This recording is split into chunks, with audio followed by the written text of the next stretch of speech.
Just tell them to. One guy yesterday was kind of holding it down.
Good morning to everybody here in the crowd and to everybody that's watching the stream live via Binance, CoinMarketCap, and DEX Tools. So we are day 2 of DecentralCon, and I'm very, very excited.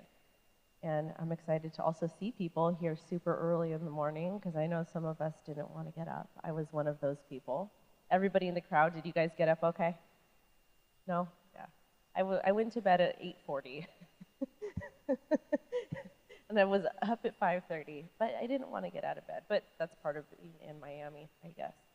But anyways, for those that are watching live, make sure to like the video, share it, drop a comment, and of course, smash like and subscribe. The reason why we do that, because that helps push this into the internet, into the metaverse, further into Web3. And it's important to get this type of information out there. So before we get started today, we do have to drop a little bit of alpha about not your keys, not your coins, because that's actually going to be the first panel. The reason why we need to talk about that, I feel that it is a reoccurring theme in our industry, especially during this bear market. But I don't like to call these a bear market. I like to actually call them a protect your capital market. Reason being is because I'm sure a lot of you are taking profit during the bull run. Did you guys take profit watching in the crowd? Maybe, possibly, maybe not. Well, you're supposed to do that. If you're up, you should always consider taking profit. But more importantly, we're seeing the impacts of the crypto contagion take over our industry, unfortunately. I feel like me, myself too, kind of got complacent in practicing self-custody and really remembering what that is and why that's important. We Bitcoin, we crypto, we NFTs because we want to get away from the middleman, from the third party, and we want to own our own assets. And a lot of us seem to trust a lot of these centralized exchanges because what could go wrong? And that's exactly what went wrong. We gave our trust and we didn't verify. And again, sometimes it's hard to do your own due diligence, especially in crypto, because people seem like they're good actors. They seem that they have good intentions. They have the auditors. They have these great teams. They have all these political connections, etc. So it can be a little bit hard at times to figure things out. But a lot of us became complacent, myself included, and a lot of these exchanges keep going down. And there's rumors that more exchanges will keep going down, unfortunately. So if you're watching this now, and you're somebody who's got capital on any exchange, you might want to consider removing that and practicing good safety practices.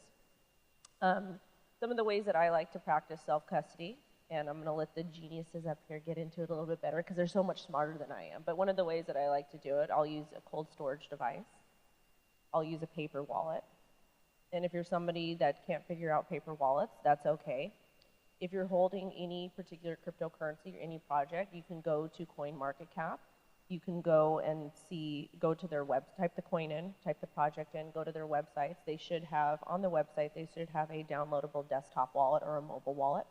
I'm not a really big fan of mobile wallets But if you're somebody that does need to use a mobile wallet, try to get a burner phone. And the reason why we want to get a burner phone is because it's super easy to click on random links because you got an email saying you won $1 million from somebody across the world. And in fact, that's not the case. But you can download some of those mobile apps or desktop wallets and store your coins there carefully.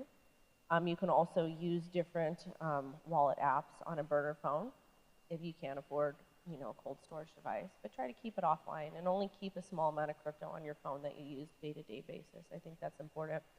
And then as far as custodying your keys, one of my favorite tips for that is make sure you write your seed phrase down multiple times before you send any money to that device, to the phone, to the wallet. Make sure that you are able to reset the wallet and open it back up with the same seed phrase that you wrote down.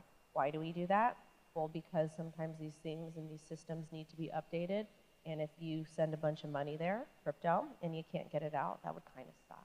So it's a good idea to practice that. And also, too, don't give anybody your private information. Don't hop into DMs with random people. I don't know about you guys, but if a stranger was to walk up to me on the street and say, Wendy, can I have your date of birth, your social security number, how much money do you have in your bank account, etc., I would tell them to F off because it's just kind of weird. So keep the same energy you do in real life on the internet. Just be careful who you interact with. Continue to do your due diligence on all of these things and use different wallets. Continue to practice good cold storage and custody measures. Now, with that being said, we are actually going to be talking about the importance of not your keys, not your coins with an outstanding panel.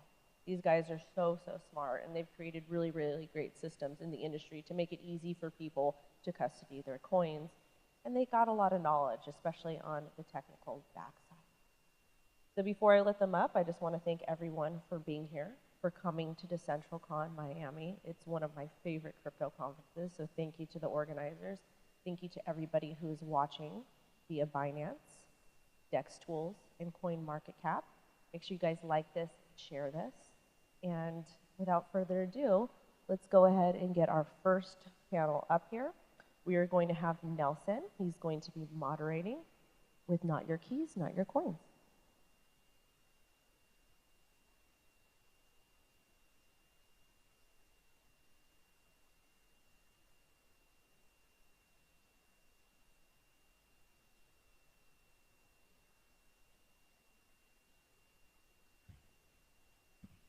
Hello, everyone.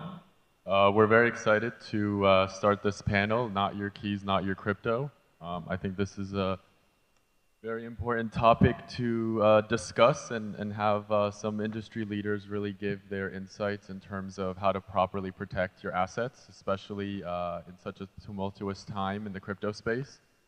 As we have seen with exchanges going down, kind of these black swan events happening, it's even more important to make sure that your assets are properly secured.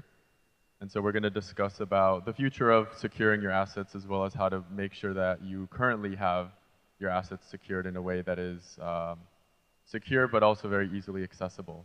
So I'm going to allow everyone to introduce themselves, give a little bit of their background, and then also their connection with this specific topic. Hi everyone, my name is Georgi. I'm the CEO of Orox, and our goal is basically to leverage the data and information that we currently have for our terminal to make DeFi a lot easier. So we've recently released a Web3 wallet that leverages everything that we've done with the terminal to make that user experience as simple as possible, mimicking the centralized exchange look and feel, but being powered through decentralization. Hi everyone, my name is Paul Poi. I'm CEO and co-founder of Edge. We are a self-custody exchange. Allows you to buy, sell, and trade, access DeFi protocols, and also some centralized exchanges, but while you always keep custody of your assets. You go from fiat to fiat between different cryptocurrencies.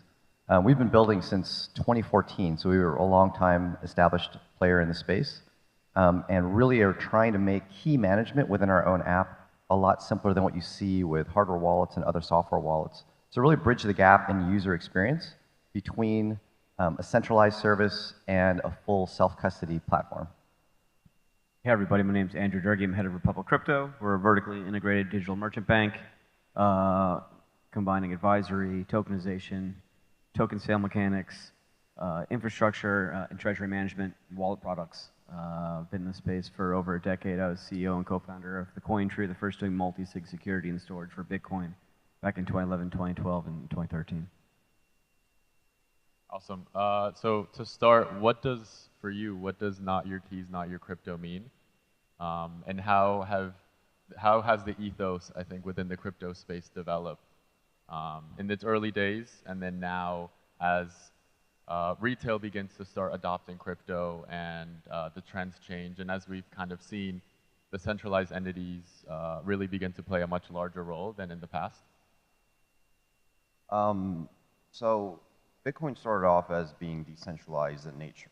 It is supposed to be decentralized. Cryptocurrency is supposed to be decentralized, but we've kind of gone 180 and centralized the entire field. There's centralized authorities that are basically taking what cryptocurrency is supposed to be and just changing it completely. So not your keys, or not your crypto, not your keys, not your crypto is basically you need to have possession of your cryptocurrency because you can't trust centralized authorities. That's why Bitcoin was first created. So for us, we want to maintain that our company is never storing any funds on the user's behalf. That's really what cryptocurrency is supposed to be about, and I think that's what companies need to pursue in the future as well. So not your keys, not your crypto, for us and myself, is really at the heart of why we even care about Bitcoin and cryptocurrency in the first place. If you think about it, there are cryptocurrency conferences and events literally almost every single day of the year. But why is that? This is the first time in history that we've ever been able to hold and transact a digital asset without a third party that held your money. Think about that. We've never, ever been able to do that. Hold your own digital value. That's what made Bitcoin compelling back in 2008, 2009. And that's what makes all the other cryptocurrencies compelling. If you take that one core functionality, that one core feature of Bitcoin, and you compromise that, add anything else that you like about Bitcoin or other cryptos, none of that would make it compelling. We would not be here today. You wouldn't have conferences every day. You wouldn't have meetups all around the world, because that was what really made it different. Nothing else is different about it. If you think, oh, price go up, that's the reason why you like a cryptocurrency. If it didn't have that capacity of self-custody, if you couldn't do it, then it's just another commodity like gold. And we've never really had this. This is what's so compelling.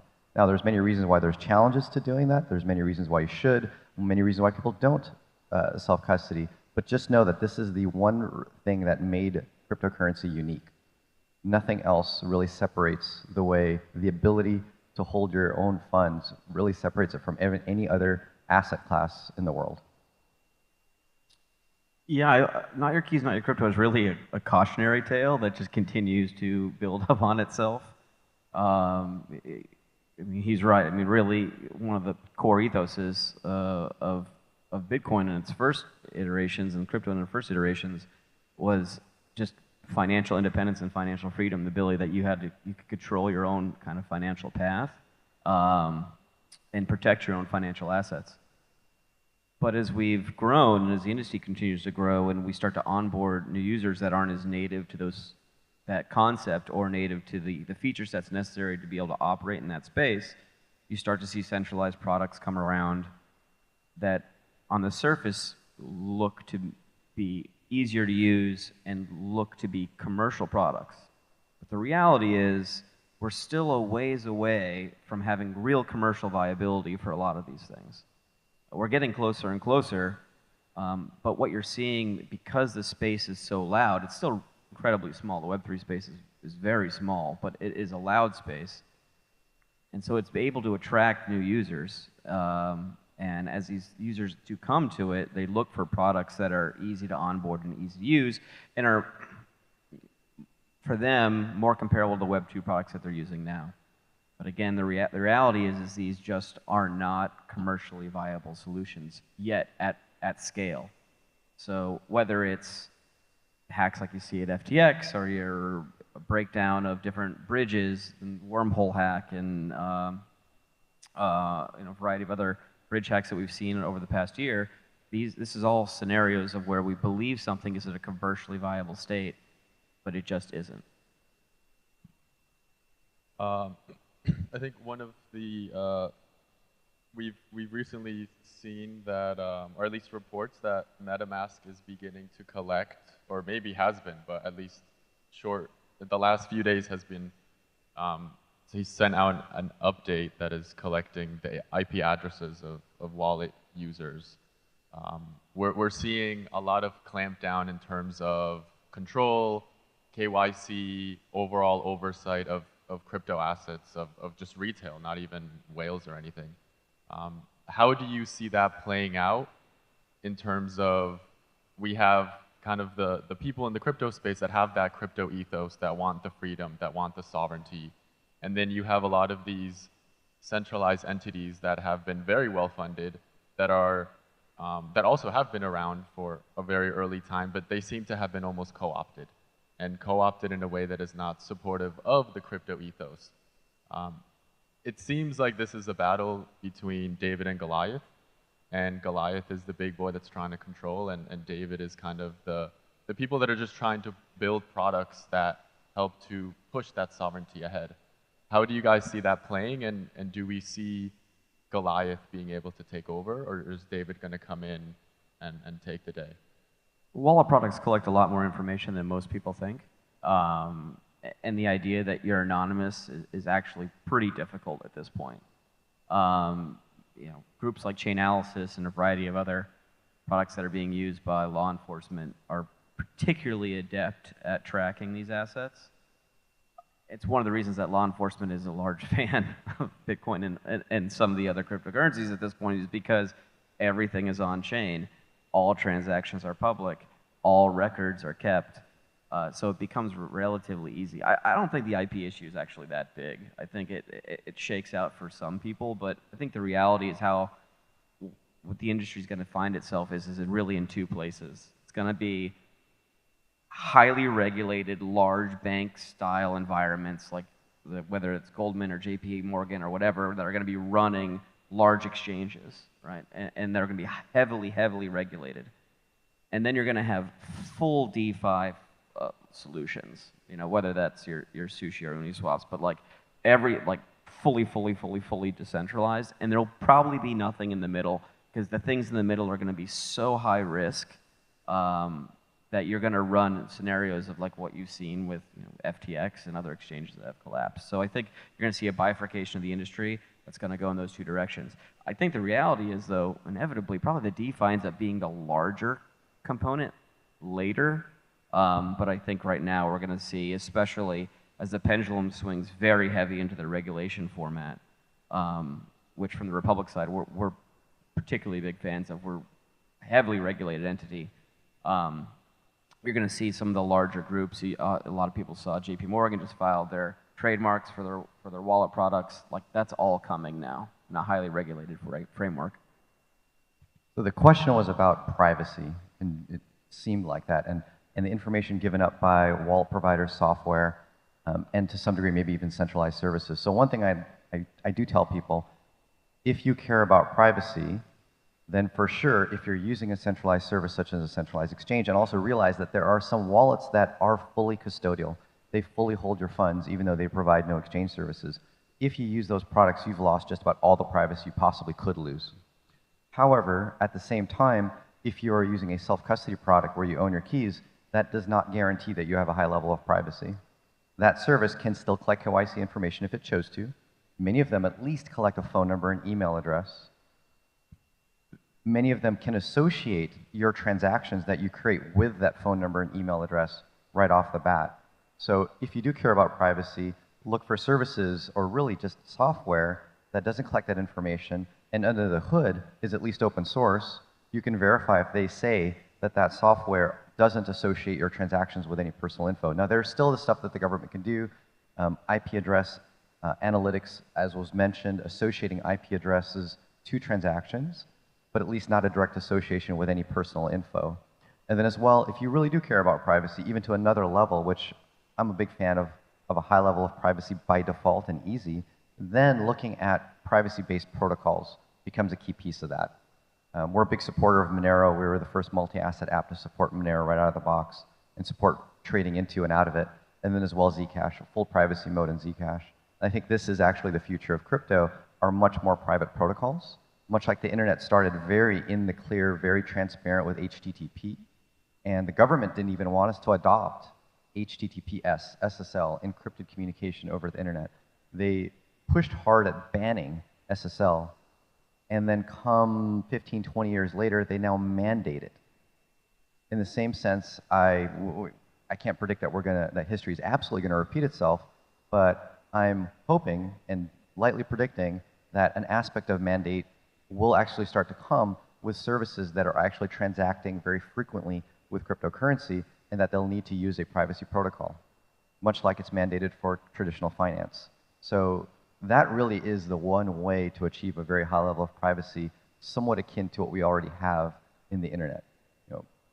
Hopefully that comes true, and you can help contribute to making it coming true by actually using some of those protocols itself. You mentioned MetaMask with the IP logging and stuff. Look, MetaMask is one of our biggest competitors. They dominate 90% of this field. So for me to come out and say this for them and protect them against some of this claims is a big deal. So with MetaMask, they don't have any other option but to at least log your IP addresses. It's just how the websites, how servers work.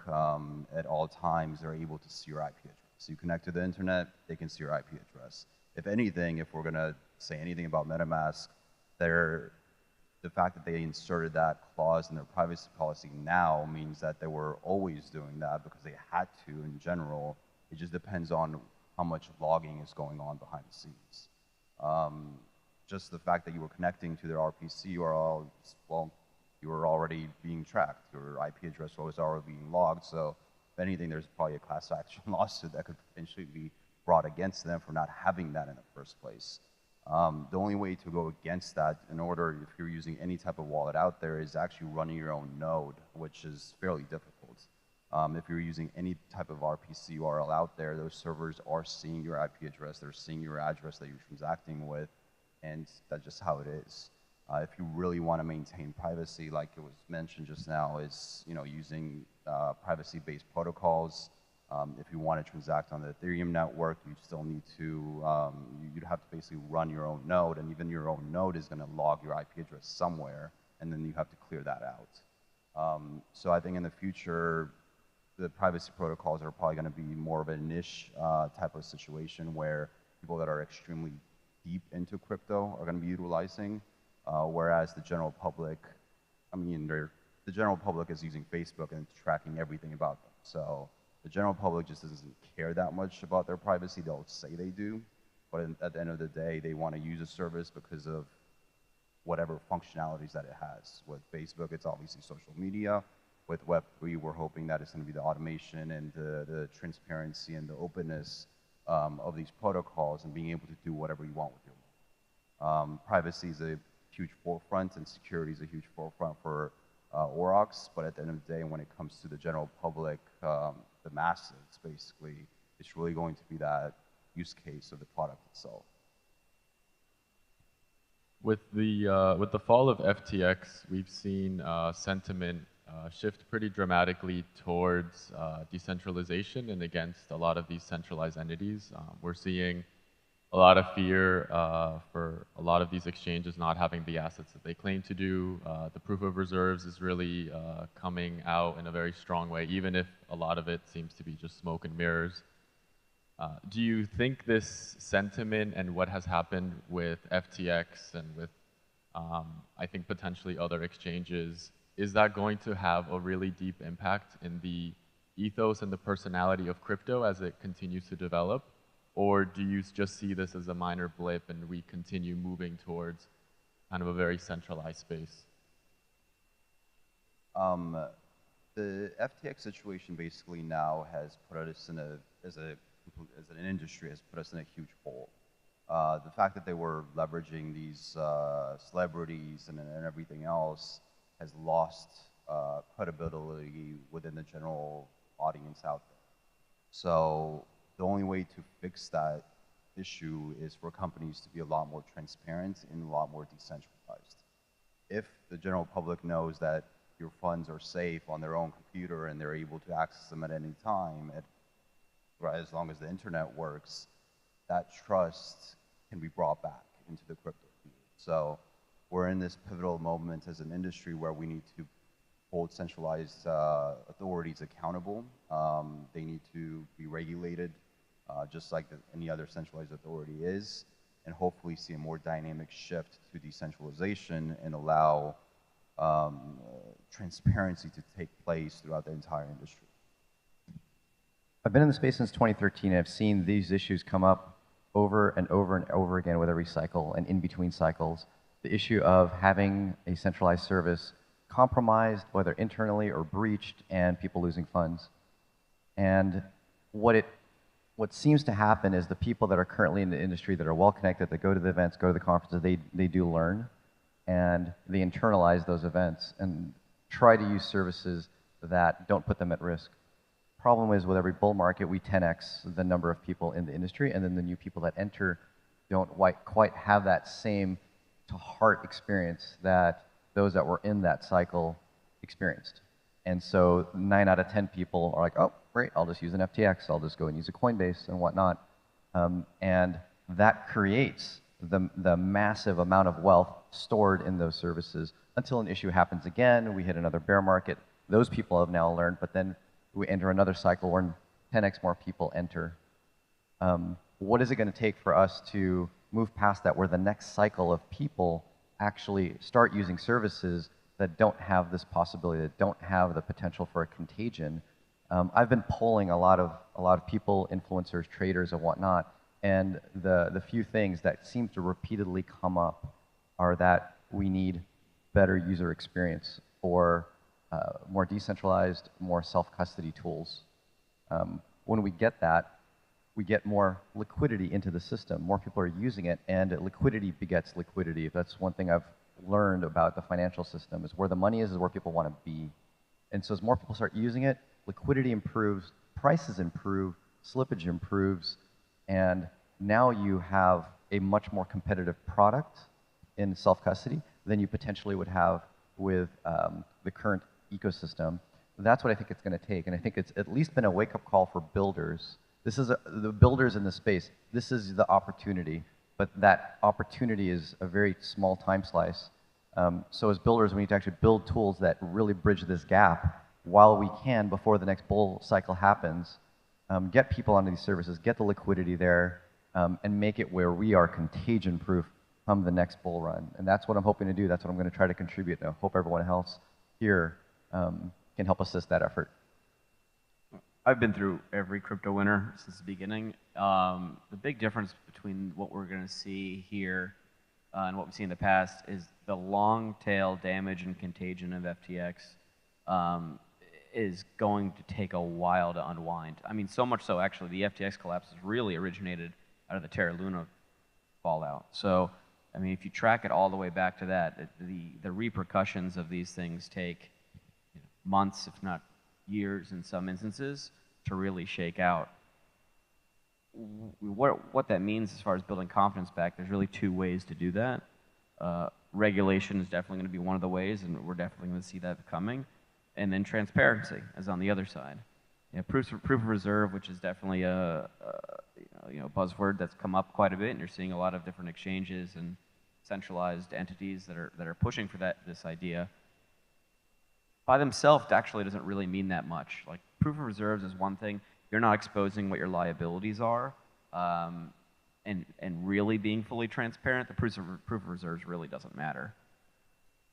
The problem is when you expose all your proof of reserves and your liabilities, it's almost like going public at that point. Like, you truly are like basically going public with all your financials, and that's a very difficult thing for a private company to do. But it's almost going to be required. And I think it's going to even take a step further. I think you're going to have to do proof of reserves, exposure of liabilities, and probably also have a third-party audit done by a major entity to go in there and verify it all as well.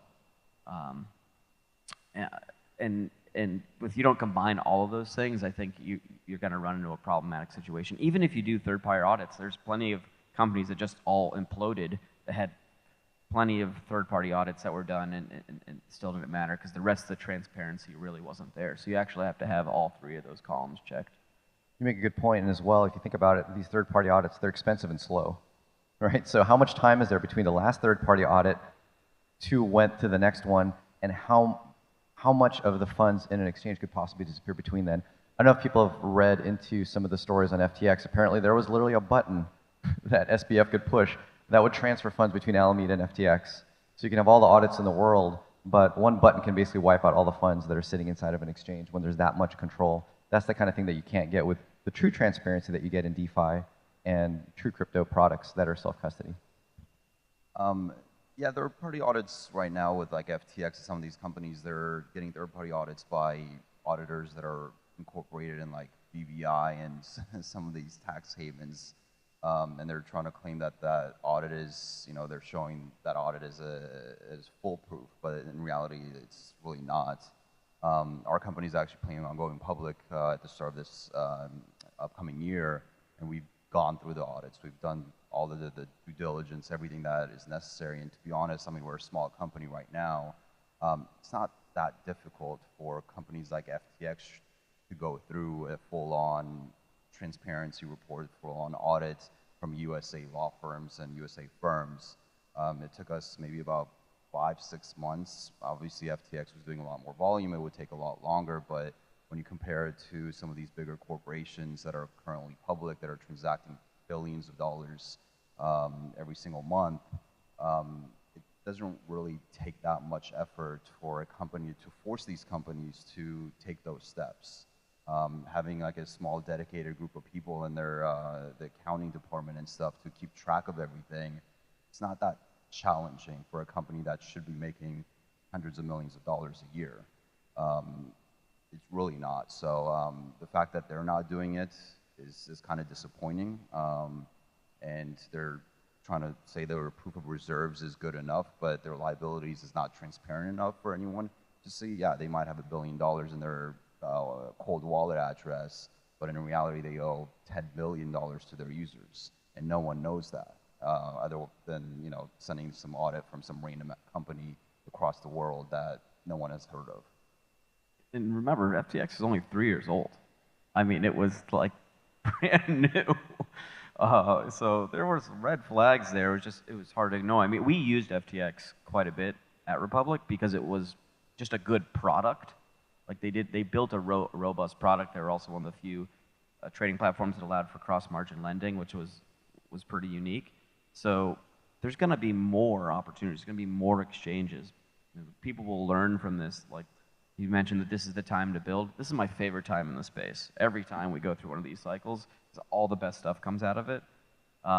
So if you are here in the audience and you are a builder, like this is your time to shine. This is your time to get to work. So I think the last question, I'm sure there's a lot of people in the audience and those watching the live stream are thinking about, I have my assets mostly in these centralized exchanges or entities. I want to embrace self-custody. And so what advice would you give people that want to really make sure that they're managing their assets and securing them in a way that is best positioned for the craziness that we might continue to see in the space? This is almost a bit too much of a softball for companies such as us that build self-custody products. But probably the thing that I definitely try out our app, edge.app, but at the same time, probably the one piece of advice is don't go overboard. I think there's too many influencers that try to promote this uber high level of security with split keys and whatnot that intimidates a lot of people and also creates a high level of possible user error.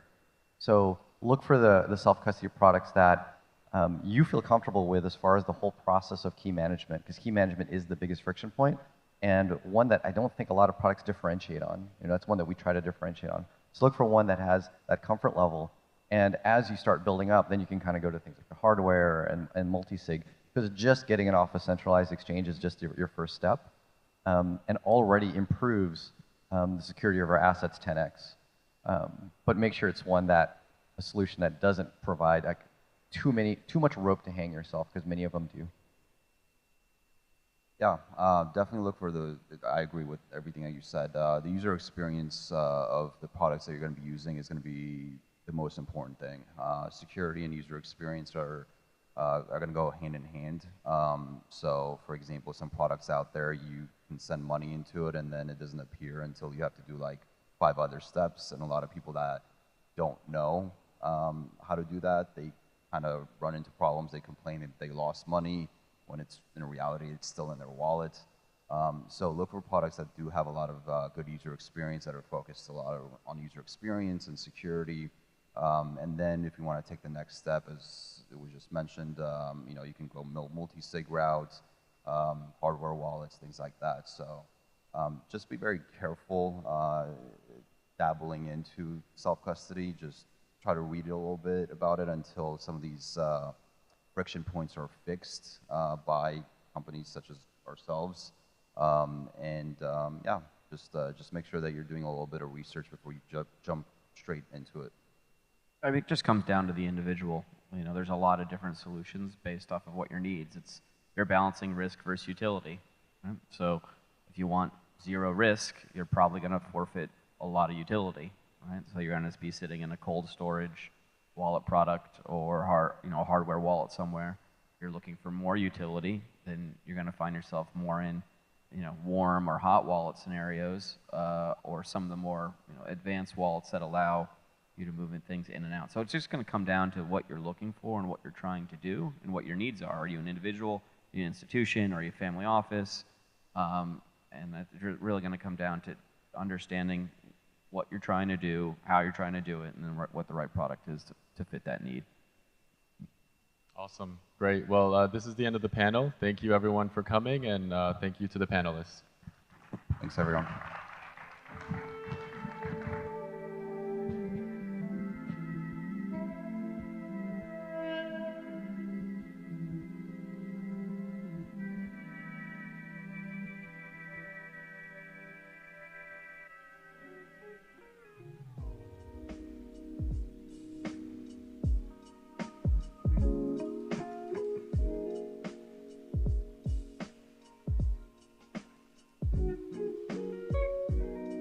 Hello, hello, hello. Good morning, good morning, good morning.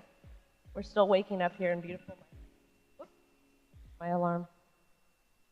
For the next panel, we're going to be talking about NFTs because we all know how important NFTs are to the crypto ecosystem. The title of the panel is going to be The Future of NFTs, the Possibilities and Opportunities for NFT Technology. And our moderator is a friend of mine, Mr. Rembrandt, who is not only moderating, but he does really, really great events.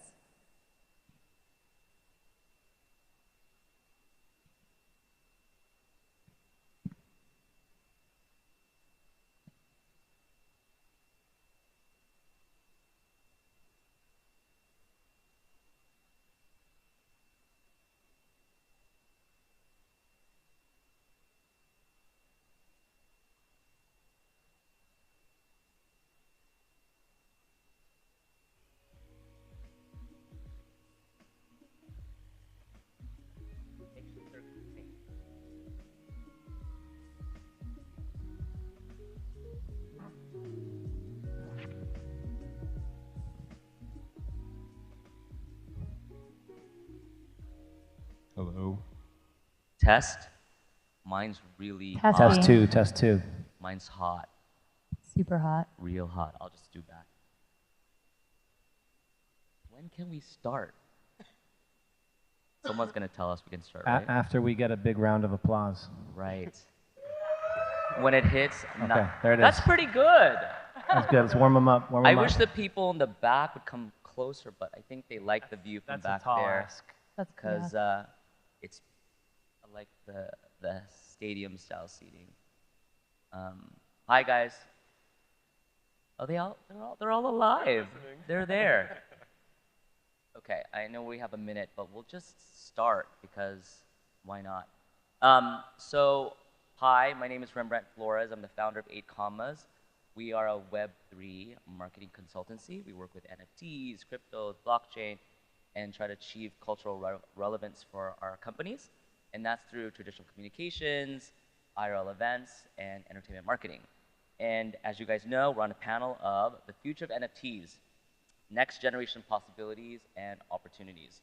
And I have an illustrious panel of guests to my left, and I'm going to have them all introduce themselves, starting with Elf. Hello, I am Elf J. Troll, co-founder of an NFT project called Forgotten Runes Wizards Cult. Forgotten Runes. It's a fantasy-based NFT project full of wizards and warriors and magical beasts. It's got a focus on storytelling and just creative content. Amazing. Thank you. Jeff? Hi, I'm Jeff Marsilio, CEO and co-founder of Nifties.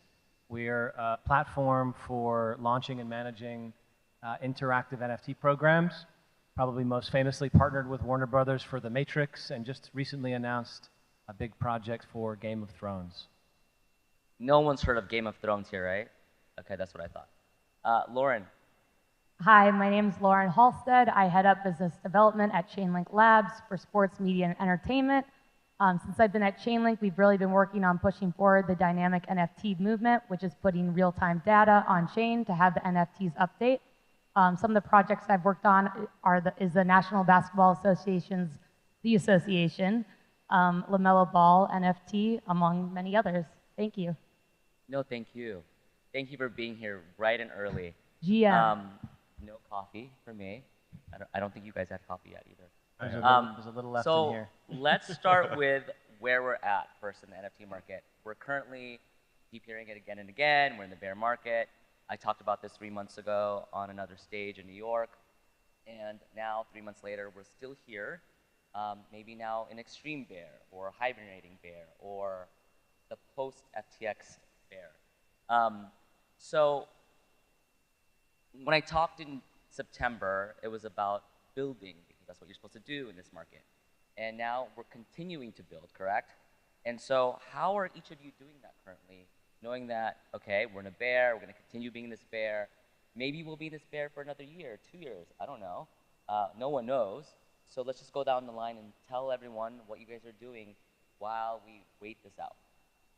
Yeah, so at Forgotten Runes, we have a big focus on sort of the more entertainment component of NFTs. Right now, we have got a 10-issue comic book series in production. We've actually already printed one of them, physically printed. We've got a large MMO video game that's been in production for about a year now. We've got actually a TV show in production with a very illustrious writer named Derek Kolstad. This is the guy who created the John Wick franchise. And on the sort of more token side, we're currently developing all 10,000 of our characters. We're making 3D models of all of them, which will be deployed into open 3D metaverses. Those are some of the bigger things that we're doing. So yeah, we're just trying to build for fun, because I think in the end, that's what's really going to engage audiences and bring new ones in. Amazing. Jeff, what are you guys doing at Nifties? Well, you know, first of all, I kind of think of bear as an investment term. And NFTs are about way more than speculative investment. What we saw over the last couple of years was a fervor that was, I think, if you step back for a moment, it was never really going to be sustainable. We'll probably see those kinds of waves come and go. But what we're seeing, and I don't think this has really been interrupted in a meaningful way, behind that speculative fervor is just a marching ahead of adoption of a brand new technology and a brand new internet. And I don't think that's entered a bear in any way. I think in some ways what we've seen is that's accelerated, even while speculative fervor has receded. Brands and creators, we work a lot with brands and creators, and we're trying to bring mainstream audiences in. Right. Mainstream audiences aren't going to enter this space, and mainstream brands aren't going to enter this space because of speculative fervor. They're going to enter because there are fun, cool things to do with NFTs. And maybe they'll even stop calling them NFTs, I don't know, but they're not going to really care as much about the technology. They're going to care more about the experience. What would we call Totally NFTs agree. if they're not going to be NFTs? What do you think? Are they just going to be like, just rewards or what we? Yeah, it'll be whatever the thing is, but for Nifty's, a lot of the NFTs that we do are collectibles, Yeah. and a lot of the collectibles are dynamic. A lot of them are interactive. That I think is the next wave, and that's where we're focused. Is NFTs that can be more than financial instruments, that can represent culture, represent community, and interact, in a fun gamified way. Lauren, what are you guys doing over at Chainlink? So over at Chainlink, we're just kind of to level up on what Jeff said is we're trying to find new creative ways to integrate our technology to make it fun and exciting for consumers. So what I do on a daily basis is I talk to large enterprise brands about the different Chainlink products and then different ideas either I have, the team has, they have about how to make it more interesting and fun. So, how have we done it so far? We've done it a lot with sports data, having that real-time data change the actual NFT. So say you are going to be watching Messi play, say he scores a goal, all of a sudden that his NFT actually shows him kicking a goal in real time. And it makes it fun for you watching the game there because you just don't know what's going to happen and you don't know when your NFT is going to update. So that's something we're doing. So yeah, over at Chainlink, we're really just trying to educate enterprise brands about what we do, really going back to the basics about how we got into the space and why, and pushing that narrative to eventually, mainstream this to the broader community and the rest of the world. Amazing. My next question's for all of you. Which category do you believe NFTs are more aligned with? Is it tech, entertainment, or something else? Let's start with you, Al. I think so far it's sort of been more aligned with tech, but I think ultimately NFTs should be more associated with entertainment. After all, this is intellectual property, I think, and the majority of these deal with characters. What do you do with characters? You tell stories with them, you play games with them, you use them as your digital avatar. You essentially try to bring them to life. That doesn't really speak tech to me. That speaks entertainment. That speaks TV shows, comics, games. I think that's where we need to head with the NFT space. Okay. Jeff, I think I know your answer to this, but Yeah. Well, I'm an NFT maxi, I guess. I think that like in the future, all unique assets or items will be represented by NFTs. So on a long enough timeline, the answer is all of the above to your question. But in the near term, I think I agree with Elf. I think that I guess the category for me would be culture. NFTs can represent culture in a variety of ways. They can represent entertainment and storytelling. They can represent community, and they can represent sports, and they can represent lots of things that come in the form of culture. But one of the things that is so special about, we talk about NFTs representing ownership, but what happens to ownership when it enters the internet? That's, I think, the question.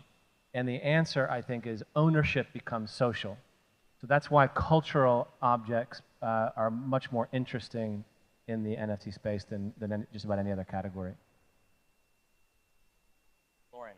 Yes, I'm agreeing with all of you, all of the above. I do see in culture, in the music setting, and in community building, just in general for people who love the arts, I think it's going to be extremely prevalent.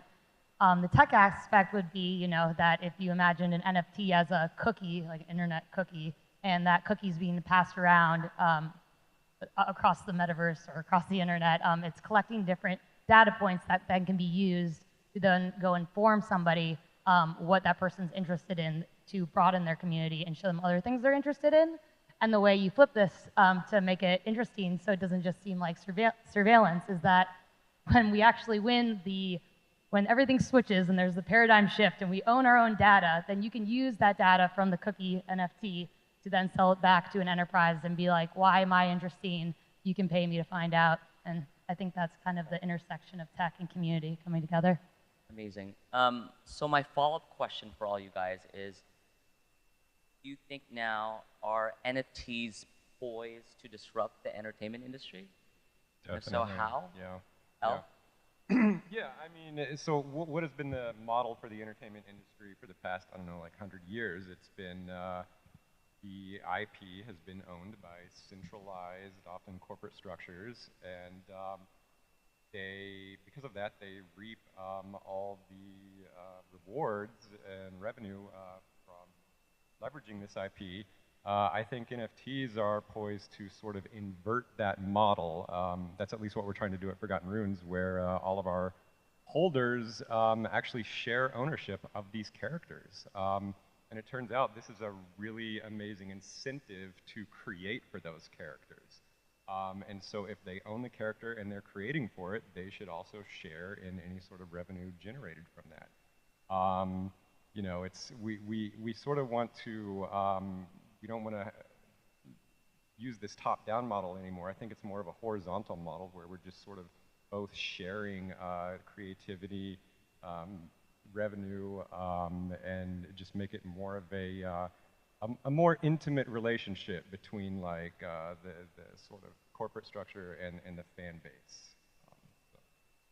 Lauren, I want you to take. Sure. Yeah, I think that it's massively going to disrupt the corporate entertainment industry. One of the blockers we have right now is just getting access to APIs for streaming data.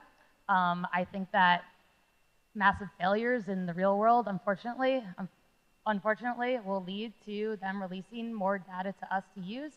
So if it's not just a grassroots new platform like Audius, I think that these companies are eventually going to have to, like, the mass public's going to realize how much they're making off of, these big companies are making off of you and the artists, and then once that clicks to a certain mass amount of people, then they will start complaining to corporate structures like Spotify and say, we want, like, that artist should deserve more, and that's really when things will change fundamentally. I think it'll take a while, but it will happen, and it is happening.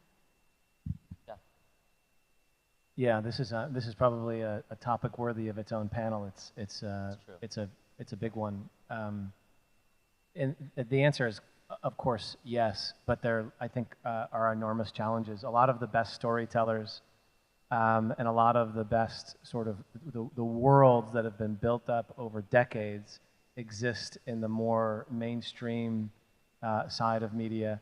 And a lot of the native NFT projects started not really with stories and worlds, but just with like characters and offered CCO or other forms of IP rights and basically said to the community, go tell your own stories. And there's this kind of divide, I think, between them. But there are projects that are emerging. I'm really interested in hearing about what Elf is doing. That sounds really fascinating. There are projects like this new one called Broadside. It started with a much more complete world and story and is now developing it and inviting the community to participate. With Nifty's, we partnered with the George Romero, the godfather of horror, who kind of invented the modern zombie, to create Zombie Nation. And we're giving everyone who owns the NFT the rights in the IP of their NFT, but we're also going a step further and we're giving them access to tools to create stories out of that IP and out of those NFTs. So there will be tools, I think, that come out that empower storytelling with this native IP. Amazing. So now that we've sort of halfway through, let's get into the meat and potatoes of our talk. Let's talk about the future, right? What are the possibilities? What are the opportunities in the NFT space? Let's start with you, Lauren. Yeah, I'd love to mention music NFTs. I know it is a buzzword, but I do think music NFTs are coming, and I think there's a lot of things you can do with the streaming data. I haven't yet really been able to work on a specific music NFT project in real time where a new artist is having their NFT change in accordance to what's happening with their streaming on a platform. And then this unlocks many, many things. So you start a fan club, and then all of a sudden you can give them swag, you can give them all these different benefits to that NFT. So I think that's coming, and I think like it's been done well with certain NFT collectible communities now, but I think there's tons and tons of space for this to happen in music, and I think everybody in music wants it to happen too, so I am really excited about that in the future. Yeah. I think the last wave of NFTs we were all talking about utility. It became this crazy buzzword. And everybody who launched a project, sold an NFT, had this laundry list of utility attached to it. And they sold their NFT, and they quickly discovered that delivering that utility was costly, it was time-consuming, their organizations weren't set up to do it, and they had to do it forever. And it was really kind of scary. And that actually, I think, was one of the reasons that we've seen some brands sort of step back from NFTs. I've got to do this forever. So I think the next wave, the next opportunity, at least where Nifty's is most focused, is what we call utility at scale. Utility that is powered by technology and not powered by just money or people at organizations who have to constantly sort of churn the wheel. So, infrastructure that provides for utility at scale is coming, and I think that will be that will power the next wave of NFTs. So Alf, I have a question before you start. So he just said forever. So Forever? are you prepared to do this Build forever? forever? So this community you're responsible for forever. Yeah. Otherwise, is there a timeline? You go like, okay, we can do this for 10 years, guys. So we just want to let you know that this is going to expire in 2030 or whatever. So It's really funny that you picked up on that, because immediately he said it, that I felt it in my yeah, soul. I freaked out when he said that. I was like, okay. No, it's a challenge, because you do have to constantly deliver new utility. But I think one thing we're doing at Forgotten Ruins is a lot of the tools we build are in service of empowering our token holders to build themselves. Okay. You see a platform like YouTube, where their major value proposition isn't necessarily what YouTube is building, it's what the content creators are building. That's what draws people in. And so I think as long as we can provide tools to empower our community to build, they can build faster and bigger and at scale so much more than we at Magic Machine can. And yeah, it's all about building the right incentive structures, the right tooling to incentivize them to do that. So, specifically what we're doing is, like, for the comic book, for example, it's such a great proof of concept for what we're trying to do. We've got a writer writing the stories, but his source material for these stories is the content that our token holders are creating. We've got a thing on our website called the Forgotten Runes Book of Lore. This is a digital tome that currently has over 4,000 entries. And all it is just people writing stories about their characters. Our comic book writer uses that as the source material to put into the physically printed comic. And our community loves seeing their characters in this book. And so, this is the model going forward. We're going to use this model for the show. We use it for any large media expression that we do. I think that's ours. Got it. So if it isn't forever, there must be a timeline. And if there's a timeline, is it passing the torch?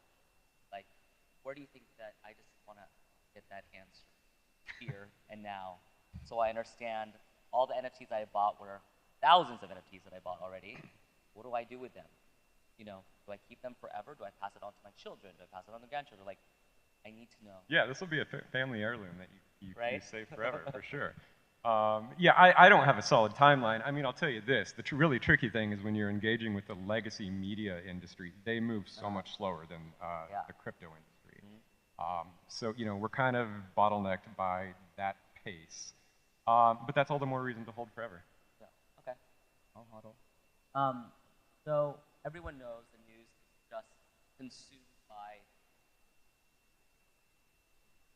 FTX. And now that we're in this, what I described earlier as post-FTX world, I used to remember a couple months ago, people thought I was so smart getting to Web3. They're like, oh my God, you're such a futurist. How did you leave your Web2 life and go into Web3? You're so smart, you're making so much more money. And those people are now giving me condolences. Like, oh, I'm so sorry. I heard what happened to FTX. Were they a client of yours? And I go, thank you so much for your condolences. I'm fine, thank you. But you know, all those people who were skittish are now nowhere to be found. They don't want to hear me talk about FTX. They don't want to hear me talk about NFTs. They don't want to hear me talk about crypto. So, but our industry needs mass adoption. So how are we as a community going to get them back?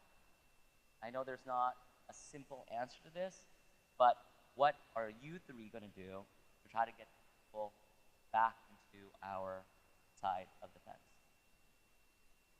Who wants to start? I'll go ahead. Okay. So yeah, I think it's the same thing we've been saying. I think our solution at least is pivoting more into these traditional media expressions because this is what the mainstream knows. This is what the general public understands. When you say the word crypto to them, unfortunately, a lot of them now are going to think scam. So I think we definitely have to lean away from the degen financial speculation component and more into just straight up entertainment, straight up fun. When you deliver a comic book that looks great or a cute toy or a really engaging TV show, these are formats that the general public understands. This is what will bring them back, and that's what we're trying to do. Okay, Jack. Yeah, I think the answer is a bit of a paradox.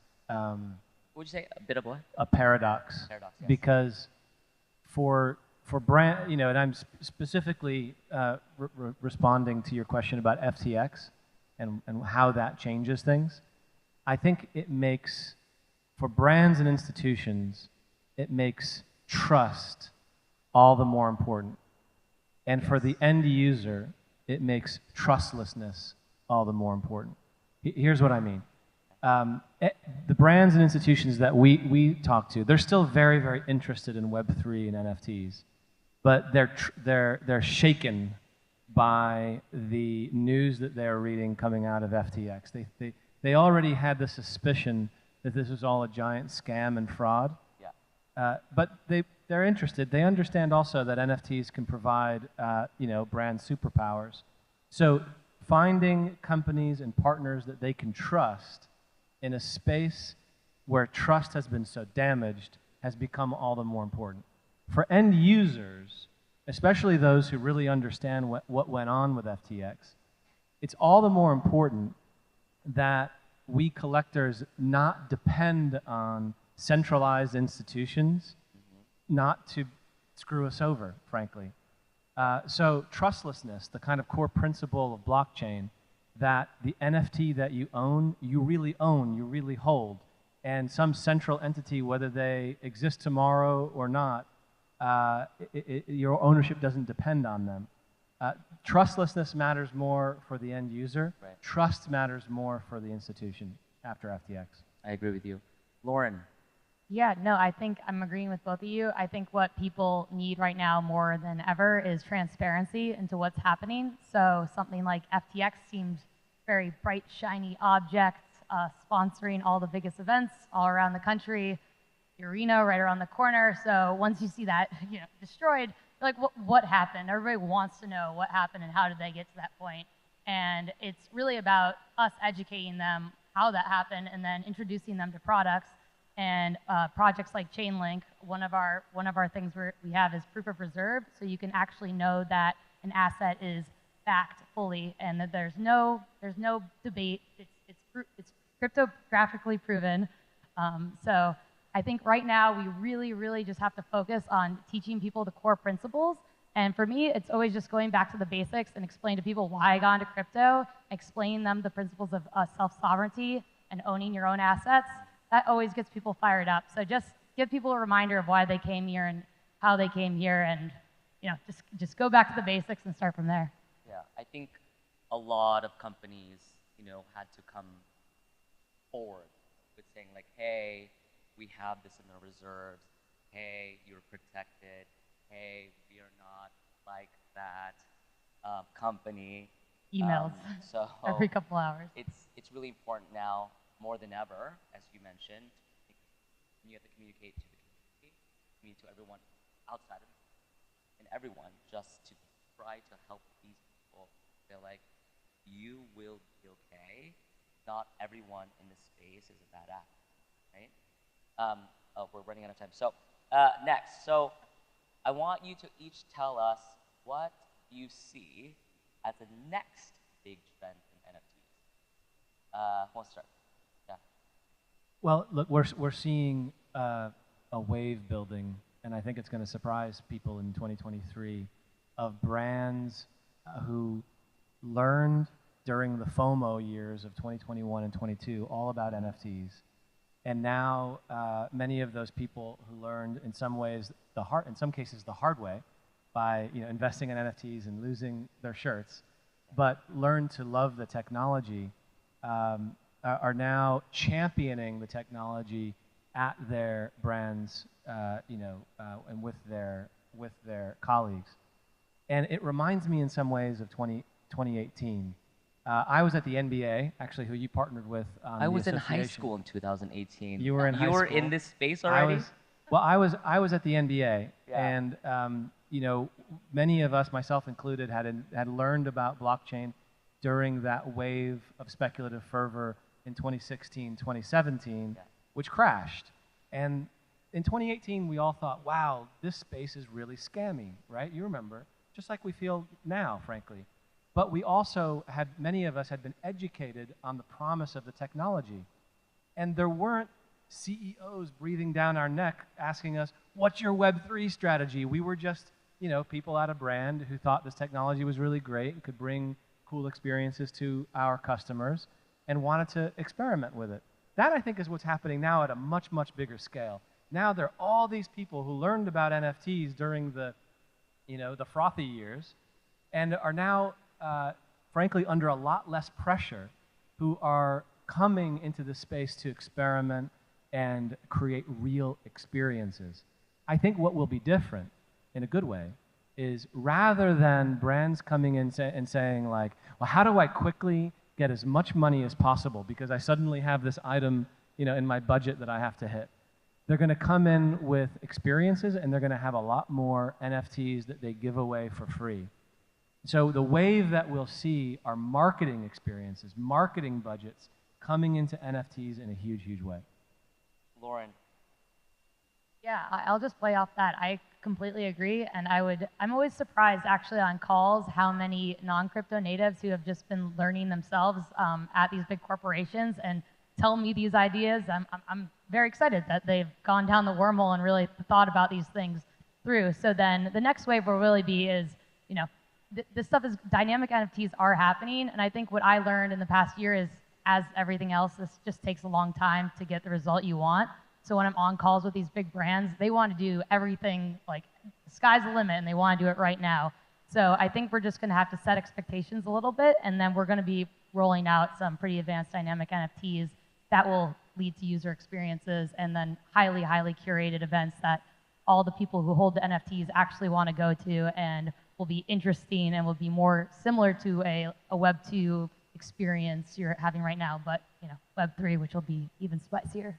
I love that. Last but not least, El. The term metaverse was hot a few months ago. I still see a lot of promise in that. I think the biggest challenge there is getting people to understand that the metaverse is not just a VR app created by Mark Zuckerberg. It's actually much bigger than that. These open worlds take a long time to build. I think a lot of people are wondering, like, why isn't the metaverse here yet? It takes a long time to build. And so I think that the feature of the metaverse that I'm most excited about, though, is the interoperability. If you're building a meta, open it up. I'm really fascinated by the idea of using your character tokens across multiple experiences. And so I see a lot of promise in that. Amazing. I know we're out of time. I want to thank you guys all for listening to us. Thank you to our panelists, Lauren, Jeff, and El, for joining me on stage. And stay in NFT space, guys. We're here to stay. So you guys should all stay with us. Thank you, guys. Thank you. Thank you. Thank you.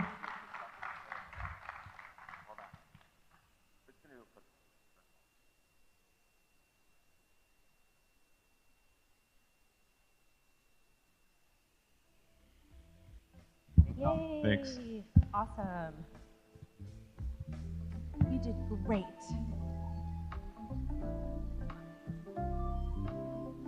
Now, we actually have a very, very special guest, you guys, so I hope you all are excited. We have Jonathan. He is going to be hosting a fireside chat with none other than David Swartz, the CTO of Ripple. And they are going to be speaking about the XRP ledger and the future of Web3. And big shout out to the Sologenic community.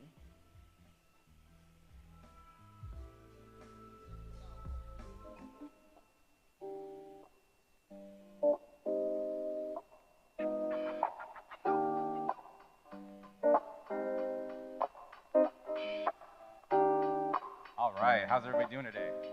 There's some fun couches we got here. Good morning, everybody. My name is Jonathan G. Blanco. I'm the founder and CEO of Nifmint.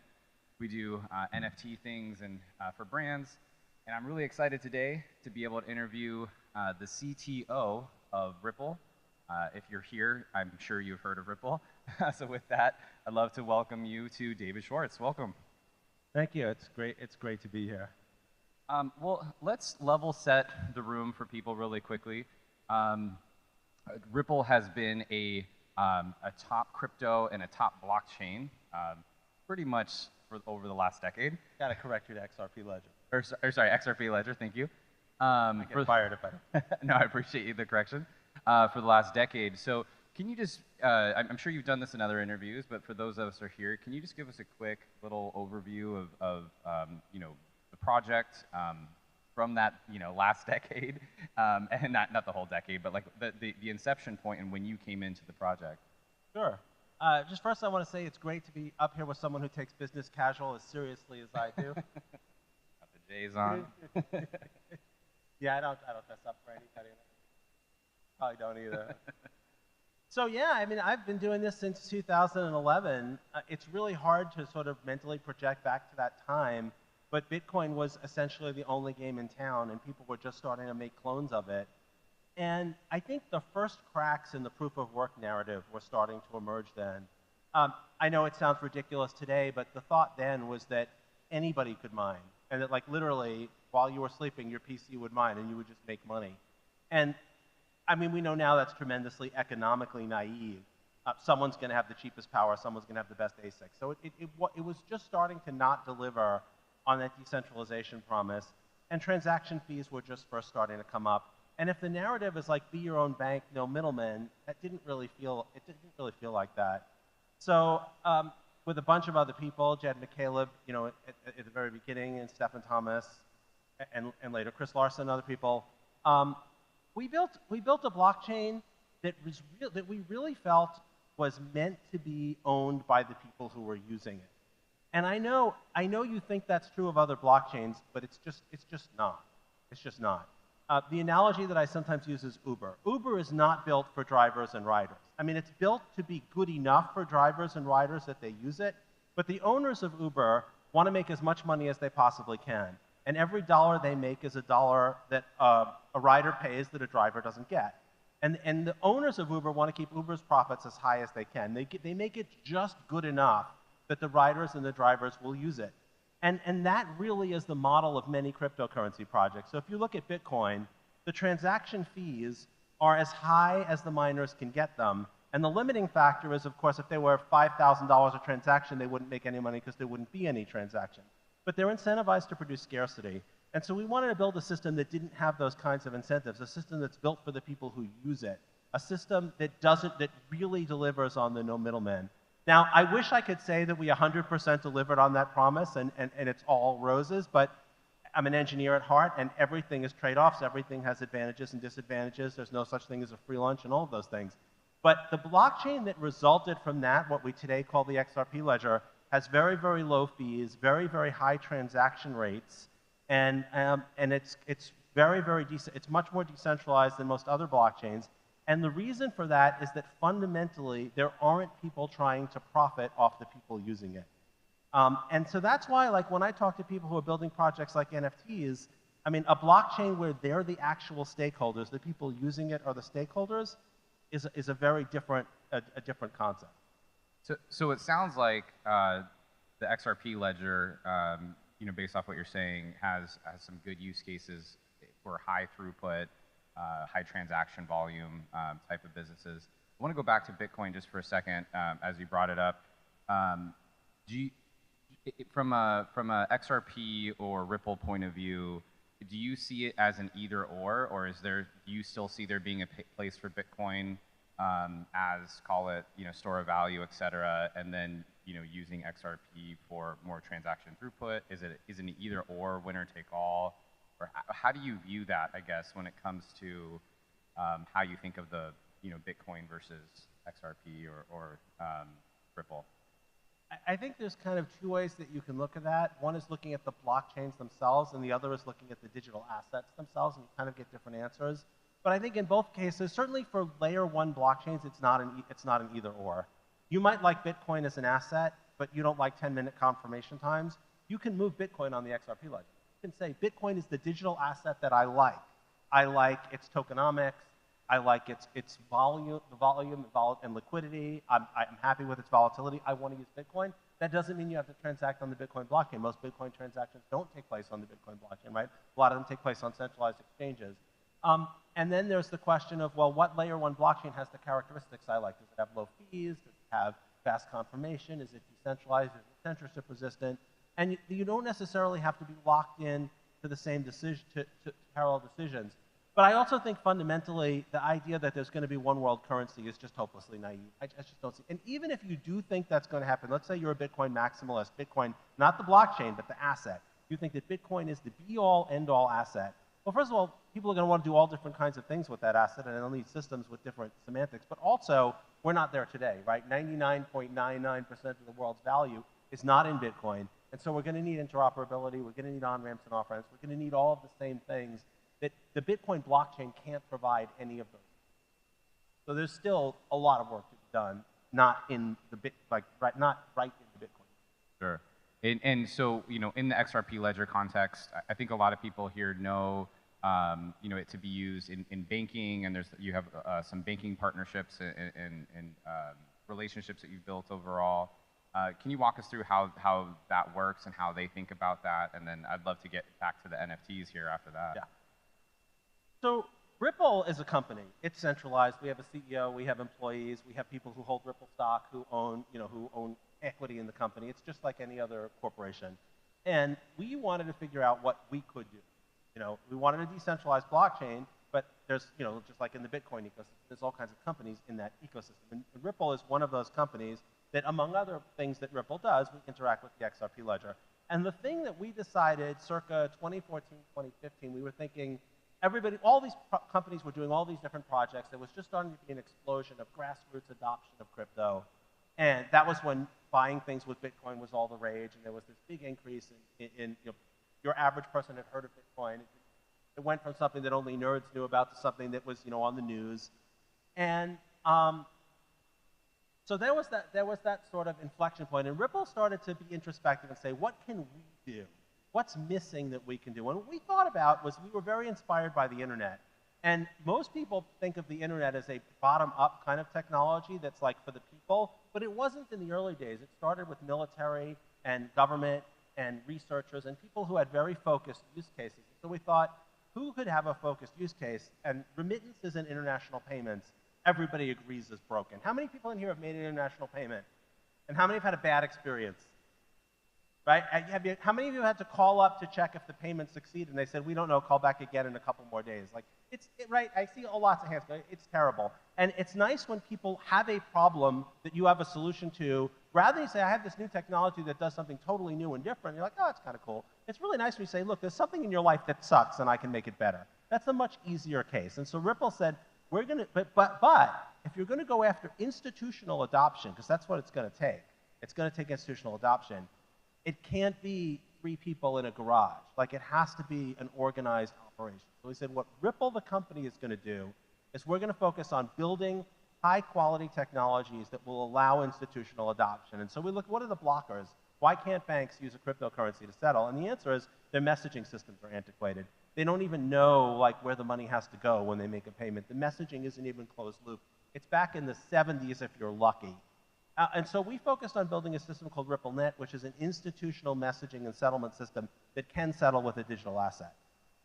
Meantime, all kinds of other projects on the XRP ledger focusing on things like payments, but also things that are not payments, stable coins, which are kind of payment adjacent, and all kinds of different projects, including more recently things like NFTs. So there's an ecosystem of development on the XRP ledger, and then there's Ripple, who's, among other things, working to drive institutional adoption, use the XRP ledger as a settlement. Yeah, and just real quick on that notion, do you think sometimes people just get confused about XRP and Ripple, like the relationship between it? Because you're talking about Ripple being a centralized entity, it's a business, right? It's a company, and then XRP ledger being decentralized overall.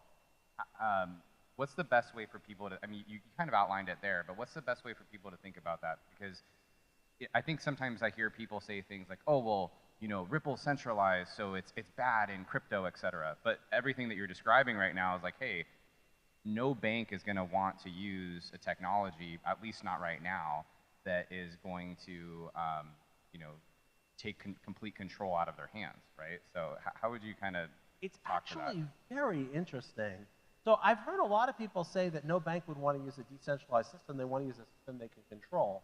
The problem is, if you are Deutsche Bank, HSBC, Credit Suisse, JP Morgan Chase, and maybe 2 or 3 others, that argument is perfect. But that's what, 5 banks? How many banks are there? Right? There's thousands. If you're any other bank but those 5 or 6 I just mentioned, a system controlled by the banks is a system controlled by your competitors. And if I say, well, would you want to rely for your business on a system controlled by your competitors? That sounds a lot less exciting, right? People think of banks as like, people will say these things like, oh, the big banks, they've got the whole system under their thumb, and the whole world's arranged for them. Your local bank probably feels the same way. But when you think of a big bank, you might think of your local bank. They're not big in like the world of banks. So in the world of banks, like the idea of a system that their competitors can't exclude them from or control resonates very well with them. And obviously, they wouldn't trust Ripple to like if we ran the system, they wouldn't, the level of confidence would be limited to the amount of trust they could have in us, which while we would love them to have as much trust in us as we could get them to have, we would prefer they not have to. And so, believe it or not, like the incentive is to build a decentralized system that nobody can control because that's a more valuable. That spans jurisdictions. Countries like Saudi Arabia don't want the United States or the EU to have control over internal payments in the region, and rightfully so. They're a sovereign country. There's no inherent reason why the United States should have a veto over a payment between Saudi Arabia and Pakistan. I mean, that doesn't make any sense, and those countries are not going to stand for that level of control. And they're going to, if it can be a decentralized system that's fair to everyone, that might be like the next best thing. Yeah, I see your point. Thanks for outlining that for everybody. So I want to move to NFTs real quick. So you're making lots of headway on the NFT side. There's also the community fund. I think it's 250 million. Is that right? Community fund. Do you want to tell us a little bit more about that? Yeah. So the XRP ledger was never originally designed for NFTs. Obviously, NFTs weren't a thing when the XRP ledger was built. And it's not like the Ethereum blockchain where you can do anything on it. It's not a general purpose blockchain. There's obviously disadvantages to it not being a general purpose blockchain. You can't just write a smart contract and do something. But there are huge advantages to it not being a general purpose blockchain. For one thing, the just sort of general purpose blockchains are more expensive and have lower throughput because it's more complex to run a general purpose blockchain. But the big disadvantage is you've heard of people who've had NFTs stolen from them because they agreed to smart contracts and didn't know what they did. That power can be used against people. It's a very high cost to understand what you're agreeing to or what can happen. The XRP ledger is a fixed function ledger, and it didn't have NFT functions. But someone named Wei Win came up with a standard called XLS 14, and he bashed a square peg in a round hole. I mean, it's ugly from an engineering standpoint, but he made it work. He made NFTs work with no changes to the core protocol. But, not great. So a group of people, including myself, set to design a fixed function feature set that included probably 90% of what people want to do with NFTs in the XRP ledger. That standard is called XLS 20, and it's now available. It's live on the XRP ledger, and it's purpose-built for the vast majority of things you want to do with NFTs. If you want to do some really weird thing that we didn't think of, you have to go to a more general purpose block.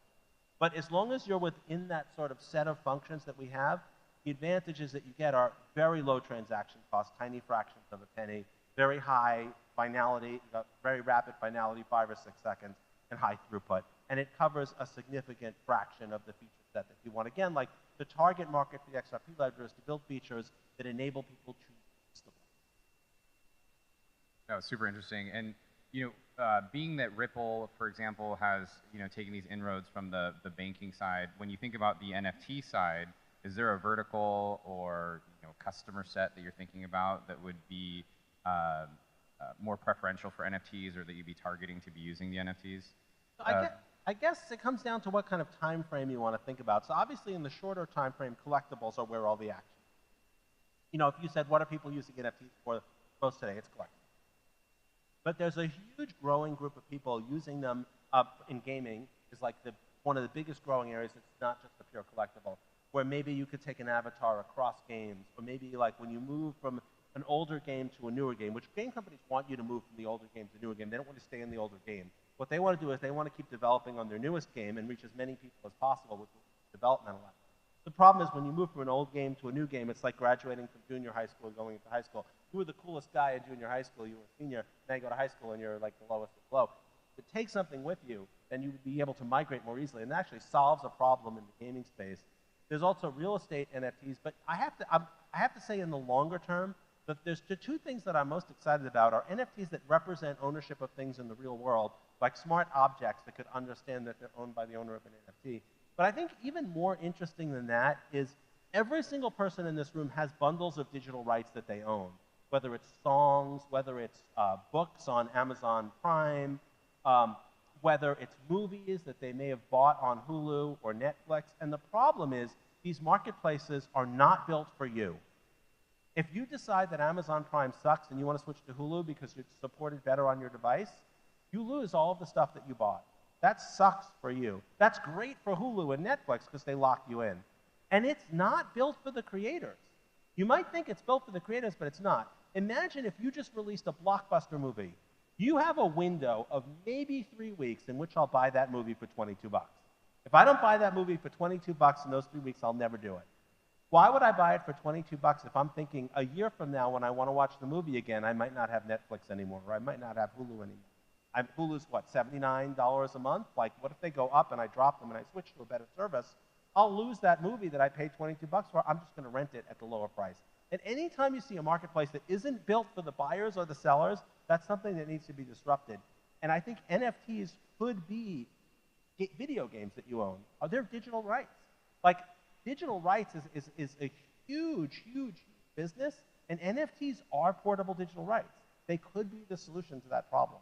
And that's massive, but of course, fairly far out because that whole marketplace is locked up by big players who are not going to give any space to it. And David, my final question for you. So you've been in the space in crypto pretty much since the dawn of it.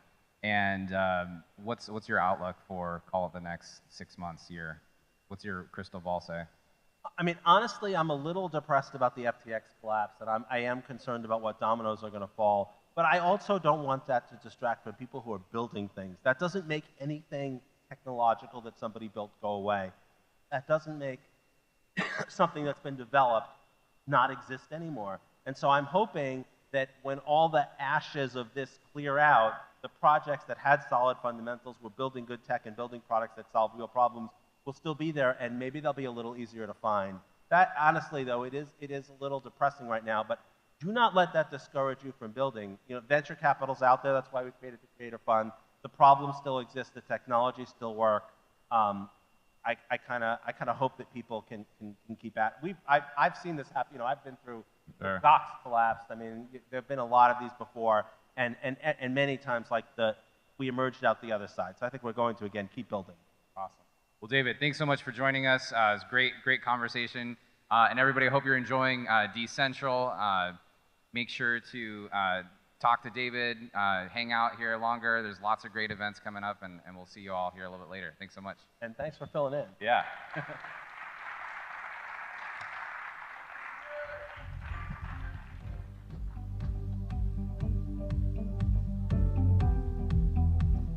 It is almost afternoon, and I'm so excited because I'm having a great time, but I'm also very tired, and I think I need another cup of coffee. But for our next panel, we are going to be discussing GameFi, play to earn, and what is next. If any of you guys watch my channel, you know that I really am a big fan of NFTs, play to earn, GameFi, etc. I think it's going to be one of the catalysts to bring in the next bull run after the 4-year cycle is complete. So without further ado, I have Itai. He's going to be moderating this amazing panel. Hope you guys can stick around.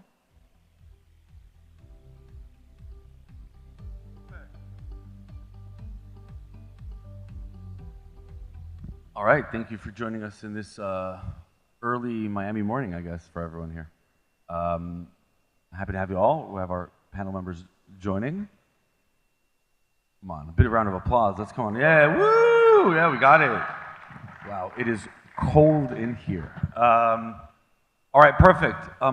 Let's open the stage. The idea here is to have a bit more of like a kind of informal talk and talk about, I think, a very hot subject and refrain from, we want to go more than community. It's great, it's important. We want to, I think, drill down to the nuts and bolts. Let's take 2 minutes to just each person, if they can really shortly present themselves and what they do, and we'll take it from there. Okay, I guess we can just go down the line. Hello, everyone. I'm Brian Choi. I'm the Business Development Manager at ComToUs USA. ComToUs, we're a mobile gaming developer publisher based out of Seoul, South Korea. We were established back in 1998. We had a hit title called Summoner's War, which released in 2014. Through the success of that game, we've been able to really grow our corporation. We have a pretty diverse investment portfolio ranging from entertainment and Web3, and that's how we started getting into the Web3 space. Earlier this year, we released a blockchain gaming platform called C2X, and now we're working on our own mainnet called Explo. Very cool. What's going on, guys? My name is Bryson. I am a Web3 gaming content creator, Twitch streamer, entrepreneur, CEO of a venture-funded startup called Loot Bolts. And yeah, it's cool to be here talking about what's happening in Web3. I know we're in a bear market, so we're a little light on people in the audience, but the fact that you're here is a blessing because ultimately I see us as leading the next generation of games. Hey, Jeff Donnelly. I'm the OG on the stage. So 25 years I've been marketing for gaming companies. I've gone through 2 other bear markets, so we will make it through this. At least the strong will survive. So I represent MegaFans. MegaFans is an esports tournament platform. We integrate esports tournament systems into other games to monetize them, and happy to be here today. All right, cool. My name is Itai. I'm from Market Across. We are a Tel Aviv, Israel-based PR and content marketing firm. We work with some of the bigger players in the space. You can check it out online, or we have a booth as well. All right, cool. So let's start with very general, but not an easy question. What is Web3 gaming? How do you define that? But like for real, like actually something that my mom can understand. Not what is Web3, but what is Web3 gaming as opposed to Web2 gaming. So just start the conversation and then take from there. Yeah, so I guess when I think about Web3 gaming, I think about like what the distinction is between Web2 and Web3 currently, and I guess that really just comes down to the addition of blockchain features, being able to use blockchain to, add ownership elements and giving players the ability to kind of earn off of the effort that they put into the game. And yeah, I guess that's... So the main thing is blockchain is the way to do it, but because we use blockchain, then we have assets that are actually owned by players. That is your core definition of Web3 gaming, the ownership of key assets and not the Yeah, platform. exactly. All right, cool. Web3 introduces new digital assets. Gamers have been using digital assets for decades, since the 1990s, and trading them. Back in the day, they used to actually resell digital assets on eBay. So now we've introduced cryptocurrency, NFTs, and whatever's coming next. So that's the primary difference. But then you've got blockchain, which also gives it transparency. You can see transactions. It's open ledger. The original premise of the blockchain, I think, is an important factor as well to support that system and the infrastructure.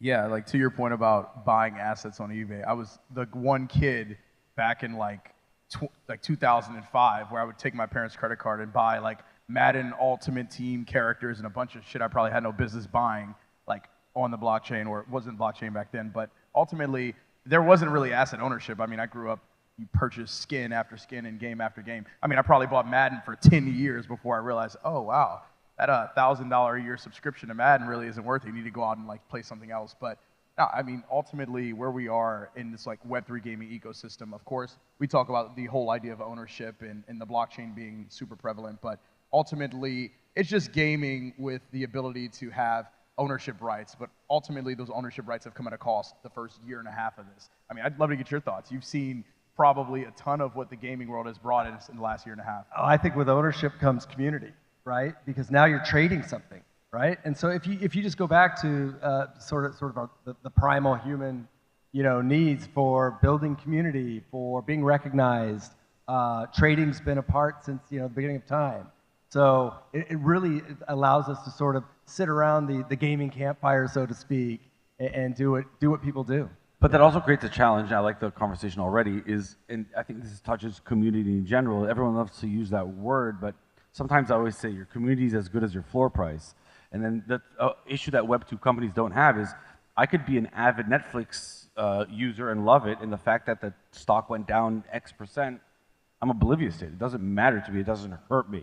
And that creates a situation where our community and our members are also asset holders of our own, I would say, financial asset, and that when it works, it's great, but when it doesn't work, that could be a very big detrimental concept. Unfortunately, because it's, all eyes are on us, right? So people are hypersensitive to what's happening in this. Like you said, when you're using another company's product or service and something happens to their stock. The users of Gmail don't care about Alphabet's stock price. Nobody cares, but with us, it's like, oh my gosh, watch this, it's going to devastate the whole industry. So I think it's just because it's early, because we're building, we're innovating. This room, this panel, we're just innovators, right? And because of that, it's all eyes on us. And so there's going to be a little bit more sensitivity around it, but we're all going to build through this. And again, the strong will survive. All right, perfect. Okay, sorry, you want to touch I was going to say, I think that's kind of one of the things that we've seen in Web3 gaming up to this date, where I think people who are coming into Web3 gaming have kind of the wrong approach, maybe the wrong mindset. I think the thing is a lot of the success of games like, Axie Infinity, NBA Top Shot, a lot of it has been kind of around the ability to make money, whereas it hasn't been about, do I really enjoy playing this game? Is this game fun? Do I want to continue to play the game? And if that was like the focus, then they wouldn't be as worried about. This is great. It's a great setup for the next question. So you touched Axie Infinity and different models or whatever. So it seems like play to earn, which was the Axie Infinity model, which is the concept of you playing a certain game and that revenue being a substantial amount of revenue in your life, was, I think, the first kind of boom of, or I'm not saying the first iteration, but the first successful iteration of play to earn gaming with the concept of migrant workers, usually in Southeast Asia, etc. That model does have some problems, but we're seeing it evolving. What are the other models? Is play to earn the base of it all? Is it actually now more like play and earn? You talked about two different models, like two different even demographics. Top Shop is, I think, mostly Western people trying to make a few more bucks for spending, and where the Axies were thinking about, oh, this is a cool way for a set migrant worker to make his rent. So what are the different models? Is there one's going to win? They're all going to win? What do you think? So yeah, I guess our company's thesis is that we follow more of a free-to-play and earn model. So basically, all of our games, you can download them through the App Store, through Google Play. When players come into the game, it's really, at its core, basically just a Web 2 game. They don't really know that there's anything different. And then as they progress in the game, eventually they'll reach a point where it goes, hey, actually through this entire playtime, you've been earning this additional currency. Would you now like to, open a wallet? Open a wallet, gain access to your assets, et cetera, et cetera. And if, for some people, it might not be their cup of tea. They don't need to do that right away. They can, continue to play, enjoy, and just continue as is. And that's going to touch a different question, but you're saying that there's an option of Web 2 and Web 3 gaming living on the same platform. X users can live their whole Web 2 world, and then the power users can opt in to enjoy a different environment. Exactly. I feel like, though, ultimately people won't want to live in a separate segregated Web 2 or Web 3 like situation. I think that when we look at what play to earn was, and it's ironic because I'm on the stage because my initial rise through the Axie Infinity days and then expanding over Web 3 gaming, but play to earn really fucked gaming up. It made gaming way worse than what people fail to realize, because when people think of gaming in Web 3, they don't think of like, oh man, Star Atlas is one of the most anticipated Web 3 games, or Illuvium has this really cool overworld ecosystem that's coming out. They think of, oh, Axie Infinity got hacked for 600 million, and all these people were making this money doing this play to earn scam, and oftentimes people fail to realize that like connotation that someone has who has no idea of what the space is what shapes the narrative of the space. So there's a famous tweet of someone saying, I bought into StepN 3 weeks ago. now I need to walk 6 hours a day for 10 years to get my money back. Yeah, but I mean, to that point, like, what was the, like, Steppen's a damn running app. It shouldn't matter, like, if you made any money running or not. You should get your lazy ass out there and run because it's good for you, you know? But that, like, goes by the wayside when people are like, marketing. oh my God, like, that should be their microcopy. Get out for lazy ass. So look, obviously the first iteration of P2E was flawed, right? It wasn't built to survive a bear market. We saw what happened. And people's lives got devastated. Those guilds are being supported by people from a very lower economic system, and they were surviving on that. So this affected. We do need to be honest, it's not just bear market. There was a Ponzi economics base of most. Absolutely. Yeah. So flawed. But traditional gaming, we use esports. Esports is a traditional Web 2, actually it's Web 1 version of gaming, right? Tried, true, and proven. It works. So you can apply those functions and those types of products and services to the Web3 market, and they'll still work here too. It's just a different community. And people are collectors, so when it comes to the digital assets, humans also like to collect things. So that's just something that's innate, right? And will survive within the gaming. Segue question. On your end, you're seeing most of the people that interact with set platforms or protocols or games, are they collectors of potential land and swords or whatever, or are they actual players? Because I think that's one of the major issues that happened that a bit after Axie, and these whole notions of guilds and whatever. And what we did is started creating another mid-level of speculators of digital assets and not the game. So that was a big issue. Well, I mean, to be completely honest, like, if we really like dive deep on the idea of like land and, you know, renting out land, like, the whole idea is pretty flawed at the you know, the base level. I mean, I personally don't want to be a sharecropper. Yeah, of course, maybe someone in a developing nation for a short amount of time, it works because the returns are, you know, more than previously stated, like higher than what they would have made. But ultimately, like, that model isn't a model that's sustainable because we as people don't want to rent assets. You know, the whole idea of Web3 and blockchain is you own your assets. And maybe it's like a rent-to-own model or something. I've heard a ton of like It also creates financial issues that some people would be paying USDC for these assets but earning in set game currency. And those creates those arbitrages that can get a lot of people wrecked. So you might be paying set person an agreed fee for that sword or house or whatever, but the native token you're earning in goes down immensely. So I agree with you that the mid-ownership level was not the best maybe iteration, and I do think that now we're going more towards experiences and less about financial, like. At the end of the day, you take any collective group of people and you're going to have different segments, right, that behave differently and have different needs and wants and different reasons, right, to answer the why. So it's going to cover the whole spectrum. And blockchain offers a lot of technology, but we're still people. You know, people are people. But, you know, ultimately, you know, what comes out the other end is it's got to go through a natural course, and that's what we're seeing right now. So there's a general concept that I would say the current iteration of blockchain gaming or Web3 gaming kind of suck.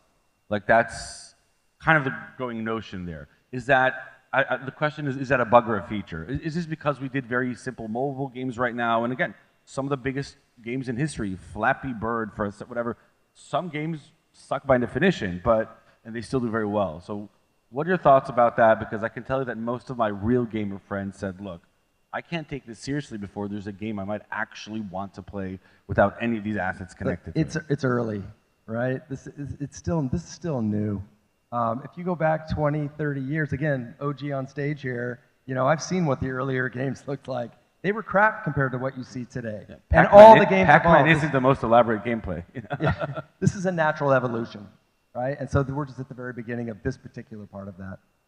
Yeah, and to piggyback off of that, I want to like basically 100% agree with what he's saying. And if you think about like a AAA title as we know it, the development cycle for a AAA title is generally, you know, 5 years minimum. And tens, if not hundreds of millions of dollars. Yeah. And then these whole raised $4 million from 6 crypto VCs to develop AAA game. Whoever reads those titles needs to understand that that's flawed by its definition of how AAA gaming works. Exactly, and then, you know, obviously, you know, these AAA studios have thousands of employees who are just working around the clock, trying to meet deadlines, trying to make sure they, you know, get everything in order. And, you know, the reality is a lot of these games that have come from the Web3 side of things so far have been, you know, from startups, smaller companies. But now we're seeing some of these bigger players really start entering the space. So I think in the next, you know, 3 to 5 years, because, you know, I think a lot of these games that will be coming from these studios already have been in development for like 4 years, and now they're just adding that blockchain Web3 So interesting. layer. You're saying that the games that were invented or by blockchain people that wanted to look into gaming look like that, and now that we have the gaming companies who are maybe interested in blockchain looking at that, they might bring in, I would say, the higher quality of, because that's their job, that's what they do. I mean, I'm not trying to like downplay anyone who's created games. Well, there's to no this point. names being mentioned. Yeah. Talk about. But I think definitely when you consider that some of these larger studios have a history of deploying very successful titles, that experience, that know-how, bringing that into this space is really going to be cool. I love that. Really pushing us. And it's also a thing of, I think we see what's happening with Unreal Engine 5, and everyone sees these insane-ass graphics, and a lot of times they're like, oh my god, this game's going to be, like, this is a game, this is going to be insane. It's like, that's just like people creating experiences of people moving around and doing shit. Creating an actual fun game loop is ridiculous. I mean, I chatted with one of the metaverse leads at Fortnite. They know they can't make another Fortnite, so that's why they came out with Fortnite Creative. Yeah. I've been driving around, I've been like Ubering in Miami, and I feel like I'm in, GTA Vice. I'm like, when am I getting out of the car with a baseball bat, All right, cool. So let's talk macro crypto for a second. It was an interesting year. A lot of things happened. A lot of the things that we thought, like some of the biggest blue chip players in the space are no longer even here. You can drive by FTX Arena. That's a nice, surreal experience. Some are saying that GameFi is maybe the golden ticket right now. That is like the one that, other than the Axis. Goblin Town. Yeah, Goblin Town. It's dead. It's what? Dead. GameFi's dead. GameFi's dead? Yeah, GameFi is dead. All right. Why is that? It's dead because you're taking finance and putting it at the forefront of gaming and trying to deceive people into believing that putting a financial mechanism with a gaming UI in the front is going to be the end-all be-all. I see it as synonymous with the whole V1 or version 1 of play to earn, because I know we talked about the whole there's a second layer of version that could happen, but for the concepts of what GameFi stand on, it's not going to work. There are tons of games that'll reach out and talk about the whole idea of we have burn mechanics and a white paper and tokenomics. So all that shit is Web3 lame. gaming and GameFi are separate for you. There is the gaming aspect, and then there's the financial models aspect of it. And you're saying, let's do more Web3 gaming, and let's do less I agree. GameFi. I agree with Bryce on what you just said. Web3 gaming. It's just gaming, okay? Yeah. And it happens to be using Web3 mechanics, but gamers are going to game, so that's it. And to your point about like these financial models, there's always been financial models in games, and I think there should be an ecosystem of infrastructure when these games launch. But ultimately, the communities are what drives prices and markets. The problem is you've seen games tweet about, oh, this NFT that we're launching is going to be a collectible, like a Pokemon or something. And it's like, dude, Pokemon's been around for 30, 40 years. I was playing it when I was 5. I'm still playing it, and I'm 27. That collectability of a Pokemon card didn't happen overnight, and it didn't happen because a founder of Pokemon said, oh, this is collectible. It's like describe value over time, and that's what's missing in Web3 gaming, because to your point, we're really early. But let me add to that. So gamers are going to game, and if they can earn something, great. Whatever label the market puts on it, P2E or whatever, and then who cares? So They're we're seeing going to that, game but then if we're seeing the platform say, all right, you have this NFT. How about stake it? How about do derivatives of it? How about do fractionalize of it? So maybe that's the bad ideas that we're taking from the DeFi players or CeFi players or whatever, and we're trying to, now that we have you here and you have a financial relationship with us, let's try and bring all the shit that didn't work in different places. Yeah, so I mean, I guess I also do agree, but I also disagree in a sense, because I think obviously the term GameFi as it is, we are only kind of experiencing what the current iteration is, and that word and what it kind of stands for can always evolve. And I think as Web3 gaming evolves, I think the definition and behind GameFi will also evolve with it.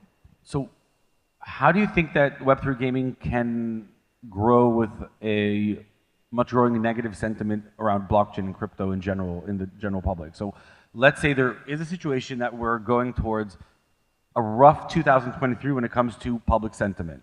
How do we make sure that this part of Web3 isn't too much affected or can break the trend? I have a theory on this. So build better games, okay, and make it seamless, right? Make the experience seamless. It's experiential. People play games to escape, and then to win and join a community and all these other things that come with it. But it's an escape mechanism. It's entertainment at the end of the day. We're in the entertainment industry. It's a $2.2 trillion global industry that we're part of, and it happens to be mobile gaming is larger than all of crypto combined, almost 1.5 or 2 times. It's the fastest growing sector in the entire global entertainment industry. Yep. Okay, but people are doing it because they want to play games. If they can win something and gain something out of it, great. If it's a collectible, even better. These are all innate human needs that people like to meet that are part of the community. So.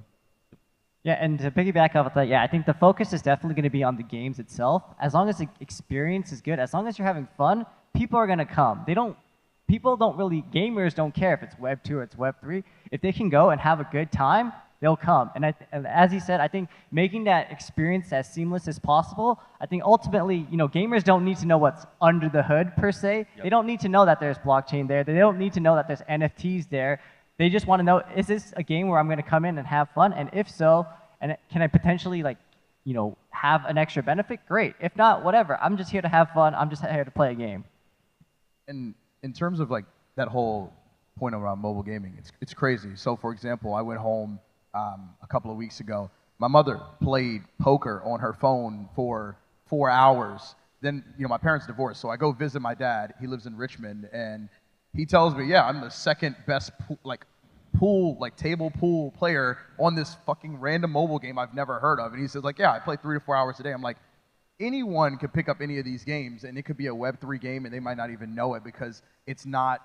The term Web3 gaming isn't going to outweigh genres of gaming that have their own specific niches, like MMO or card games. That is where these games are going to sit, and ultimately creating it's like saying a cloud, easy mechanisms. We want to be how like we where get there. cloud is. We use cloud-based technology all the time, and we don't know that it's a cloud-based technology. It's just on the cloud. So Web3 in the cloud gives us the opportunity to take gaming to the global market, right? To emerging markets, to developing markets. So that's a huge opportunity. We can use this as a beachhead to bring the rest of the world online and use it as you said, it's it's a great bridge, right? And it could bring in the masses. This could literally bring the entire planet that's going to come online. It can be their point of entry. So I don't remember who it was who said this. It might be CZ or Brian Armstrong. Someone smarter than me said that one of the things that we all failed as an industry in the past year is that we tried to onboard 1 billion users a bit too fast. What are your thoughts about that? Is it okay for us to go and tell people, hey guys, we're building. Things take years. These assets, whatever. Have we too fast to, first of all, fundraise a lot of money from wide-ass people and then give them assets that they're invested in? But also, are we trying too fast to onboard 1 billion people? So those kinds of claims, I dismiss, okay? Yep. I look at the macro. That's a good conversation. I like it. Okay, I look at the macro. We call it the macroeconomics. But the macro truth is that by 2025, 82% of all internet access is going to be done through a mobile device, and that approximately half of the world will be online. We hit 8 billion in population, 2 weeks ago? Approximately 4 billion people are going to be online. 82% of them are going to use one of these supercomputers in their hands to go onto the internet, to experience that. So that's the natural macro view, and those are the real numbers. So claiming that we're going to bring on the next billion or whatever number that people want to pluck out of the sky, that's great for a soundbite, but let's just look at reality. That's reality. All right, perfect. Yeah, I think that ultimately you shouldn't stop trying to bring in users just because tech is early and things of that sort, because ultimately you need more people with more various diverse backgrounds that can provide feedback to games, whether it's, Web 2, Web 3, you need people in general. So I think you should go out and market the same way you would if your game was, doing 100 million daily active or a monthly active. Most of these games have more NFT holders than active players, like substantially more. Well, most of the NFT holders aren't players, actually. Yeah, of course, of course. I think that another thing I also want to touch on, I think it's really directed to you guys. So it seems like all paths go through app stores. Apple App Store, Google App Store, whatever. There is a framework on how you can have your product on it. And again, I'm not going to go into specifics, but it's don't do an NFT drop before you actually have a game. But that's something else. Are we all contingent on Apple and Google liking us and letting us participate, and then also maybe doing user acquisition or whatever? Or is there a chance that games or the game Web3 industry can live and develop itself without being subjected to being under Google and Apple's direct. Beholden, Yeah. I think is the appropriate word. What are your thoughts about that? Major players are going to be there, so it's part of the ecosystem. But there's plenty bigger of room. things in Web3, like you talked about, like some of the biggest Web2 games, whatever. They're not able to beat Google and Apple. They want to do their own internal currencies. No, but I think there's enough room for all players to play, right? For all innovators and developers to be part of it. So there's going to be an indie sector. There's going to be the major brands. And remember, the bigger they are, the less nimble they are as well. So they can't go into a lot of the markets that we're entering, right? These developing markets, these emerging markets. They want access to that. They'll use us to get that, right? So those big brands, the Microsofts and the Googles, they'll use us. Build more channels. It's not let's do everything we can to get into Google and Apple app stores. It's also build our own app stores. Sorry, say that again. Should we all optimize on how we build Web3 games so they'll be able to be inside an Apple or Google app store, or should we focus on creating distribution channels that don't involve us being contingent on Google and Apple letting us participate? So I guess coming from traditionally mobile gaming, I would say that obviously Google and Apple gave a lot of smaller studios a great distribution channel to really reach a wider audience. I think specifically, Com2uS being a Korean mobile gaming developer publisher, if it wasn't for Apple and Google, people in America, people in Europe may have never heard of us, may have never played our game. Summoner's War became a global hit thanks to that distribution channel, and I think it is kind of having that great distribution channel will really help the industry grow and really help people become more exposed to it. I'm not saying that we need to be fully reliant on Google and Apple Play, but I think they've set up a system which is a great distribution channel and really for. So we should optimize but not be too dependent and also think about different channels. It's a symbiotic relationship. They need us and we need them. And it's not just about Apple and Google. There's some other very large distribution channels. Twitch. Huawei, Samsung. We have an avid Twitch user. The question is, like, if tomorrow X platform, streaming platform A or B does like or doesn't like, there's a lot of gatekeepers. Yeah. I mean, I think that although Apple takes 30%, if I was building a mobile game, I would put it on the Apple App Store and then get on Facebook and run probably twice as much as I spend in development time and development cost of the game in advertisement, and chance the fact that I'm going to be able to make that money back through one of those traditional platforms. Love to get your thoughts on that. Like I said, it's a symbiotic relationship. They need us and we need them. So they have the distribution channel. They have the eyeballs and the ears. So we need that. Okay, but they also need us. They need the innovators. So. All right, let's use our last 2.5 minutes for shout outs. Please, everyone, if you have an opportunity to tell the people about something cool you think that's happening in the industry, you guys can be involved in it, but please not your actual direct company or whatever. Something besides us. I'm going to give a shout out to Ukinga, which is a new game coming from Crow Studios. It's an exciting battle arena tower defense game, and we happen to be integrating our esports tournament system in there.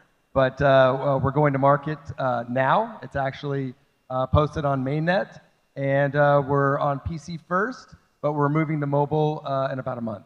Perfect, thank you.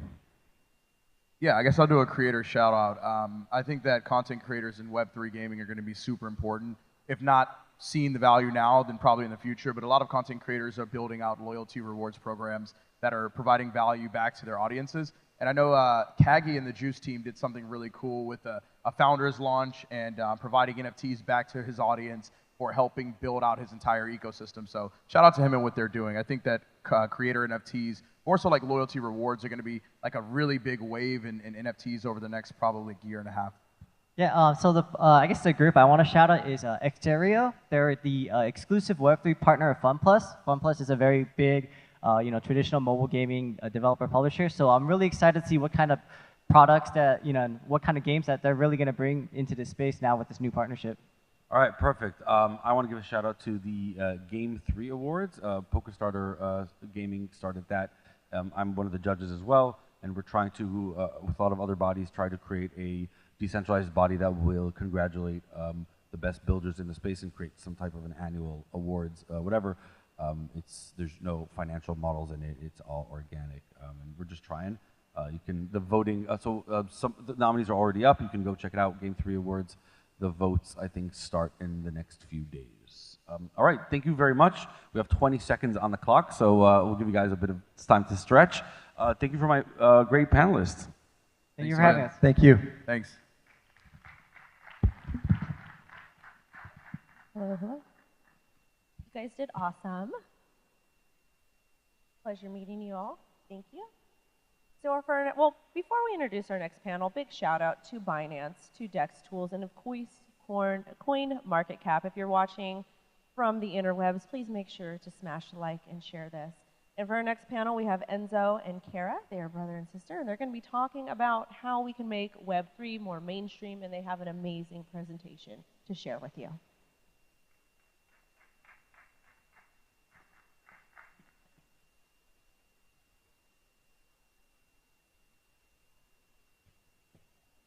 Hi guys. So first, a Hi. big thanks to DCentral because after 1 year of hard work, this is the first time we talk publicly about our project. And also, I recommend you to stay until the end of the presentation because we have kind of surprise for you. So now, before we begin, I would like to ask you a quick question. Could you please raise your hand if any of you have an NFT? Okay, wow. So you have quite often act. I just don't know because it's not working. So just the slide, sorry. Okay, oh, 1 second. I don't know why it just started.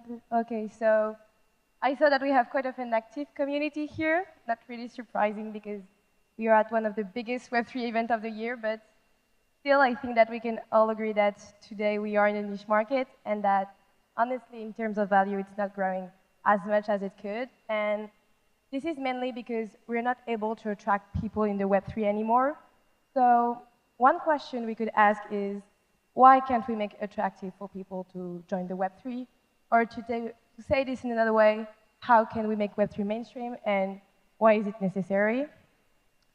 So with my brother, we have been analyzing the market for several months, and well, we have really quickly realized that Web3 has a really bad image, and above all, there are many barriers of entry. I don't know if you know that, but today, less than 5% of the world's population owns a cryptocurrency, and less than 0.5% owns an NFT. But more than that, the top 0.1% of the top holders own 27% of the Bitcoin. That is 90 times more concentrated than the dollar. That is why I described it as a niche market earlier. The problem here is that a decentralized technology has been created in an economy that has remained completely centralized. So today, after, as you may know, we have had a huge growth, but large market leader has been collapsing. And I'm not going to name them all, but from all the events that has taken place, it is clear that only a core group of people can control the market, which makes it a danger. And today, my team and I are convinced of something, and I hope that by the end of this presentation, you will agree with this. Well, we are convinced that for more stability and less volatility, we need this mass adoption. And this mass adoption happens through education. We need this mass to take back the power to evolve the whole market to be regulated. So now we're getting in the heart of the matter. How do we get this mass adoption? Well, we have been talking to a lot of people around us, and usually the main problem that they encounter is the user experience, accessibility. So let's take my mother, for example. Telling her that she needs to download MetaMask, then send funds to a crypto account, then save 12 secret words that made no sense together. Honestly, that was double Dutch to her, and for the most of the people, I think. So then there is this, and then there is also the issues of security, trust, and above all, the major problem, mistrust.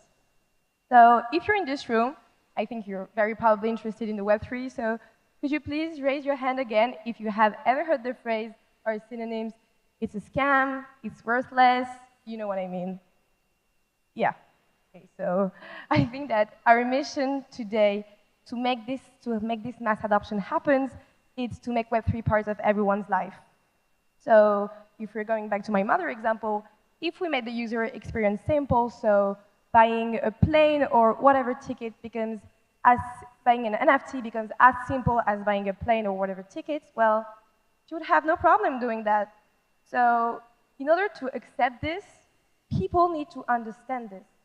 They need to understand the importance and new opportunity that this technology provides. It is like the internet in the 2000s, basically. Today, everybody uses it, but at first, so even my grandparents, they did not understand a thing, but now it's almost impossible to not use it because it's part of our daily lives.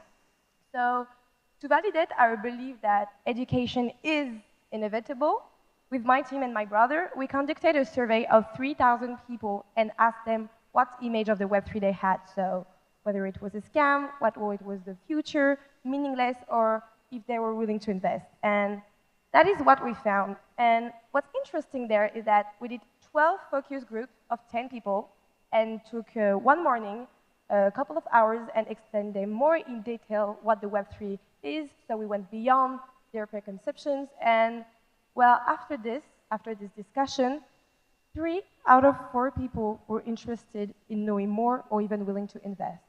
That is why we deduced that education is inevitable. So this is the exact reason why we are on stage today to announce officially that we're launching Agora Learn in 2 months, one of the very first e-learning platforms directly related to the blockchain. It's a platform completely free to use for all different levels, where you can learn, get information, discover the best solution of the market, and understand how to enter this new era. But more than that, you get rewarded to learn. So basically, it's completely free to use, and the more course you finish, the more course you accomplish, the more real money you earn. And that's how we get the best engagement in the world. There will be all the different topics of Web3, from NFTs to DeFi to creating a smart contract. So we're kind of a Web 2 and Web 3 startup because we are making it easy for people to move between both, and you do not need to understand anything about the Web 3 at first to participate. So now I want to talk about big numbers because that's what the Web 3 goes with. So 45 million, that's the estimated numbers of new job opportunities that will be created in this industry by 2030. So this shows how much we will need to educate the population. And that is why, more than regular courses, we developed a white label versions for the corporation, as we will educate their employee towards the Web3. And to link all that, we created a job board for companies to post their job offers. So basically, we established ourselves as a bridge between future talents and the corporate world. And now, we want to go even further because not only are we trying to educate people and offer them job opportunities, we are also launching Agora events. And this is because we believe that Web3 is an extension of the real world. So we want to give the opportunity to our community to meet in real life, not only online. So we're going to do events every 2 months in the biggest capitalized on the world. So each event will be sponsored by a luxury brand. We have already managed to secure some partnership with very famous brands. And as you probably understood by now, we like to go further. So we go even further. And to wrap everything up together, we are also launching Agora Class NFT in March 2023. So basically, holding one of our NFT will give you access to all our events, will offer you the opportunity to earn 3 times more on our Learn-to-Earn platform compared to the one who does not hold one. But more than that, as long as you hold your NFT, you get 20% of our income revenue, and it grants you access to multi-dimensional gifts. And this whole project has been created and developed with the world's best-selling French artist in the world. I think you already saw his artwork. His name is Richard Orlinski, and he's all over Lincoln Road right now. And he, by the way, have another panel at 2:30 that I invite you to join. And we also created and developed this whole project with Dior's art director, Mr. Olivier Lapidus. So basically, we are a team of 4 main partners, my brother, Richard Orlinski, Olivier Lapidus, and I. But more generally, we are 43 people working on a project for this amazing that is going to launch in 2 months. And from this amazing partnership, Richard Orlinski created 5 500 physical statues that will be randomly assigned to 500 lucky minters. And now that I have roughly studied the current state of Web3's image, what I would like to say to end this speech is that for the Web3 to go from niche to mainstream, it needs to be mass adopted. And this mass adoption happens through education. For us, mass adoption means evangelizing the market. And thanks to that, we will say that the Web3 belongs to the people and not to a core group of people like it is now. But we cannot do this without you. So if you could just take 2 minutes to 2 minute tops, honestly, to fill in this form. You can either find it on our website, agoraclass.io, because as Enzo said, it's the first time that we're talking about our project publicly. So we have done something really special for this event. And we're giving away 5 physical statues of Richard Orlansky to 5 lucky minters. So yeah. Thank you very much, guys. Thank you very much, guys.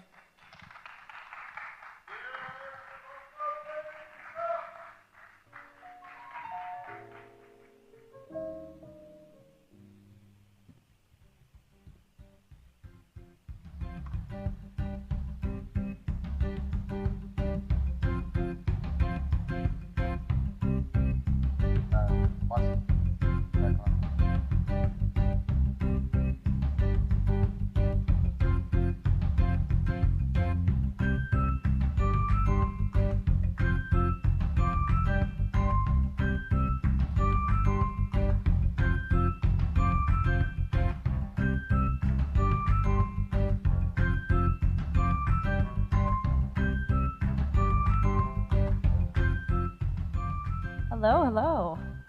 So for our next panel, it's going to be kind of fun, and I'm actually really, really excited for you guys to see who's going to be up on stage. We are going to be speaking about meme and community coins because they are here to stay. Love it or hate it, Dogecoin is around and could potentially be the currency for Twitter. But today I've got Justin, and he's one of the organizers of DCentral, so make sure you guys give him a big round of applause. But he's not my special guest. You will see who it is in a quick moment.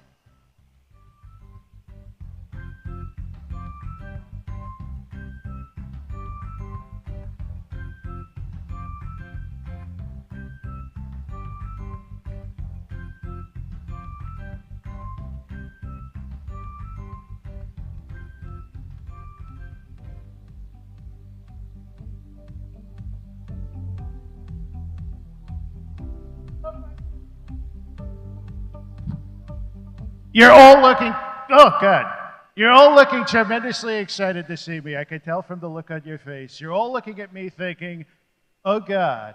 Or the other half of you is looking at me saying, oh God. So I'm hugely excited to talk to you today. I gotta say, I'm here for Proof of Memes, which is the strongest project ever, in my opinion. I love it bigly and strongly from the bottom of my huge heart. And what I love about it is that they're making meme coins great again, okay? All the meme coins that you love to trade. Palm Chain is all about making sure you got the tools that you need to trade safely and securely. You got all the best projects on there, and they're bridging to Palm Chain. I love it so much. Love it so much. If I had pom-poms in front of me, I would dance in front of you, okay? I'm hugely excited about it. So I want to talk to you about something special. So we're going to collaborate with the most powerful DeFi projects in the entire crypto space to deliver 55,000 pounds, which is more than Rosie O'Donnell gets when she eats a huge Christmas turkey. You know that's true. You know that's true. And we're going to deliver these presents, 55,000 pounds of Christmas presents, to all the families and children in America that are in need right now, because it's a sad place we live in, isn't it? It's horrible with inflation and everything else going on. So we're going to make Christmas great again. So Palm, what they've done, they partnered with a little meme token called EGT, Elon Goat Token.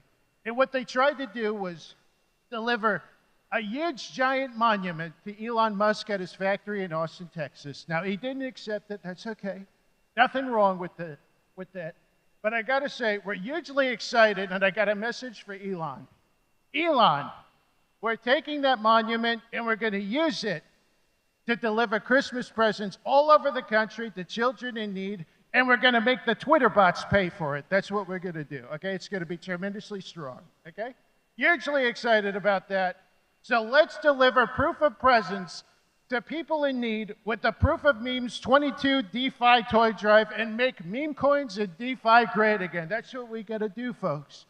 Can I get a round of applause for that? That was weak. Let's do it again, folks. Come on. Yes, that was better. That was so much better. That gets me feeling hot and saucy, folks, okay?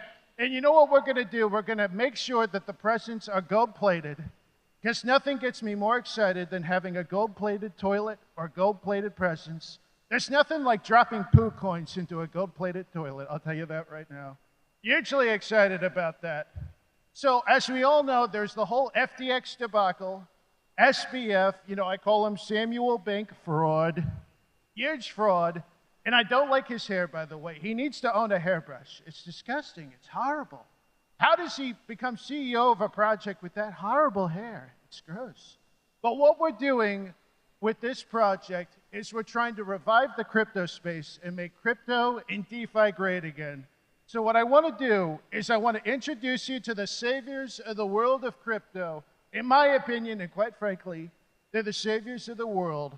So I want to introduce to you Palm founder Roger, joined by the altcoin Chill Tank members, Jake Gagan, Ian Heinisch, and the legendary Moon King, B Roots. Thank you so much.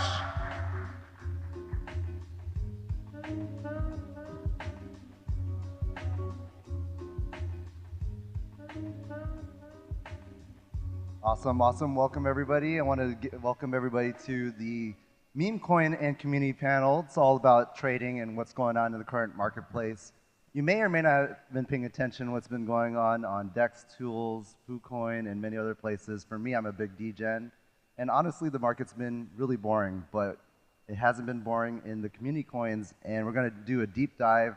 A lot of people have been writing it off, really, and just discounting it. You know, some of these are just meme coins, some of them are very short-lived, pump and dump, etc. So we're going to dive a little bit deep on what's going on behind the scenes, listen to some of the project founders on why they built it, to see behind the scenes from UFC to crypto, and even talking about creating content too. But let's do a quick intro for everybody down here. Hi everyone, my name is Roger. I'm the founder of Proof of Memes. To begin, I started my crypto history like a lot of other people, getting into community coins, you know, learning about the DeFi ecosystem, and hitting that trade button on Uniswap. And from the moment I got in, I realized that there's something there that's just different compared to, you know, buying it on an exchange and, you know, considering yourself a maxi, but yet you've never used a DeFi wallet. So, you know, I'll pass it off to Jake over here. We'll get these intros going, and let's talk about Proof of Memes. Absolutely. Jay Gagan, crypto YouTuber, and also online at Jay Gagan. Happy to be here. I know my mom is watching. She would kill me if I didn't give her a shout out. So hi, Mom. Thanks for tuning in. B Roots, go ahead. Hey, Mama Sue.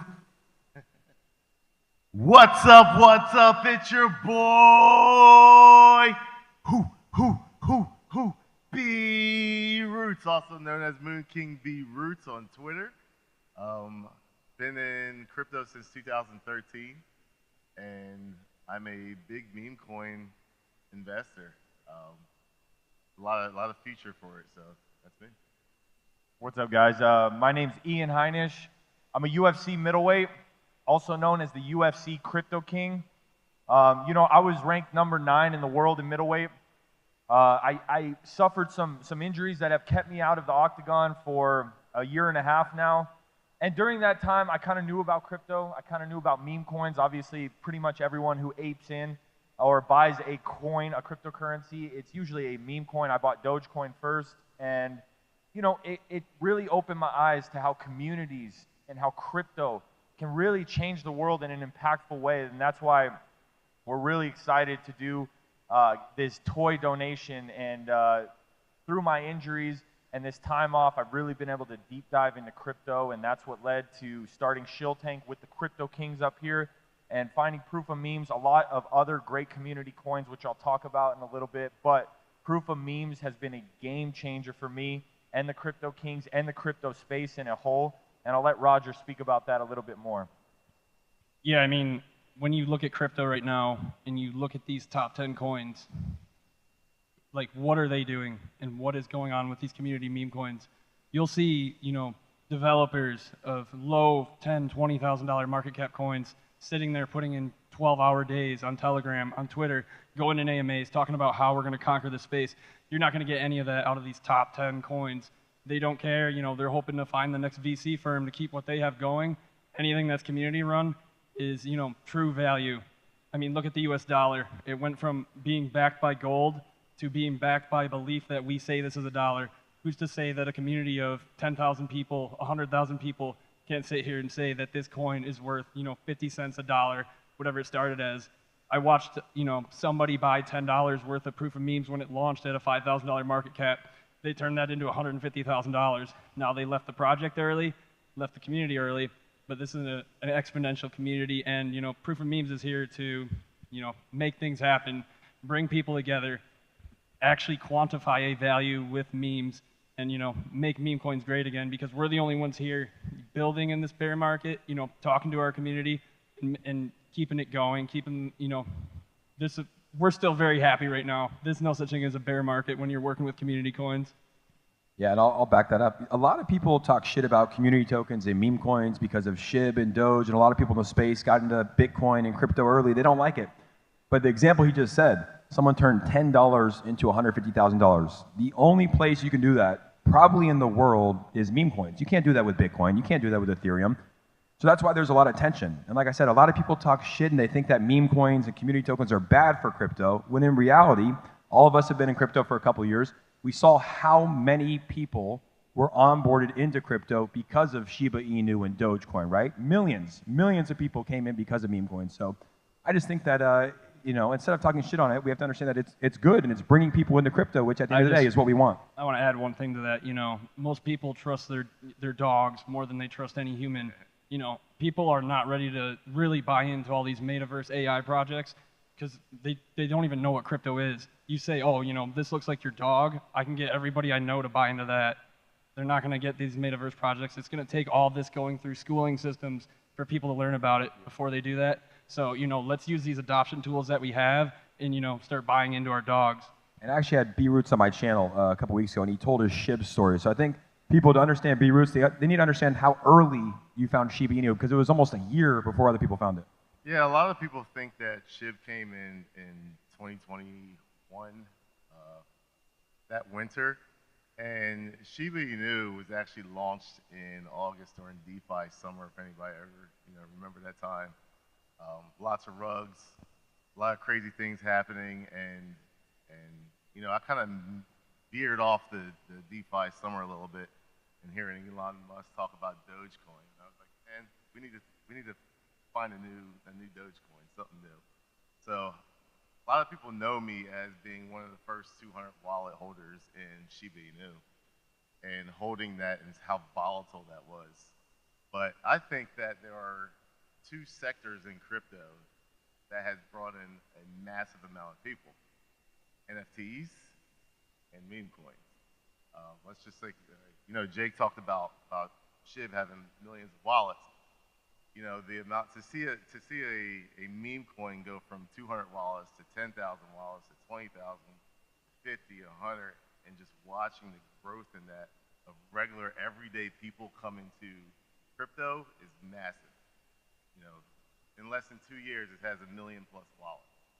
So, you know, like you said, a lot of people don't hate on meme coins, but just think about it. A lot of those wallets are retail money, and SHIB is still sitting anywhere in rankings from 15 to 12. So, Can I add to that? good. And when you're talking about wallets, we're not talking about people holding it on an exchange. You know, half of the Bitcoin maxis out there are holding all their Bitcoin on exchanges, claiming, you know, Bitcoin's the only thing you should buy. Everybody that bought Shiba Inu, this wallet count he's talking about, that's pulled from Etherscan, which is a data query explorer for wallets. That means these people are participating more in a decentralized system than the Bitcoin maxis holding it on these exchanges. They actually had to learn to access a protocol called Uniswap to buy these coins. So if you're going to be a Bitcoin maxi and, you know, believe in all this decentralization that we are taking part of, then you at least should learn to interact with DeFi protocols and participate in the system that's proven. Yeah, it's definitely it's almost like an intro drug for crypto. We all know once you go in the black hole, you're not getting out of it. So meme coins, very easy. Oh, I like that dog. Cool. Everyone's getting into it. The price is going up. Everyone's winning. They tell their friends they're outside of crypto coming on in. And now you got this big community of retail people in. But once they get their success in crypto, now they look into the DeFi and a real project. So you're going to see that meme coins is here to stay for sure. You're going to see them getting bigger and bigger. Proof of memes, the layer 1 for meme coins. Great narrative. Look out for it. Yeah, man. I mean, as an outsider, as an athlete in the UFC, obviously UFC has always been on the forefront of accepting new things, innovation, you know, starting the UFC fights, the earliest out of any sport in the world in COVID times, and having a Crypto.com sponsorship, having the VeChain sponsorship. You know, I became attracted to actually GME and AMC. It was a meme stock. And the reason I was attracted to it is obviously you can make money fast, but even more than that, I saw the corruption and I saw the community trying to fight something that was very corrupt. When AMC shot up, they literally took the buy button away so people couldn't keep pumping and buying into the coin or into the stock, sorry. So I realized that cryptocurrency, they can't do that. With DeFi, it's different. So that's when I switched over to like fully crypto. I still hold my bags of that, but I switched over to crypto and I saw the communities and they were growing and they were looking for change. And I realized that crypto can truly change the world. And we have all this FTX negativity out there right now, which is very unfortunate because as an outsider, like I have my grandma and my cousin calling me, "Are you okay?" And, you know, I think that's kind of a bottom signal on a side note, but it shows that an outsider looking in sees a lot of negativity, a lot of disgusting things that they don't want to get into. That's why we want to do this toy drive. We want to beat the Guinness World Record of donating the most toys with proof of memes, and we want the whole DeFi community to come together. Inflation's through the roof. People are struggling right now in the economy. I think it would be an amazing thing for Binance, KuCoin, CoinMarketCap, CoinGecko, everybody come together. Let's make this parade and let's donate and show people that crypto people aren't just wanting to make that quick $1 million. Yes, it happens, and it's a change of wealth that happens, but we want to use crypto for more than just making money. We want to use that for a good cause. We want to give back, and I think children in this country can use it the most in this economy. So I love what we all need to come together on this. I truly believe we can double the record and get 100,000 pounds, and I think we can all come together and make this happen with these communities. And I'll let Roger speak more on that. Yeah, I mean, I 100% agree with you, Ian, and I am going to call out all those exchanges. You know, if you claim you're doing so well, you have all that liquidity there, you know, make a little donation. So now I am going to talk a little bit more about proof of memes and what it is. When Ethereum moved to a proof of stake ecosystem, you know, I make fun of Bitcoin maxis a little bit, but I still love Bitcoin. Without them, none of us would be here. None of this would exist. So at the end of the day, proof of work is a proven consensus, and it's one that has not failed. So proof of memes is actually an Ethereum proof of work blockchain. And at the end of the day, when it comes to proof of work, like our network of miners that we have, it's just way more sensual and kind of bullish in the sense that there's millions of dollars in hardware backing an ecosystem that is securing a network where people are transacting on the network. Now, obviously, the proof of memes name is a play off of the proof of stake, proof of work consensus. So with proof of memes, you know, when you look at anyone familiar with DEX tools in here, when you look at DEX tools, look at the list of coins that launch. I would bet you, you know, probably all of you at least $10 right now. 9 out of 10 of those coins on there right now are meme coin names. So when you build a blockchain specifically for that volume, whether or not you like meme coins, when these developers have a place where they actually go and it's specifically designed for meme coins, that volume is going to move to our network because everybody on our network came here because they trade meme coins. And, you know, right now, adoption isn't there where people are, you know, pushing these massive, you know, utility projects on Uniswap protocols. They're pushing meme coins. It's, you know, like right now, this space is being carried by degens hoping to hit it big because the economy's so bad and they know they'll never be able to retire anyways. So literally, you know, proof of memes blockchain, it's a really fun ecosystem. If you took Dogecoin and Ethereum, you know, those two had a baby, you have proof of memes, and that's exactly what we did. And for any of the haters on proof of work, you know, say that to the power companies in 10 years when they get a hold of what we're doing and they take Bitcoin mining and, you know, proof of memes mining, and they're using it to stabilize the grids. You know, everyone that is, you know, on the green energy side of things, they don't like it. And it's mostly just because, you know, politicians haven't gotten the money into their pockets yet or figured out a way to do it, you know, with everything else that they do in the system. So when the power companies get involved, you'll hear nothing again about green energy conservation with mining. And really, Bitcoin will solve green energy and mining because the only profitable way to do it right now is through green energy. Definitely. I think we're seeing a cleansing. Ian mentioned it. There's a lot of negativity in the crypto space with the FTX dilemma. I actually just saw BitBoy Crypto's here, so shout out to Justin for getting BitBoy here, nice guy. But we are seeing a cleansing process, right? And I think it's good for the decentralized part of crypto because a lot of the meme coins and community tokens are on the decentralized, they're DeFi, right? So we're seeing a lot of centralized exchanges go down. It's been a bad year for crypto. We can all admit that, right? A lot of insolvency, Voyager, Celsius, BlockFi, FTX, all of these exchanges went down, which makes a project like Rogers, which makes DeFi projects more enticing, right? Because they don't own your crypto. When you have your money on Coinbase or Crypto.com, they own your crypto. Not saying these exchanges are bad, but it's not good to keep your crypto on there. So I think we're seeing a cleansing process. A lot of the bad actors in crypto are getting taken out, which is good. And we're seeing a rise of decentralized projects, hardware wallets. I'll make one statement. If you have your crypto on an exchange right now, I think we can all agree you should probably get it off and put it into a hardware wallet. And we're seeing a cleansing process. I think what's happening right now, obviously it's bad short term, but long term it will be good for crypto. 100%. This is my third, I believe, bear market. How many years is that in crypto? 9, almost 10 years. So yeah, definitely been in this situation before. And you know, I like to see conferences like this where people are working and you can actually meet people face to face and actually see that there are in real life people in crypto that is working hard. And you're seeing that out there. And these are the projects that you want to get into because they're flourishing right now, just not in a chart. They're just building during the bear market right now.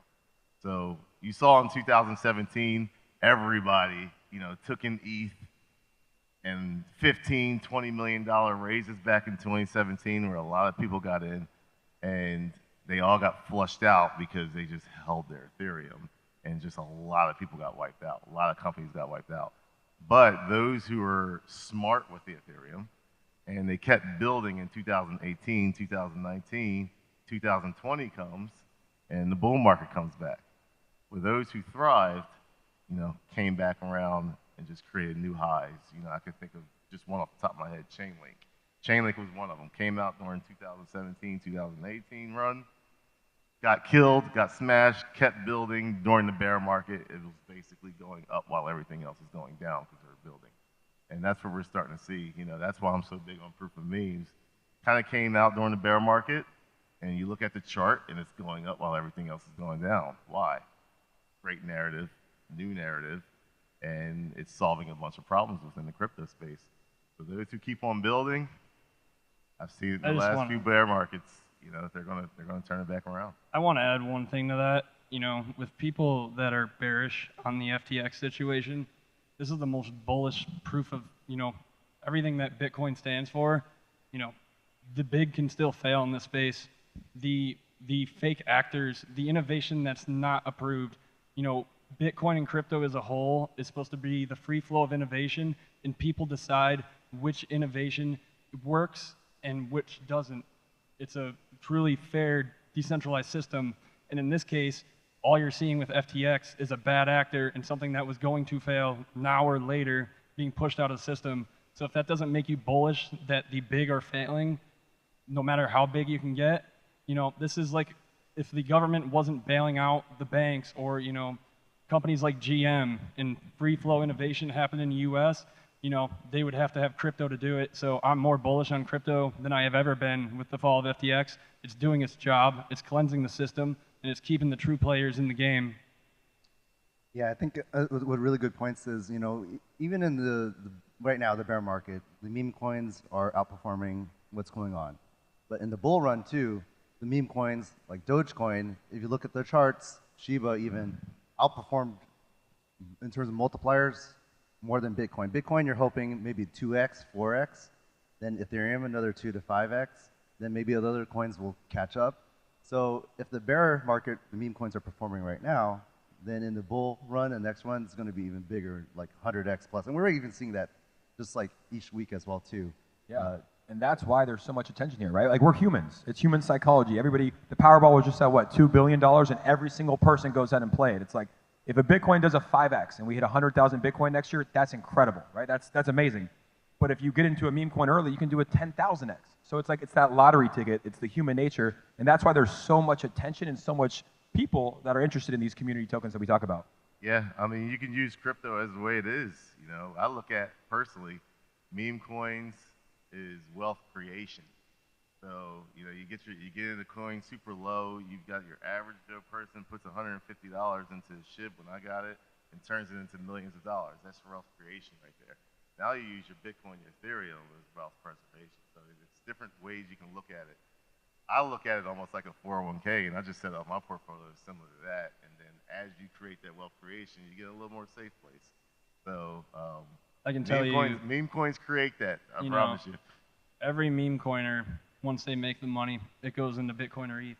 So that's true. Yeah, and I just think like proof of memes, it's just been a game changer for what is crypto made for? Peer-to-peer transactions, for putting the power back in the hands of the people. And you have proof of memes that comes out. Most of these layer 1 blockchains have pre-sales with VCs. So the common person gets into this project very late. Now, Roger said all the people can get in now, and VCs haven't even stepped in. Institution money has not stepped into this. They will FOMO in, and this is putting the power back in the hands of the people. When proof of work, once proof we've of stake. had VC offers, and we've given them the middle finger. Yeah, so I mean, it just shows like this is for the people. This is for the communities. Memes are fun. Memes make people money. We want to make memes have a good cause, which we're going to do the toy drive, and we want to do many more things in the future. So we want to make memes great again. Proof of memes is leading the way, and the VCs are going to be FOMOing in very soon. So, guys, Yeah. this is bullish. And to touch on, with the proof of presence toy drive that we're doing, I'm sick of going on Twitter and hearing about FTX, and there needs to be some positive in the space because we still have to work on adoption as a whole. There needs to be collaboration. So if you're in any entity organization and you're sitting in this room right now and you have any connections with, any Web3 party like, Binance, CoinGecko, CMC, all of you should be jumping on this because it's really good publicity for crypto, and it's sending a message that, not everything that's going on with crypto is negative. There's a lot of positive, and, let's break the Guinness World Record. It's 52,000 pounds. Let's donate more than that. And let's prove everybody that, the crypto space can come together for good. We will continue coming together for good. And, we're going to blow out traditional finance, whether people like it or not. So get ready. Yeah, and I know we have about 5 minutes. I got to ask the audience here and everybody that's watching at home, and am I the only one that's crazy to think that SPF is not in prison right now or getting prosecuted, and he's speaking at New York Times? Can we hear some noise if I'm right? Am I off on that? It's like, how is this guy speaking at New York Times events when he's lost $10 billion of money, of customer funds? How is Joe Biden in our White House? Yeah. I think Funny Dial will like that also. Go ahead. Yeah, well, another point that I like to kind of ask you guys too is, people kind of diving into meme coins too, like seeing proof of memes as well. You guys are building layer 1 of that to kind of even have tools to prevent rug pulls on the contract, right? There's so many, evaluating the coins, how do you separate from To talk on that a little bit, when it comes to layer 1 blockchains and the founders of them, they do not care what's going on in their ecosystem because it all drives volume. 99% of their volume is scams going on in their ecosystem. So the only way to fix that is to step up and create standards. And that's exactly what we're doing at Proof of Memes. We're creating tools that prevent rug pulls. And from the top down, we're telling everybody, use this. Otherwise, we cannot guarantee you will not lose your money. And when we're saying use this, it's also for developers too. So we're encouraging developers to launch contracts that are, from us, pre-audited, and they're launching it on liquidity protocols that automatically lock liquidity. So it means for the end user, they're not buying into a honeypot, they're not buying into something that can get rug pulled, and at the very end of the day, at least their first crypto experience didn't end with them losing 100% of their money, because if they wanted to do that, they would go buy a lotto ticket, and that's not what we're trying to do here in crypto. We're trying to provide good experiences for everybody that's trying to get into the space and learn DeFi. We also have a launch pad that launches meme coin projects. We support them, we provide them with liquidity. You know, if Vitalik came and offered people, you know, liquidity, startup funds, if he went around to colleges encouraging developers to get into the space, that, you know, that's another really big issue with crypto right now, is no one's actually going out and attracting real developers. The real developers are sitting in college classes right now wondering how they're going to make millions of dollars when they're older. So, you know, people, community, or especially these layer 1 blockchains, they need to go out to colleges and recruit these kids, because nobody in these colleges is doing that right now. You know, my college, hometown college, MSU, Michigan State, you know, the competition's for like a $5,000 grant, and that's what you get to build. We can go in there with our blockchain and offer these kids $100,000, and I guarantee you we get life-changing products out of them. Off to you guys. Yeah, and Roger's obviously the technical, the brains behind it, but I will say this, it's like, we do need more safety and transparency in the crypto space. There's 90, what would you guys say, 90, 95% of projects that launch out there are probably scams? 90 to 95% of projects are scams, and then the ones that not, 99% of those will fail. So we need people building good products with utility that has a long-term vision. Yeah, so you having those protocols in place saying, hey, this is a safe project from our detector, right? This is a safe project. And obviously you can't guarantee that a project's going to go up, right? Like, as YouTubers and people that tweet about projects, like, we get a lot of shit if a project goes down, but it's like 99% of businesses fail as well, or 90% of businesses. So it's good that you're protecting the space, because a lot of people see what happens and they want to stay away because they understand that, you know, if you click a link, all your crypto could be gone, right? It's the wild, wild west of crypto, and I think building protocols like that is going to be good for the space ultimately. Yeah, you're going to see, you know, the crypto kings and actually how we vent out different meme coins, different projects. You know, our Twitter show is Shill Tank, is what we're known for. It's been growing at a tremendous pace, and that's how we found Proof of Memes. But, you know, as much as possible, we just show people, we're going to introduce an interactive Shill Tank, where we show people actually all the checks that we do when we're actually looking for these coins and try to prevent rugs as much as possible and letting people know about coins. So we're going to have that out in probably the next 30 minutes, I believe, 30 minutes, an hour. Yeah, so at 1 o'clock, we love Shark Tank, we love entrepreneurs. We figured, hey, we're going to make something similar to that, and we're going to vet these projects out. We're continuing to grow, learn. Our audience is learning. We're giving feedback to developers. They're coming back with better products. So it's a fun, interactive show. We found coins through this whole bear market that 5x, 10x, 100x, 5,000x, like Proof of Memes. Everyone's here for decentralization. We all know that's the way and the future. So I want to give a big shout out to Justin Wu for putting this event on. You did a great job, man, and we really appreciate you. And I know everyone here in the communities really appreciate you, man. Thanks. We'll be back next year.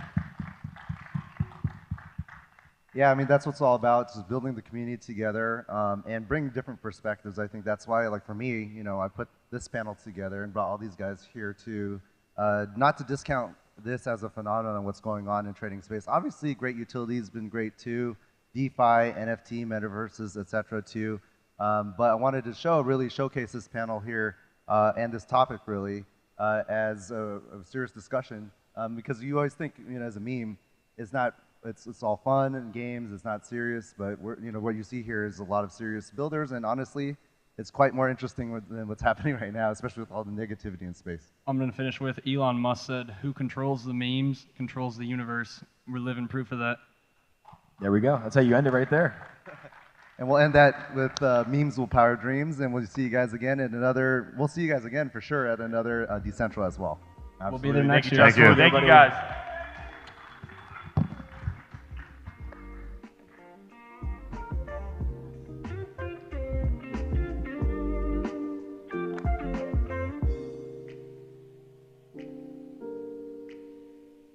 So for our next panel, well, it's not a panel, it's a single presentation right before lunch because tacos are coming and I can't wait. But we have Yuri from Tatum, and he's going to be talking about the top challenges of the top challenges of the 100,000 Web3 projects, because we know there is a lot. Hi guys, it's my pleasure to be here, and thank you that you are here. And I'm here to talk about building in Web3 space and how we are building in the blockchain as a builders. So this is more for guys who are building their own Web3 apps. And the reason I can talk about this, about our experience from the space, is because Datum is it's a developer tooling, and we are being used by over 110,000 projects right now. So we have quite a lot of experience when it comes to how you guys should build things today. So what we see a lot recently is that when you build your Web3 project, you don't have much developers really in Web3 space. Unless you go to LinkedIn, you can see a lot of Web3 experts. You can see like 500,000 of them, Web3 developers. Most of them are really not good ones. So if you are a business owner or just running some project, you want to build it, you go outside and hire them, and it will suck. The problem is that, except if you think about the blockchain space today, the way how it works is we all think about blockchain as something magical, right? We think about blockchain as something which is somehow different than any other technology in the world, and it's not true. Blockchain is just it's just a stupid database. You can write, you can read, you have some logic inside, which we call smart contracts, and that's pretty much it. It's just stupid database, it's nothing else. But we are just somehow crazy about it. It's hyped, and we are doing very stupid mistakes we were doing 20 years ago with other technologies. So in other technologies, the way how it works, if you build something, you use normal developers, and they are using something we call developer tooling, developer frameworks. Today, you have to hire experts because they are building everything from scratch. They are building everything, and they're building everything from everything from scratch, and they are building everything just for one chain or multiple chains. I will talk about it a bit later.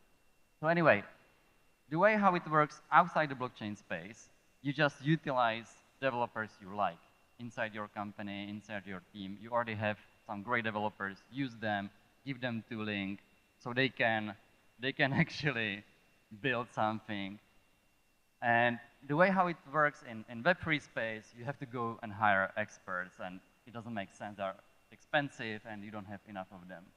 So the recommendation we have is just give your existing developers some proper tooling. That's pretty much it. So what also is important when you are building Web3 project is that every blockchain has a different specifics inside how it works inside. So what we see a lot is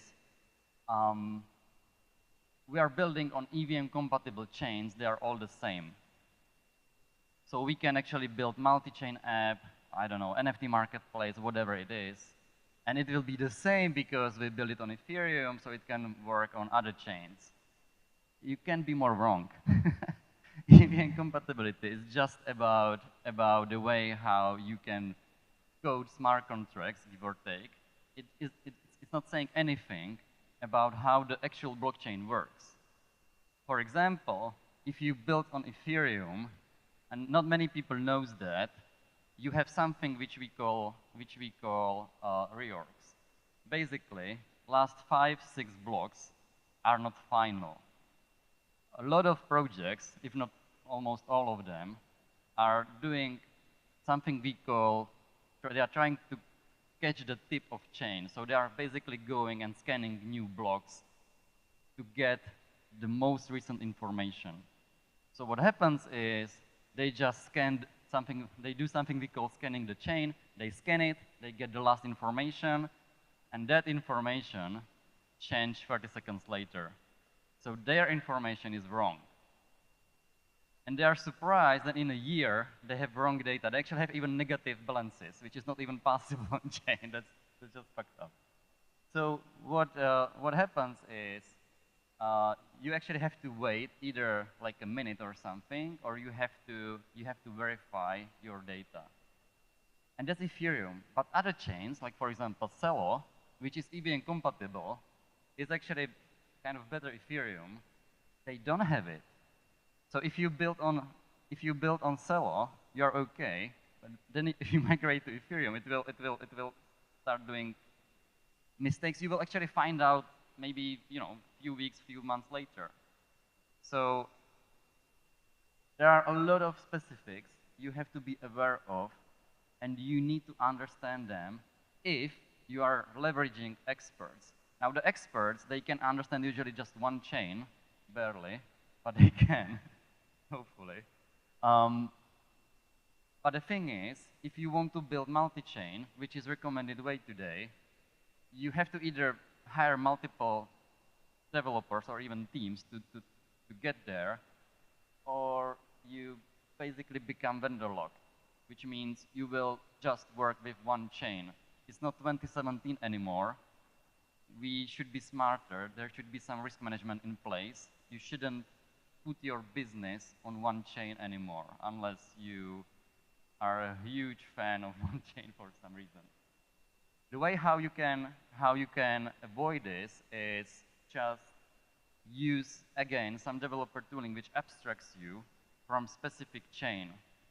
We don't do that in normal Web2 space. We don't code, we don't build apps on one specific technology anymore. It's not 2005, guys, right? We don't do that anymore. So if you want to build something, use something we call abstraction. You don't have to go to assembler anymore. You can just be smarter than that. And the major thing, what is happening, I already mentioned that, is building from scratch. So basically everyone is building from scratch. They are reinventing all the mistakes from scratch. It takes like a year, 2 years to build something a little bit serious than, minting NFT or something. And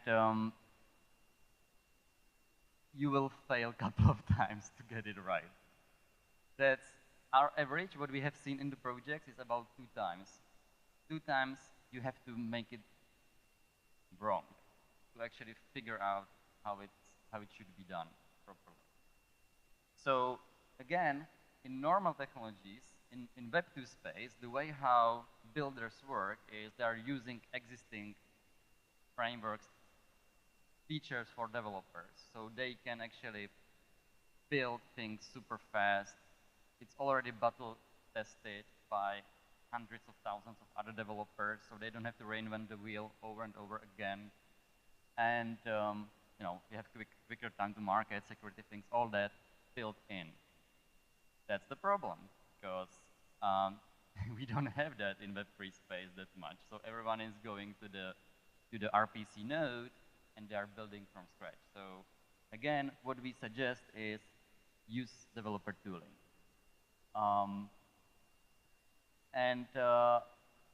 We actually built one in Tatum. So I just want to show you that we have built something where you don't only have RPC nodes, you also have abstraction framework and toolkit around it. And last slide I actually skipped. I want to talk about, I don't want to go back, but scalability. If you guys will build something, this is actually something we learned hard way with a lot of projects. A lot of projects are built in order to be successful at first. The most projects in Web3 space fails when they become successful and someone will start using them because they can't scale. And for different reasons, they are on-chain, they are too expensive, they just can't do that much transactions. The whole business logic is wrong. So I would definitely suggest you guys to think more about how you scale. Again, good developer tooling will help you to scale with that. If you are interested, we are sorry. What's the number of? Basically, when you enter the downstairs, if you go, we are actually I think the first booth, so we can talk to the guys if you are interested to learn more about building apps in Web3 space. Thank you very much.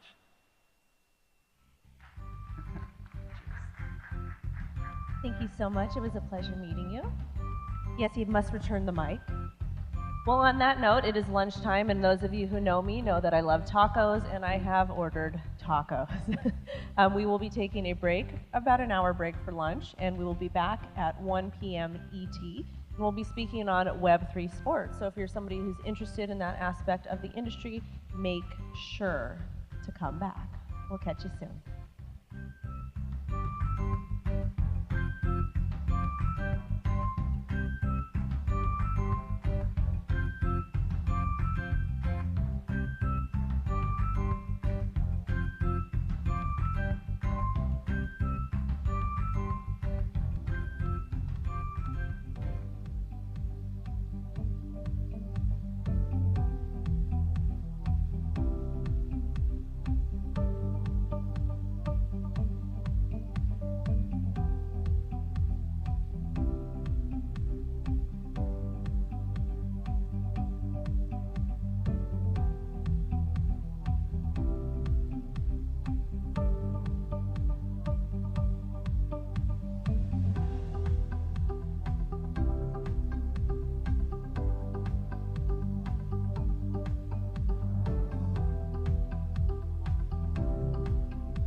Testing.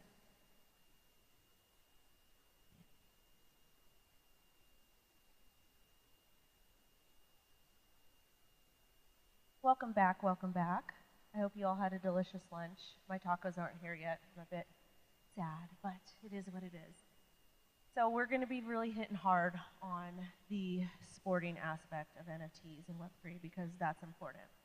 Also, too, big shout out to the thousands of people that are watching us live from across the world. Shout out to Binance, to Dex Tools, and of course, CoinMarketCap.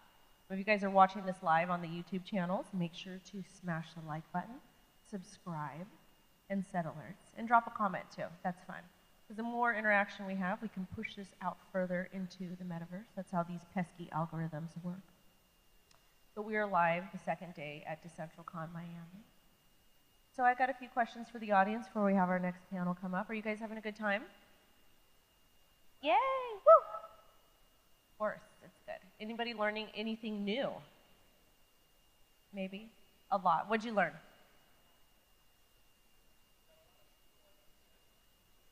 Okay. What's your favorite part of NFTs? That's true. That's true. And you can authenticate things with them.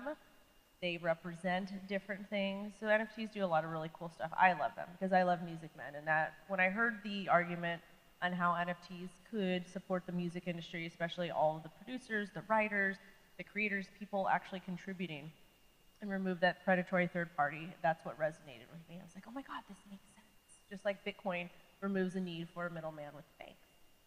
So with that being said, we've got a really great panel. We're going to be focusing on Web3 sports.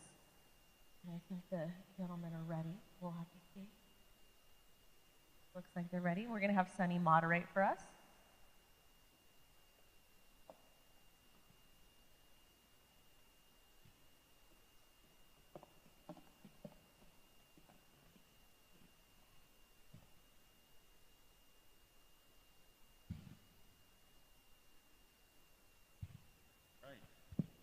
Hello, hello. Hey, everybody.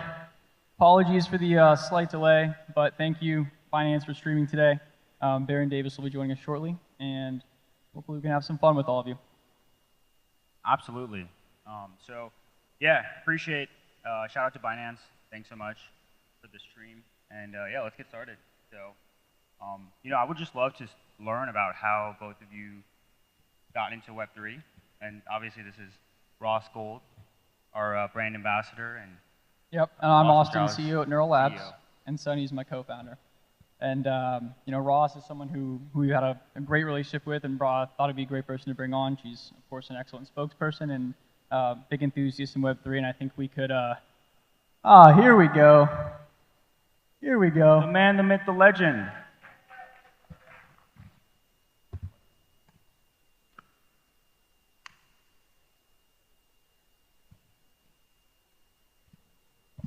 Right on time.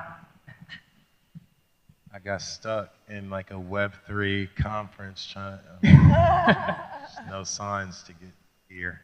No worries, man. We're glad to have both you and Ross. We were just getting started, and we were gonna, I think it'd be great to ask both of you kind of how you got into Web3, and what excites you about the space as it stands right now.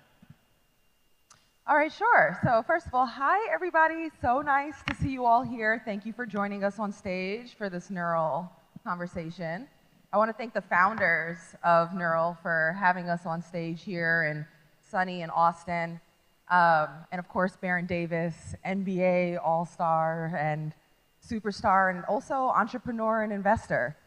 My name is Roz Goldenwood. I am the least famous person here, and I am a broadcaster.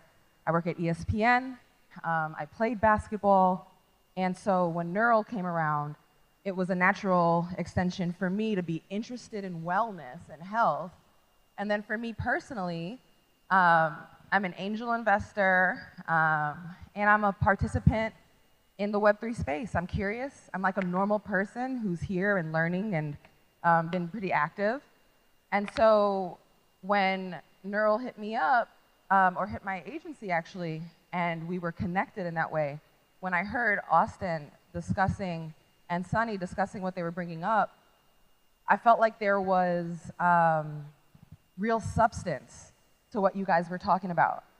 I felt like it was also kind of still kind of peaky, definitely pre-bear market NFT crypto space. And there was a lot of fluff. There was a lot of like, quote, nonsense, a lot of craziness going on in the space. And I was literally searching for something of substance using blockchain technology. And when you guys came up with an idea of utilizing blockchain technology to like empower everyday people via their ownership of their information on blockchain and the ledger and the ability to see it and own it, it makes sense conceptually. The execution will be hard, but conceptually I was like, I want to be on the side of positive, meaningful use in this space. Really appreciate that, Ross. I think one thing that really resonated with both of you was, the access point of healthcare and the access point of holistic medicine. And the fact of the matter is that there are large portions of the population of the United States that do not have access to the suite of services that some of us do. And, speaking to both of you, both about your past and what excites you in the space, it was really heartwarming to see that, we actually have the opportunity to provide services that otherwise might not be provided for people that really need them and deserve them. So can you break it down even more simple? What is Neural? What is the service you're providing? I will give the 30-second talk to me like you're a child of what Neural is. So you have a lot of data out there that's yours. It's in silos. It's highly valuable. And right now it's being taken from you, scraped, and depersonalized and basically monetized. And you're seeing nothing for it. What we're doing is the opposite of that. Consolidate your data. Your personal data is 300 times more valuable than the depersonalized data that's being monetized, and then provide you the opportunity to share, rent out, or sell that information to whoever you want. That's dope. I like it. Right? That's dope, right? I like that. It's dope. We kind of geeked out when Austin and I met because as an athlete, right, our insurance is taken care of in college. Yeah, kind of. Yeah, right? Right. All right. I'm just making sure. I've been hurt in college, and I was completely rehabbed and taken care of by the best doctors. I don't even remember doing paperwork. I tore my ACL in college. They were going to have one of the worst doctors work on my knee. Well, I wouldn't say he was one of the worst. He was just old, and it was a bunch of bad cases. Like I walk in the locker room, in college, and you see a dude sitting there, what happened to you? It's like, man, my ACL, and he got a scar this big. So I actually went and took a loan out after my freshman year when I tore my ACL, and I used that loan to pay for my surgery. Wow. And because I did not trust that doctor. He had ditto Ed O'Bannon, everybody's and remember ACLs were the big thing. So everybody's ACL was deteriorating. And so I went to Curlin Joe, which was the Lakers doctor, Dr. Lombardo, and I sat down with him and I was like, yo, I cannot afford this surgery, but I can afford to take a loan out to pay for half. If I make it to the NBA, I'll just pay it in full. And so I say that to say, I didn't have insurance. I was on welfare from a child all the way, all-American, right? Get to college. Do we have insurance in college? Yes, you said we did. All right. Didn't use the insurance, pay for my own insurance. Get to the pros, have insurance, but don't know what the hell it is, right? Don't know how I'm covered, my family covered, things like that. Then get out of the NBA and then realize that there are a lot of guys that don't have insurance, right? And don't own their data and don't have a policy. And so for me, neuro is personal, right? Because I know if I'm in search for, self-ownership, right? And a community and a collective of people who are thinking the same way, right? Then I can start thinking for the older athletes, that played in the NFL and there's no insurance for PTSD or concussion protocol, right? So if they don't have insurance, their family don't have insurance, right? That high school kid that's coming up that gets injured doesn't have insurance, right? And how do you get people to vest into a system and an ecosystem that works for everybody. Yeah, and I'd like to hit on something you said, not trusting the doctor. Does anyone here, raise your hand if you know what KPIs are actually used to measure performance of a physician? No one's raising their There's hand. a reason that no one raised their hand, because you can't find that information. It's not required until more recently, at least. It has never been required to disclose the quality or the capability of a physician with any KPIs or metrics around any surgery or any performance. So you literally come down to trust. And it would be great if we could provide a platform where, by incentivizing a competitive marketplace, that now providers who are actually starting with, I would imagine, those that have strong KPIs, maybe they start providing that information as a way of attracting new patients. And by the way, I'm going to stop using the word patients. Let's just call people. That's people, right? Humanizing, like, healthcare, which is it's a novel concept, right? Yep. So I feel like I'm watching trends, you know, and I'm seeing more and more, and especially coming out of the pandemic, like everyday people, and also obviously elite athletes, but are interested in being aware of their health or indicators of how they're sleeping or how much they're walking or, you know, wearable devices or different types of apps you can use to help your mental health or all sorts of wellness. And so because I'm seeing that individuals are taking more ownership of the quality of their lives as opposed to just giving it up to whoever said doctor, I could also see that eventually there could be a behavioral change of people understanding the value of owning their own information. And again, when you own something, there's always the ability to monetize it. Because everybody's buying our information, our DNA, you know, 23andMe, all these different companies, you know, they own the info we're giving out there. And we don't. And I know for me, I'm not even going to sit here like I'm, you know, so thoughtful about it. I will give away my information for a 15% off coupon. I give my email every single time.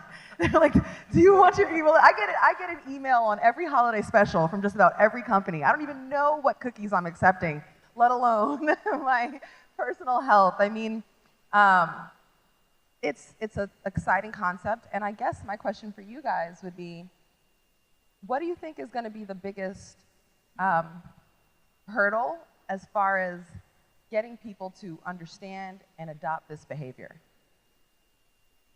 Biggest hurdle, I think there's a few. I think one is probably the elephant in the room is that healthcare, just like education, these are the two most regulated industries in the United States. And as a result, been incredibly slow to modernize, incredibly slow to adopt new technology. And that's why the approach that we think makes the most sense is let's empower people first. Let's empower people with their information, gamify an experience, provide monetary avenues, and over time, as you build more and more users, well, if you're a company that's not on this, your competitor is. And the most important thing is just to make it simple. Like, we want to make it so easy for people where they don't need to think about it. They can actually just access the information that they never had access to, and now things are personalized. I mean, this entire journey has been personal. You know, we're so excited to have both of you a part of our journey, and it's very meaningful, you know, what you guys do day to day. And this is, I think, a beautiful opportunity to actually help people at scale with technology that is still being developed, but we can actually bring to the mainstream of the masses. So. And actually, Sonia, if you don't mind, I'd like you to kind of give your personal story and what your family experienced, because I will say, you know, when Sonny and I started this, it was actually from a place of, you know, a little bit of anger, a little bit of pain from personal experiences in healthcare and wanting to actually, you know, create a system where that kind of ambiguity, that kind of, you know, why did this happen, becomes a lot more clear. Yeah, I mean, I think, you know, my story is relatable to a lot of people, actually. Parents came to this country, barely spoke English, first generation student citizen. I had kind of, my grandma passed away because of, I think, the lack of clarity in the healthcare system. And it was very difficult. You know, I had my first cousin basically translate what medical terms and jargon mean. And, you know, she was pre-med, and that was kind of my early experience in healthcare. It wasn't friendly to my family, and I think that's the case for a lot of people. I was just thinking as you were talking, Sonny. I know from my family, like growing up as a kid, right? You go to the doctor, someone's sick. When my grandfather and my grandmother was sick, there was one person in the family that talked to the doctor. And that one person, or maybe it was two people, the people that are allowed in the room, they're getting the information that is translated, you know, from doctor or nurse to patient, right? The family decisions, right, for someone's health really relies on that one person. And usually that person is just responsible and organized and like emotionally in check, you know what I mean?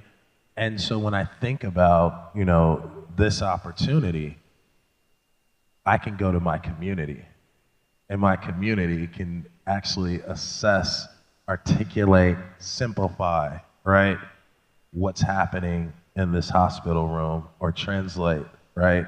And we've never really had that, you know, outside of our family environment, unless we have somebody that's in the medical field. So a lot of people that are, I would say, not insured, right, or barely insured or fully insured, are just not aware of how information travels and how easy access you should have to the information that you need to make the right decisions for better health care. That is such an interesting and excellent, you know, point that I feel like sometimes from communities that, you know, people on this stage come from, you know, where we've come from, there isn't the motivation maybe to, or even the understanding, the education, and to like understand how to navigate healthcare, wellness, what is right for your body, what is right for your family, what is the doctor saying, and therefore you might skip it or you might not prioritize it. So like, it's an interesting point, like the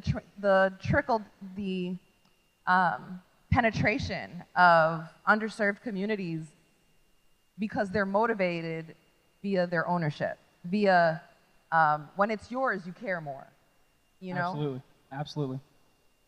Yeah, we're all vain. We all love ourselves. Like, you know what I mean? That people look in the mirror, like, you have to take care of yourself. So if there were information, right, about everything that I needed, right, or could be provided for me, or I was seeking, you know, it's like, oh, my toe hurt. Like, I'm damn near a hypochondriac. I'm like, I need to see the doctor. Oh, my fingers hurt. I need to see the, you know, but if I had the information, right, I could just do a deep dive on all of the learnings about me. You might see healthier people Yes. because of this. You know, I came from a family, right, you might see people who prioritize wellness. I definitely come from a family where a few members were like, don't see the doctor, avoid that, don't go there, bad things are happening. It's a scary place, right? And it shouldn't be. It shouldn't be. I mean, you know, it should be a symbiotic relationship where you want to prioritize your health and that the system is easy for you to do so. And everything should be personalized. It should be based on your specific data, based on what you want to share and who you want to share it with. And we have this opportunity to actually do it today. And I don't think a lot of people know. I mean, right now we're in a quote-unquote bear market, but I look around and the people who are building today are really going to build the next massive companies to come. And so for me, I'm so excited, you know, and yeah, I would love to just learn more about kind of the things you guys see in the space, are passionate about, and you know, just kind of any health and wellness things as well that you guys want to throw out there. Yeah, I would say, like, I mean, this is important because, you know, you're talking about, you know, our lives, our livelihood, and you're talking about, you know, a collective ecosystem of us as human beings learning and growing from each other to kind of like better our understanding of how we eat, how we train, how we exercise. You know, a lot of that has been fragmented, you know, even in our sport, right? You know, the dudes who were vegan when I was a rookie, we would make fun of them. You know what I mean? Like, we would throw meat at them, like, because who knew what a vegan was? You know what I mean? Bad things happen on, you know, like funny things. Like, Like, no, that dude's a vegetarian. Somebody like threw a piece of meat at him. Don't be, I mean, this is 1999, 2000. I'm sorry, guys. Be mad at me if you want to. It was a different time. It was definitely a different time. It was definitely a different time.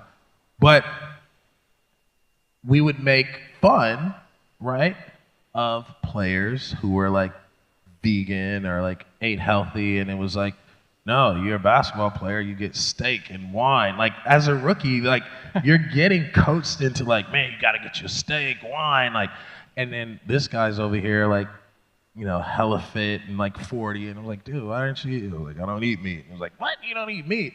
And so, like, we kind of were born in this prehistoric, I call it, or pre-Web3, you know, ecosystem of not understanding what health is, not understanding the evolution of body, of training, of mind, right? And now you look at the NBA, half of the league, right, is vegan, vegetarian, or has a better diet. Guys talk about their diet. Guys are investing money into their bodies, right? And they still don't have all the proper information, right? So when I look at sports and in our space, something like neuro gets you young, right? Because as a young child, now when you go meet with teams and you had knee problems, or you had an ACL, or you had an injury, you can articulate that, and you can better articulate how you feel. So this gonna, I mean, it's, to me, it's just gonna open up, not just for sports, but just, I'm thinking about all the undocumented, unaccredited young athletes, right? All the little kids who get hurt at AAU, right? And all of this information, right, being fragmented, right? I think this is a great opportunity to like pull people, pull information, pull resources, and then give people the opportunity to learn, simplify, and articulate who they want to be or how they want to live their life.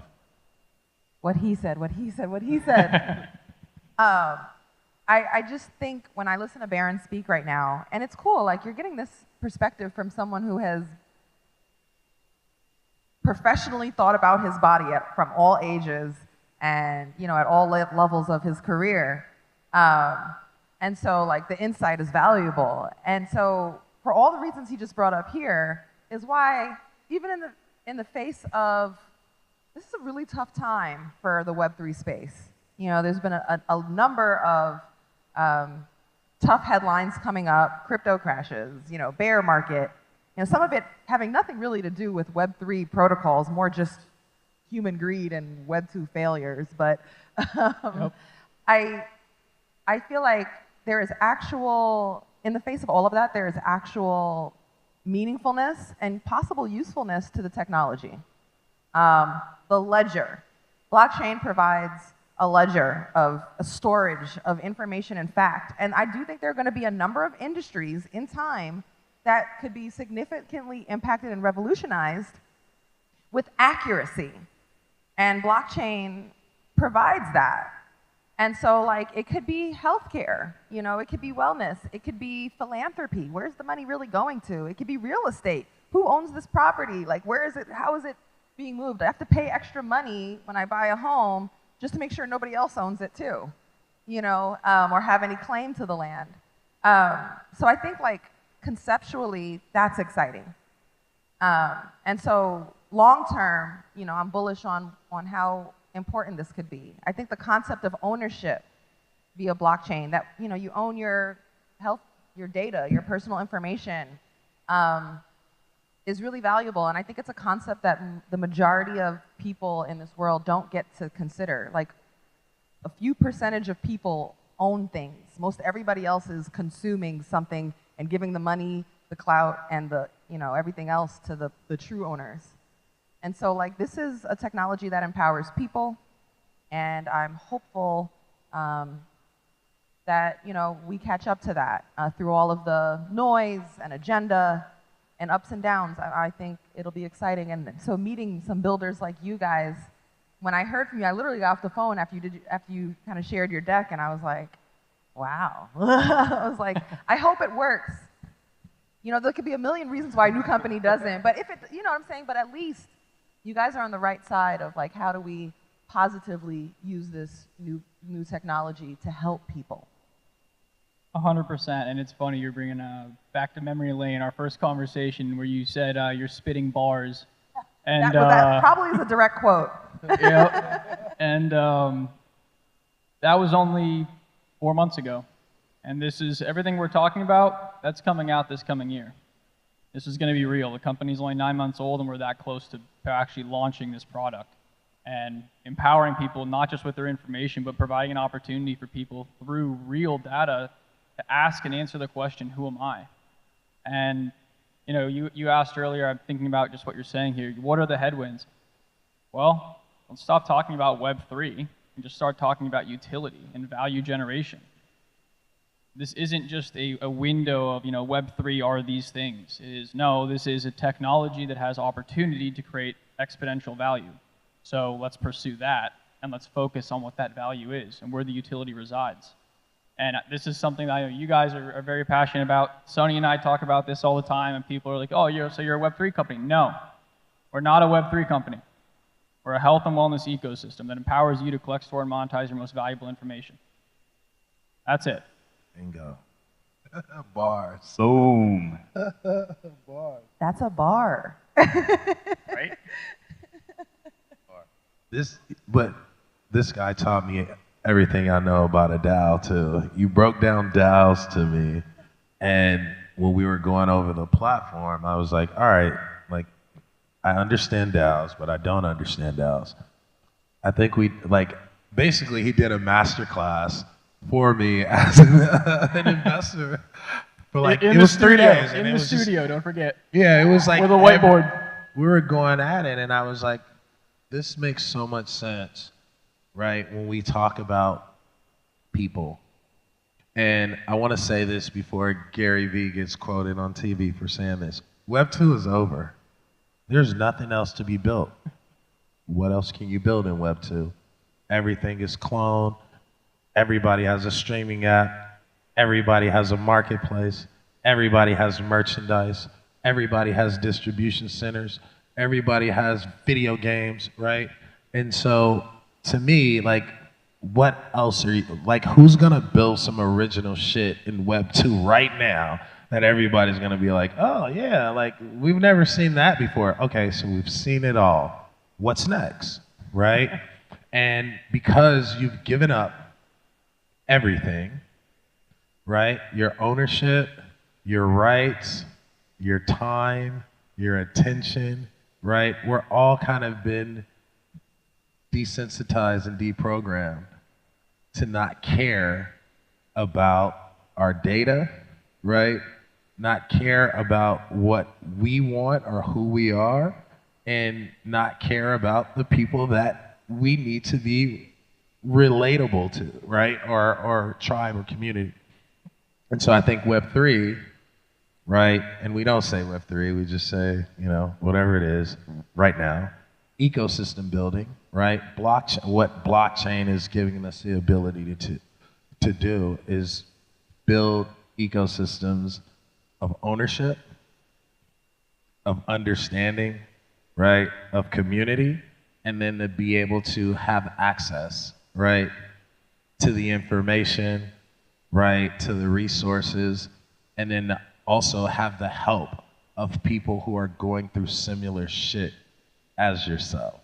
And so ownership means collective ownership, like-mindedness, and all the things when you go back to, you know, when Web 1, 2, 3, everything was always about community. And I think the beauty of where we're going now is communities are gonna be able to own their community. And that's the beauty of, you know, blockchain or, you know, the web space that, you know, the migration that we're going into. So we're rounding out on our time here, and if you'll allow me, I'm not the host of this panel, but I can't help myself. I host for a living. So for you two, can we look forward? What do you hope for Neural and the industry in 5 years from now or into the future? I want to just have us flip the script and prioritize the person first. Prioritize the individual. And you know, last year Sonny and I were here, and we were sitting out there and didn't really have a fully fleshed idea. We've probably gone through 50 iterations since. And we were joking when we left that, you know, we're going to be on stage next year. We're going to have an idea that actually exists. And now we're here, and it's really cool. And I gotta say, it's an honor to have you guys on board. It's an honor to have you guys as supporters, and it's an honor to be here with all of you. And you know, just thank you for the time, and we're going to keep working as hard as we can to make this happen for all of you guys, and try to do some cool things in the coming months. So stay tuned, follow us on our socials. Please come find us later and talk to us, and just thank you for the time, thank you for listening, and thank you guys for being with us. Yeah, and one last thing I do have to say, I'm honored as well to have both of you here. We've spoken to a lot of people, but you have hearts of gold. You actually want to do good for the world, and that's the type of people that we want to build with, be surrounded with, and just go all the way with. So thank you again for being here. It really does mean a lot. Yeah, and I would well, no need to clap for us. We need to clap for these dudes because, one, I mean, this lady is an angel. She is she has gold in her name. She is gold, and she's on TV all the time. So she is the most famous person up here. But I think that the way you two are approaching this business, right, with the intent, with the purpose, right, and the way you're going about it, right, thinking about people first, thinking about community first, utility first, right, and not thinking about yourself, right, is why you're here this year and you're going further and further and further. And I just want to give you guys a round of applause because we need to champion projects, products, companies like this in order for us to like really win together, right? The whole last year was like, let's do this shit around a janky ass photo, you know what I mean, of like an alien or some shit. Like we should be doing this around something that matters, right? To our family member, you know, to our neighbor, right? To our friend. And so this, I want to commend you and say, keep going, keep pushing. I'm here, I'm with you, 10 toes, marathon, race, let's go. But I do want to give you your flowers so far because this is what we need to be focused on as we're building in this space. If you are building in this space, this is the utility that you can partner with to bring relevancy to your project, to your community, right? This is not a trick, you know what I mean? It's not a trick, it's not a PFP, it's not a, you know, shooting a basketball with me. This is like life-changing shit, right? And this is an opportunity where if you have it, then you can also give to others. So thank you guys for having me a part of this. I'm super excited about everything that's happening. Thank you. Thanks, everybody. Let's change the world.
Hello, hello?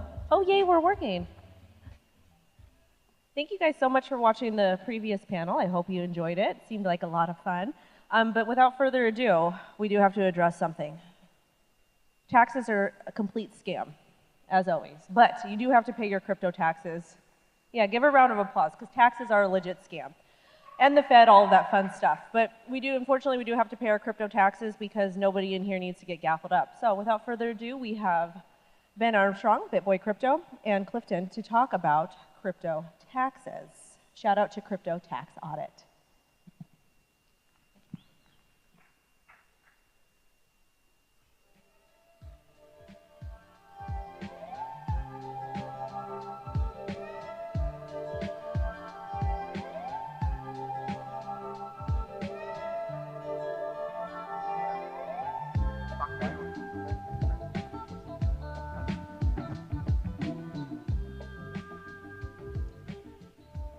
Hey. Wow, that's really loud. What time is our cutoff here, by the way? No, but how long do we have? Oh, we have 16 minutes. Holy crap, we're running out of time, folks. This is bad. Welcome. My name is Ben Armstrong. I am with a little bitty channel called BitBoy Crypto. I'm here with Clinton Donnelly. You want to talk a little bit about, they know me. Tell them who you are. My name is Clinton Donnelly. I run a company called Crypto Tax Audit. We've been doing crypto tax returns since 2018, and now we're specializing. We've extended our practice to defend people being audited by the IRS. It's such a need, and we have an insurance product that basically helps people do that. Yeah. Well, obviously, crypto taxes are a question that we get asked a lot about in the world of, crypto influencing or, kick down your door journalism, like I call it now. But the fact is that this is a very misunderstood, topic, because I'm not a tax expert. How many of you guys in here are not tax experts? Virtually everybody, right? So the idea that I can explain to you how exactly you should be doing your crypto taxes, like that just doesn't fly. So we have to go to the experts that have the background in this. And when it comes to I want to share, before we get into letting you speak and answer some of these questions, I want to just give everybody an anecdote of something that happened to me last week, which is I sat down with a couple FBI agents, maybe it was 2 weeks ago, and had a conversation with them about various topics. One of the FBI agents was also a former IRS special agent. And this is the conversation, this is the question that I asked them, and this is their answer, and I'm going to let you comment on it, okay? I said, look, who is the IRS going after when it comes to crypto taxes? And she said, if you're trying to do the right thing and you're trying in your best judgment to follow the law, if you are using a CPA and that CPA maybe makes some mistakes, but it's not malicious, they're not literally trying to hide, then most likely you're going to be okay. They want to go after tax evaders. Everybody feels a little antsy in the space because the rules are not super clear. That's why we need the experts. But I think people that go into this of the idea that, oh, I'm in crypto, so they're definitely going to arrest me because my CPA made one little mistake here or there, that's not reality. But you do have to do the best of your ability. So I want to share that with you guys because I know a lot of people are always antsy about this topic. I don't think you need to be as antsy as you think you do, as long as you're not doing things literally illegal on purpose. What are your thoughts on that, Clinton? That's very true. I've listened to the director of the IRS Criminal Investigation Group. He said, our goal is to encourage people to be compliant. We know from statistics that the IRS provided, there's roughly 33 million crypto owners, according to the Gemini research. We know that only about 8 million people had actually checked the box, yes, on the tax return that I handle in virtual currency. That means we're in the neighborhood of 25 million taxpayers, adults in the U.S. that are acting fraudulently on their tax return. And I talk to a lot of them. A lot of them are, I filed my tax return, I just don't tell them about my crypto. Or I only tell them about some of my crypto. Yeah. Or I know major influencers who just don't file tax returns. And when you start doing that, you fall into a dark hole you can't get out of. Yeah. Because you don't want to file the next year because you didn't say the year before. And you don't know how to get back to a safe place. And it's a scary thing. I have a client who had 2 IRS criminal investigation agents come to his door, these guys with the guns and the badges, and they wanted to talk to him about his tax return or the lack thereof. He called me after he pled guilty to tax evasion. Oh, wow. The IRS, everybody should understand this, that the IRS commissioner, the IRS brings in $4 trillion of revenue to the U.S. government. The commissioner said, I can bring in $1 trillion more if you give me the money to go after criminal enforcement.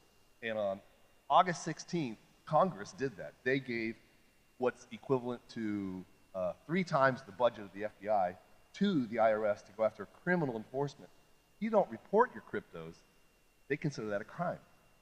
It's a felony, and it also comes with a $250,000 penalty if you are actively and willfully not reporting. But you're absolutely right, Ben. Yeah.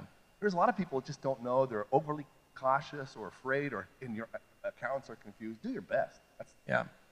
And I think I would say a lot of those people that probably did not check the box that they should have, I would say most of them were probably in the camp of like, I got $100 in Dogecoin. It's worth 12 cents now, but you know, I'm just not going to mark it down. I think that when you're looking at people that are intentionally and willfully doing that for tax evasion, you're probably looking at bigger amounts. And you know, we've always told people since the beginning of my channel, pay your taxes. You need to pay your taxes. If you don't pay your taxes, there's no point in making gigantic gains if you're going to have to hand them back over because of enforcement. But let's tackle this, Clinton. Let's go from the perspective of how many people in the audience got in crypto in the last 11 months since the beginning of this year? One guy. Literally was that one guy. This is the bear market, guys. I love all the people here. That was awesome. So so this is for you. This is for the one guy, okay? You got somebody who's newer to crypto. They haven't ever filed taxes before when it comes to this world. What do they need to know as we head towards the end of the year, and next year he'll have to file taxes on his crypto this year? Let's just talk simply about how cryptos are considered property, and you're taxed on your income. You don't make income from property until you sell it, okay? Now, in the tax code, when it uses the word sell, it says sell or exchange.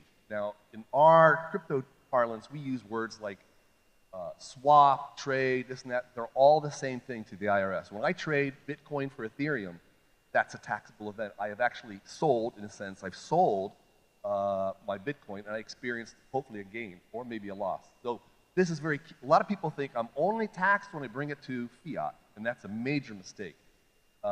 In terms of, as you start to understand that's how I'm taxed, and if I get rewards, however you look at that, that's income as it occurs to me because I didn't do anything for it, it's given to me. That also is taxed as your ordinary income, just like we're dollars earned at a job. And in terms of preparing your tax return, it can be very confusing. If anyone's used these crypto gain calculation software, which is kind of beat your head into a wall, I would just give you this advice. At least on your tax return, report the amount of income that you believe here you made, all right? Because you know more about your taxes than anyone else. You know how much you gain. And if you say, hey, I made $20,000 this year, just report $20,000 at your gain. Don't worry about the rest of the numbers. You know, as long as you're honest with how much you gain, then you'll pay a fair amount of tax. Because using those gain calculation numbers sometimes can, I mean, I've had people call me up and they said, hey, I just ran token tax, and they say I owe $100 million. Yeah. You know, and you know, what do I do with that? You know, and especially if you're doing DeFi, you're doing anything off, you know, not from a centralized exchange, it becomes extremely complicated to use those services. So just pay what you believe you made. Yeah. Well, I think that, you know, you bring up a really good point. You know, like you talk to somebody, they run the software, you know, and they're like, oh my gosh, it says I owe $100 million, but I'm working at McDonald's. It doesn't make sense now. So, because that's the meme, everybody works at McDonald's because we're all poor. Can somebody laugh at that? Those are my people. Those are my people. Appreciate y'all. Appreciate y'all. Wow, that was a too high level joke for some of y'all low IQ people. But so Clint, let's talk about this. When you start talking about this stuff to people, or even when you're in front of me, you're talking, my head starts swimming. Why are crypto taxes so boring?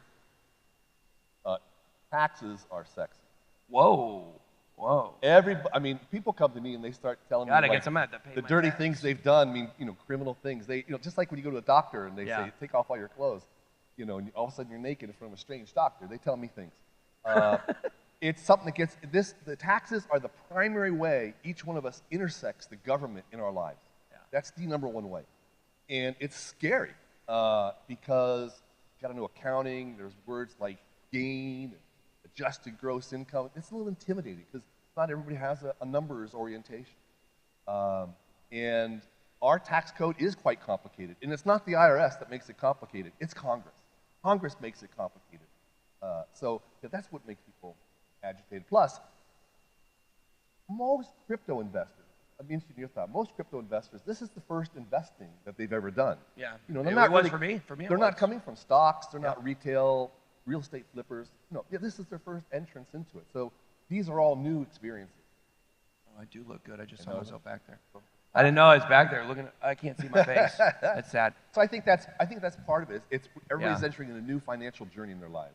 Yeah, I think it's true. I mean, I can say for myself, that's 100% accurate. If you would have told me 10 years ago that I would be talking about finance, I would have laughed. It was the most boring thing I had ever heard of in my entire life, and it still is a little boring. But, you know, the idea here is when you're looking at the complications of the tax codes and we're looking at crypto, I want to know from you, in your opinion, what is the number one thing that the Congress needs to do in order to simplify the crypto tax code? Get rid of them? As you think about the mass adoption of blockchain technology into all aspects of life, we simply cannot tax everything. When I said that right now there's 33 million investors, well, you know, in a couple more years, we're going to have 100 million. 2/3 of all taxpayers will be crypto traders.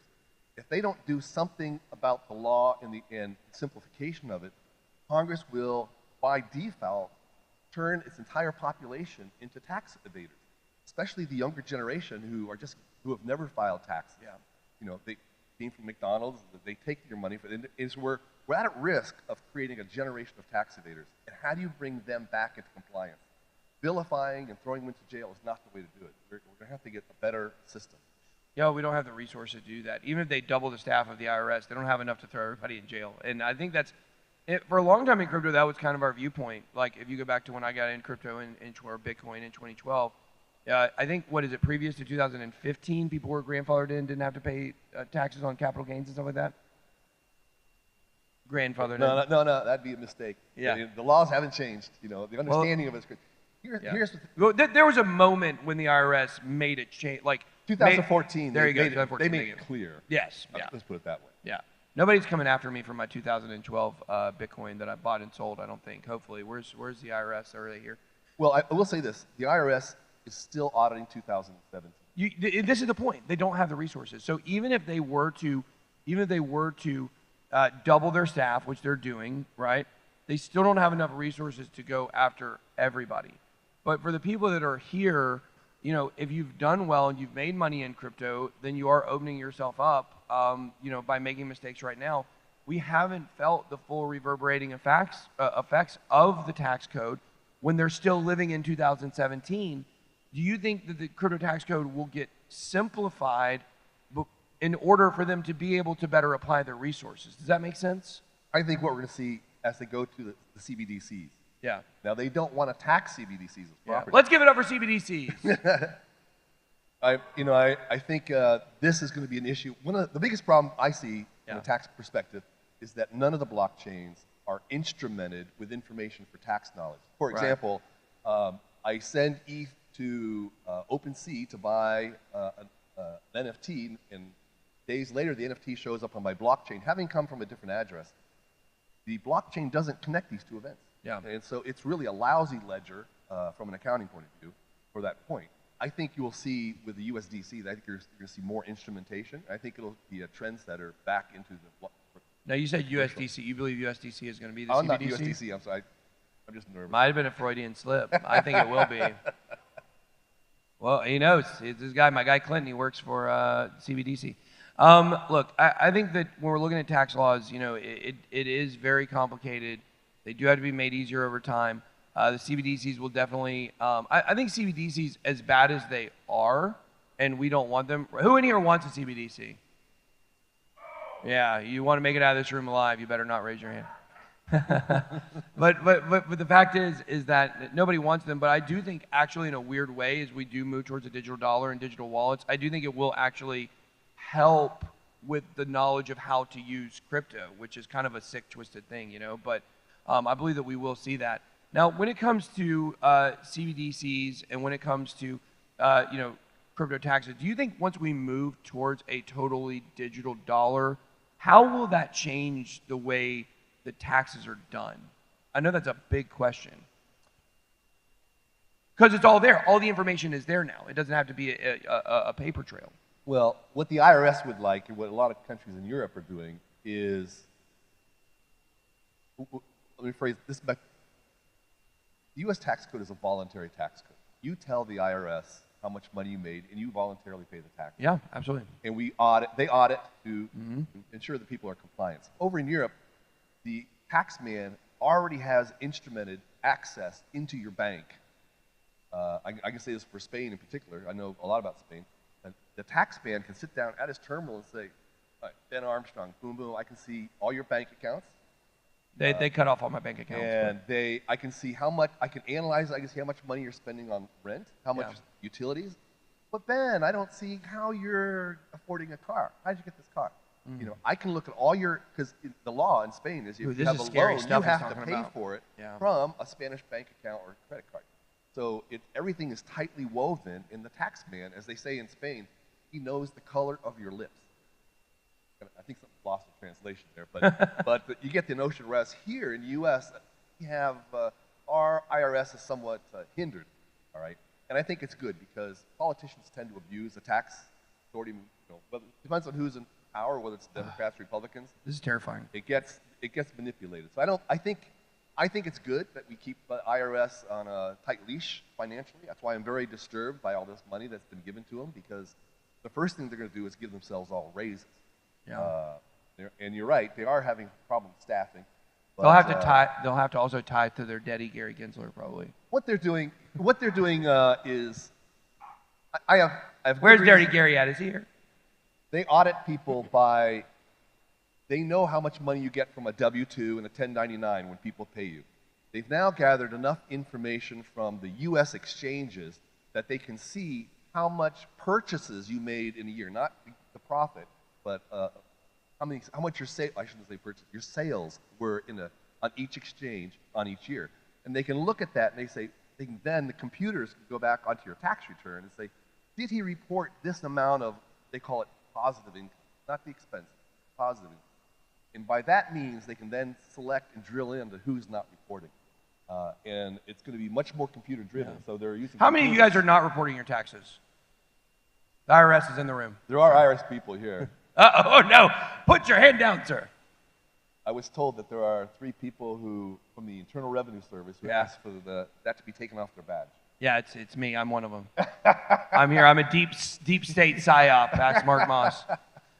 Look, I want to say this, Clint. What you're talking about is terrifying, actually, when it comes to CBDCs. Like, think about this. Think about now they're going to have access with a CBDC to see everything that you're doing. They can question your financial decisions. They can cut you off if they want to cut you off. And here's the thing that really scares me about this. It's going to be so much more convenient for everybody. It's going to be so much more convenient. Imagine if you didn't have to go to your tax guy because everything is already internally put in. People would be like, dang, I don't have to go to H&R Block and just get my blood money refund? Cool. That's what people are doing with banks today. When you see people talking about a bank run on Tether, and if all of a sudden all the companies that borrowed Tether went after their $65 billion back, they would be insolvent. And people are scared by that. But that's the way that our banking system works today. If we all went to our bank and withdrew our money, they're all insolvent. Every single one of them is insolvent. And yet we still trust and we still put our money there. I don't. I had all my bank accounts cut off because I had a Coinbase wire. And so after 20 years, they closed my bank account. Imagine how easy it's going to be for people to just get into the system and say, oh my gosh, this is so much more convenient. I love it, and to be all for it. This is why you guys are here. Y'all are not the sheeple. The people that are out there that favor convenience and the banking world over this new decentralized economy they're working for, they're all sheep. And unfortunately, the CBDC is going to be ushered in, and it's going to hurt a lot of people, I believe. So. It will be easy. It will be easy. The revolution will not be televised, but it will be easy, and you will lose all your money. So, Clinton, thanks so much for sitting on stage with me and talking about the Thanks, everyone. Pay your taxes. world. Speaking of people that don't pay their taxes, here's Crypto Video. Make sure to wait for me backstage. I got to tell you something. Uh-oh. I'm in trouble. The IRS is waiting for me back there, They're guys. waiting for us back there. Remember last DCentral Con when there was actual feds while we were talking, and I got you? I also remember at the last DCentral Con where you said you would hit me, but you don't hit women. I'm still recovering from that burn. Thank you. And with that being said, we have some very, very exciting news. We have Dame, and he is from Blocklords and NFT, or next gen NFTs, and they're going to be doing a live launch and giveaway. So make a round of applause.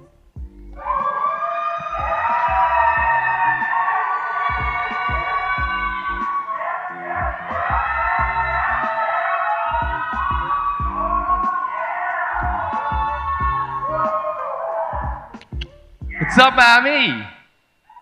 Yeah.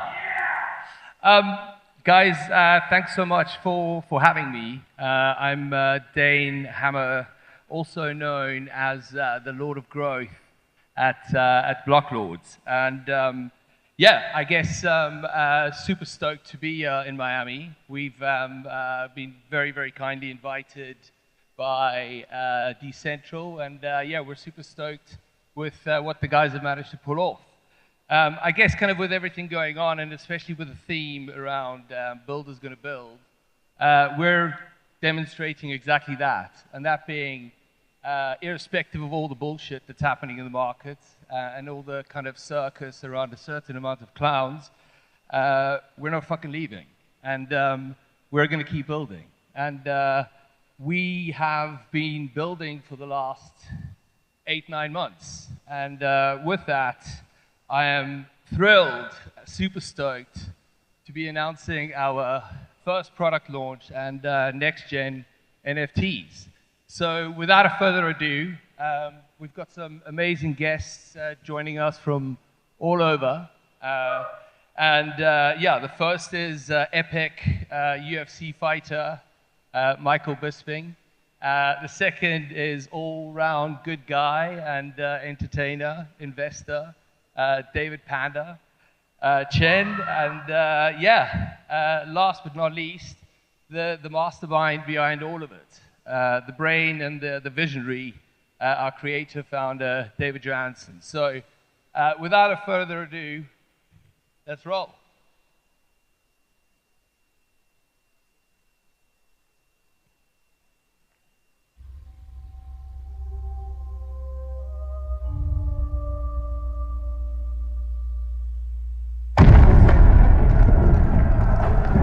The air is thick with blood. Allegiances have been tested. Those who remain stand no chance.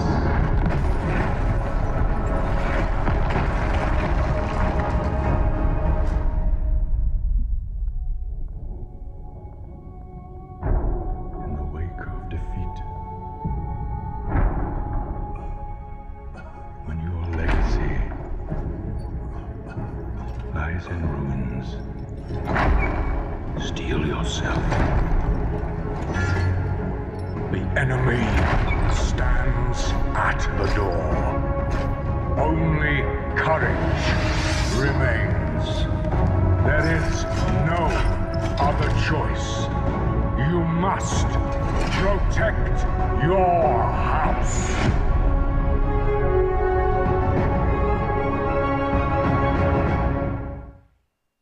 So Blocklords is a strategy game, a medieval grand strategy game with RTS elements. This is a labor of love that we've been working on for the last few years. The idea came to me from working on a lot of strategy games and kind of feeling that this rise from farmer to king was never really incentivized the right way in regular gaming. Through hard work and through determination, becoming powerful and really feeling the weight of that power in a way that's impossible in most Web 2 games. What we realized is there are a lot of issues with Web 3 game development, And we realized that the infrastructure for building scalable Web3 games had to be essentially created from scratch. And this is what led us to create the Seascape network. And Seascape is ultimately the game platform, the SDK solution for game developers who want to integrate Web3 into their own games. MetaKing Studios is all about empowering the users and using Web3 not as an end of itself, but as a tool to really let the users drive their own experience. You get into the game, you build out your story, you recruit characters to fight alongside you, you make friendships along the way, amass power along the way, and possibly betray those friends that you made when the time is right. MetaKing Studios wants to define the user experience with Web3 as the ultimate tool to do that. As we started MetaKing Studios, it really became about building a team that would be able to deliver on the vision that we promised ourselves, that we promised our community. We really wanted to craft a unique journey for our team and for our community. And this is really how we did it, by picking the best people to work for MetaKing and essentially make the game we always wanted to make.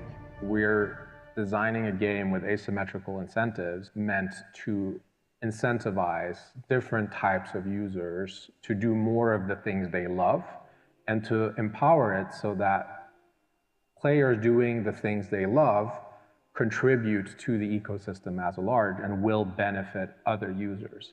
The farmers are the early level players. Farmers provide labor, they provide resources, they provide time. They will work on their own farm, and as they build out their farm, that will actually benefit the lords and the ladies of the land. The lords and ladies, they're the higher level players. They've been playing the game for a long time. They've been maybe involved in the community a long time. They know what every resource in the Blocklords universe does. They control the regions of the land, and farmers, they work on those regions. So this created a dynamic where farmers are dependent on the lords and ladies because the lords and ladies build cities, they improve cities, they give protection to the farmers, they offer benefits to the farmers, they offer marketplaces for the farmers. And likewise, the lords and ladies, they need the farmers. They need the farmers to produce the resources. They need farmers to pay taxes.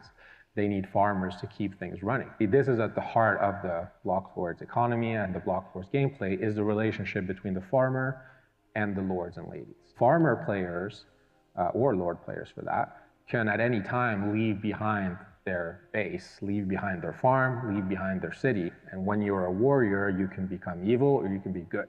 You will become a raider. You will roam around any regions. You will answer to no one. You will be your own master. Essentially, as a raider, you're living a high-risk, high-reward lifestyle. You can burn down farms and steal resources. You can raid cities, but if things go wrong, well, you've lost a big army, and armies are expensive. If you don't want to be evil, you want to be good, you can choose the honorable route.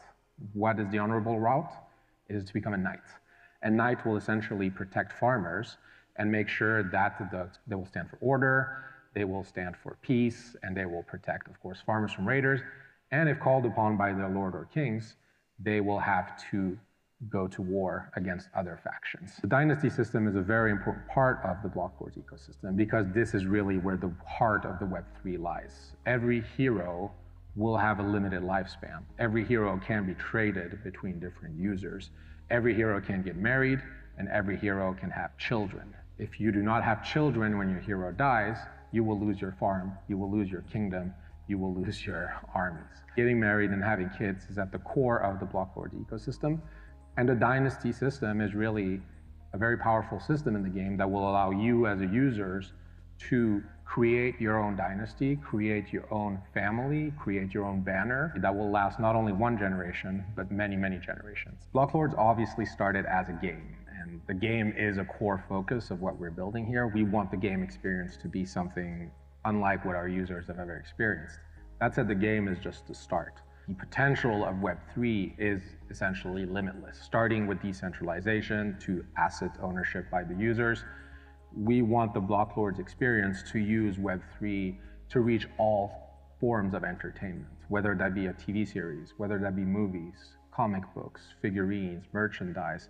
This is something that we see as the future, not only of Web3, but the future of entertainment. The two are going to meet each other. They're starting to now. we're really powering the next phase of entertainment, which is going to be extremely heavy on Web3, and Blocklords will be at the heart of that and innovating in every aspect of that. Everything we're learning, all the infrastructure we're inventing, this is something we want to bring to scale, and we look forward to working with top studio partners.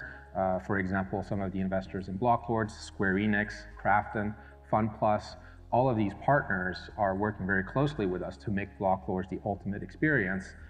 And with that said, Blocklords is just the beginning, and we can't wait to take entertainment and Web3 experiences to the masses. As we started crafting out the Blocklords narratives, as we started looking at some of our heroes and characters, we felt that we really wanted to find a way to incorporate the classical, historical, more medieval style of storytelling, along with a more modern, meme-driven, and essentially Web3 focused way of communicating to our users. This is how we see Blocklords evolving through time. It's not by just following one very specific plot point and then making sure that everything follows that. It's more, hey, here are a bunch of characters, here are great game mechanics that are fun and enjoyable on their own right, and then here is a toolbox for you, the users, to create your own stories and narratives. As we were developing and crafting these narratives around the initial batch of heroes, we wanted to look at certain archetypes that are often present in the tech space and the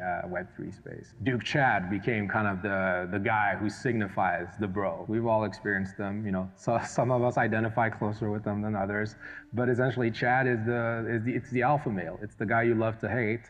It's the guy who you know, comes in and makes the decisions, and sometimes they're right, sometimes they're wrong. And for us, it's really using meme culture, using the humor that exists in the Web3 space, and allowing our users to interact with that. So maybe Duke Chad is who you want to be. Maybe Duke Chad is who you want to fight. But essentially, by making Duke Chad immortalized in the Blocklords world, we create a space for all the Chads and all the anti-Chads of the Web3 space. And I invite you all to interact with Chad. Max is, you know, he's the guy your mom tells you to watch out for. He's blinged up. He's always got the latest goods, but also he'll probably drag you down a dark path, and maybe not the best person to associate you with, but he is fun. He'll bring you to the best battles. He knows all the best spots in the land. If you need a raid, he knows where the raid is, and I'd say Max gets it done, but maybe not in the most honorable way. So if you want to impress your lord, I wouldn't hang out with Max, but if you want to have some fun, definitely go for a ride with him. Lady Lord, her name speaks for itself. She took power because she felt the world needed a change. Who runs the world? Girls. And Lady Lord is proving that. She's built an army out of kick-ass ladies, much like the ladies who work at the Metaking Studios team. And she's not afraid for a fight. And once she takes power, she doesn't hand it off to a male heir. She keeps power, she keeps control, and she will make sure that her court and her people thrive in the kingdom she will create. Henry is a complicated character. You know, he's been through the wars, he's raided, he's fought, he's conquered. He's really done everything a proper lord should do. But at the same time, you know, he's a man of taste. He likes poetry. He likes playing with the cats. He likes fine things, fine cuisine, fine materials, and he's a commissioner of the arts. So really, it's all about taste. Do you need culture in your life? Do you feel that the way forward is not battle but culture? Then yeah, Henry's for you.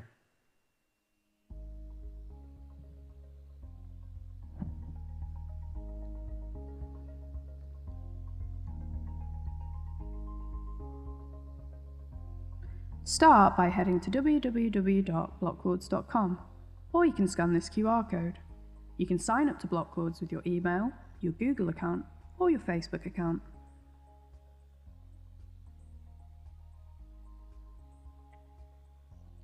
Once you've signed into Blocklords, you can connect your existing MetaMask or GameStop wallet. Hello. And if you're new to the space and you're not sure how to make a wallet, tap on Connect with email and follow the steps. It's easy.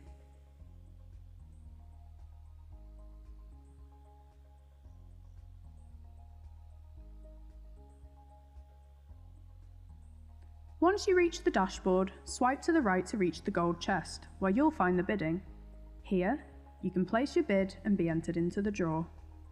We'll release heroes from November 30th in pairs, and each will have a specific combination, and then on December 6th, we'll send out gold chests. Our top 3 bidders are guaranteed winners, and the remaining several chests will be raffled off between everyone else who's placed a bid, and all remaining participants will win a silver chest. On December 6th, our unique, legendary heroes become available for users with the correct banners to claim. And our top bidder will win a custom medieval portrait, kind of like this one we did for Bisping. Thank you for watching. We're really excited about Blocklords. We're really excited about the future of Web3, and we're so happy to have you all on board on this journey, and we can't wait to share more info, to share more heroes, and to share more stories with our community. To join me here at DCentral Miami, I'm happy to welcome our special guests. Yeah, and crossing live to our guys any moment now. Michael Bisping, and I am here with my fellow Blocklord, David Chen. I'm the only one, David Chen Panda, co-founder of NACL Salt Media, big crypto investor. God, I'm happy to be here with the count today, guys. Yeah, no, my pleasure as well. Listen, some of you guys might know me from my career in the UFC, but right now I'm making a comeback in the medieval metaverse as the Count in Blocklords. And man, I'm so pumped about the launch today of these epic NFT next generations. It's unbelievable, Mike. Oh, no, it really is. It really is. I can't wait. Such an exciting project, and I am literally buzzing about this. So which one are you going to go for, Mike? I mean, come on, listen. Duke Chad, of course, the superior man, the jawline, the muscles, you know, eating bones and all of that stuff. Yeah, I mean, I guess I see myself in him. The UFC fighters literally look for everybody that has the best jawlines. Yeah, well, you know, I am literally Duke Chad, as I said, with the beard. You know, I've got a better body than you. I mean, no offense, doesn't look like you've been to a gym recently, David. So, yeah, he's the hero that I'm going to take for sure. Wait, so you're saying that you and Duke Chad have some sort of bromance? Yeah. Wait. So you're saying that the fact that you stare at yourself at the mirror looking at yourself, you look just like Duke Chad? Hold on a minute. Are you taking the piss? Seriously, are you taking the piss? Because I thought we were going to come on, we were all going to get along nicely, but you're fucking talking shit, man. Mike. Bro, I'm just joking, man. Take a chill. Yeah, really funny. So what hero are you going to get then? Duke Chad. I know you love collecting NFTs, okay? But come on. Dude, if a hero just comes up on the marketplace and in the metaverse I can be whoever I want, I'm going to be Duke Chad. I'm just going to bid on him. I mean, come on. I'm serious. Dude, I'm just joking. Nah. Dane, Mike, fuck this. Mike. I'm done. Are you serious?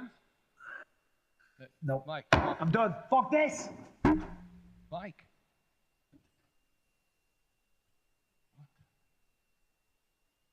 Fuck. Sorry, guys. Yeah, sorry. That wasn't part of. That's not really how we expected things to end. But you can claim your euro through the barcode. Go to blocklords.com. The live and release is officially out. Apologies for that. Yeah, but please participate. It's truly a unique project. Obviously, biased in saying that, but it's live today. You guys have first access as being at DCentral. So yeah, let's get it. And thanks so much for having us. Thank you. Thank you so much. Congratulations. Woohoo, big shout out. So for our next speakers, we have, well, first, this is actually a very important topic, very near and dear to me, is how to survive and profit in a bear market. And we have our amazing moderator, Calvin, and he's going to introduce his panelists.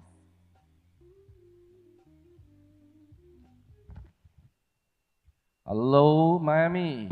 So let me bring you a panel today that is very, very interesting. we are going to just talk about money in the bear market.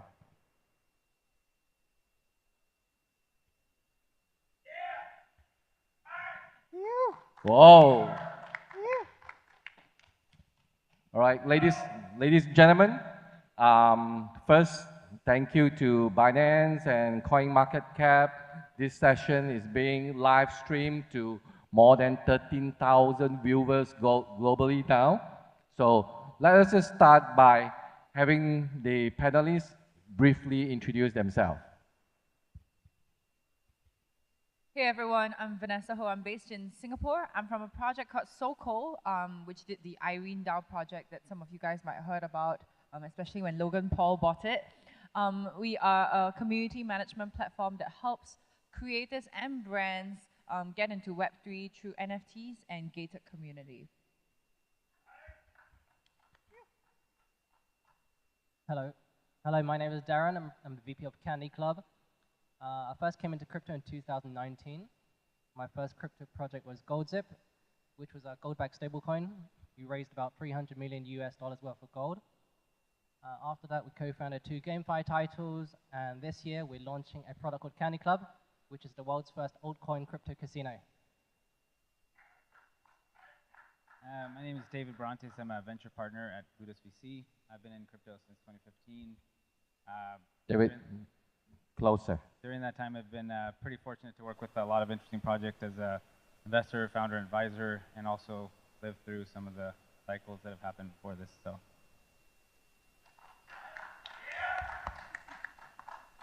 Hi, everybody. I'm Dreamer, president at Kingdom Studios.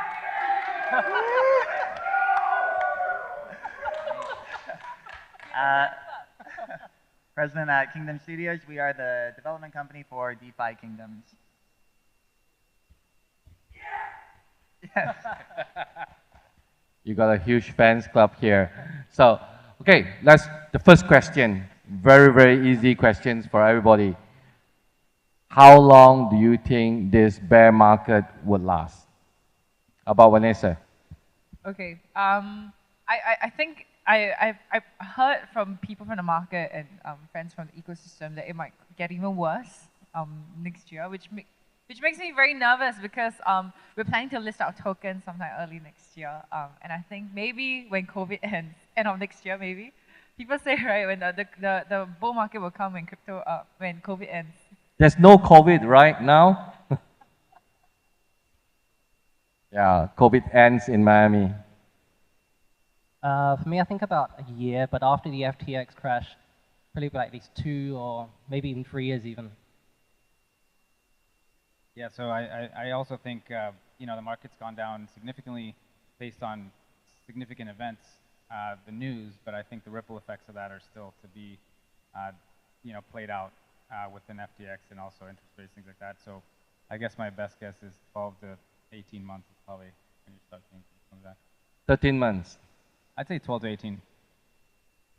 I'm going to refrain from answering a timeline. I think instead I would invite us to accept this as the new reality. I think it's the new reality we're living in. It's just the market. And what are we going to do? If we continue to talk about when will it come up, we may fall behind others who are focusing, building, and choosing to say, this is the world we're living in. It's different than last year. It may be different than next year. How do we take advantage of it? How do we build and not fear it? Because then you don't care on when it ends. You'll benefit regardless. That's actually a great answer. That's actually a great answer. Be it whether it's a bear or a bull, we can still make money, right? So, okay, next questions. This will be a harder one for all the panelists here. Tokens are down as much as 99%. If you have 100,000 invested in, today you are left back with 1,000. So, how do you think that the future for tokens would be in this whole entire market? It's lucky that you guys have not launched your token yet, but let's say, where do you all think that this whole thing will go? continue to go down further and so on? What's your thoughts about it? Anyone can just grab the mic. I guess I can start first, and because we're gearing up for our token listing plan, is that the tools of launching your tokens and maintaining a token price have changed a lot. Now marketing and PR become white noise, and people are very wary and cautious and look at it as with like extra lenses now. So you can't rely on the same toolkits that other projects have done before in order to launch their tokens successfully. Right now, I think you just have to have high conviction, show your conviction in the long-term success and sustainability of a project, and your community members will buy in, and you really have to count on like proper tech. Back when we started, a lot of our success was given to the whole virality of the Irene DAO project, 7.5 million trading volume, you know, all the celebrities bought Irene DAO, but that's only going to take us for a few months. It's not going to give us a proper token listing. So now the messaging have shifted to more of, here's our community management platform, this is our tech, and I think people will buy into it because that's more long-term. So, DeFi Kingdom, how do you bring hope back to the market? How do we bring hope back to the market? Or how to DeFi Kingdom continue to provide hope to your fans, to the new supporters that's going to come in? Sure. So I'm going to answer your first question first, and then I'll answer that one. So I think, you know, it's just going to go down further. We just saw a massive event occur with FTX, and the contagion is still unfolding. The narrative of proof of reserves is something that I think we're probably overweighting comfort in, because we're not really focused on proof of liability. None of this is about DeFi kingdoms. However, everything in crypto is correlated right now. Every misstep, every scam, every accusation, every toxic person, every rug pull, if I'll use that word, affects the whole.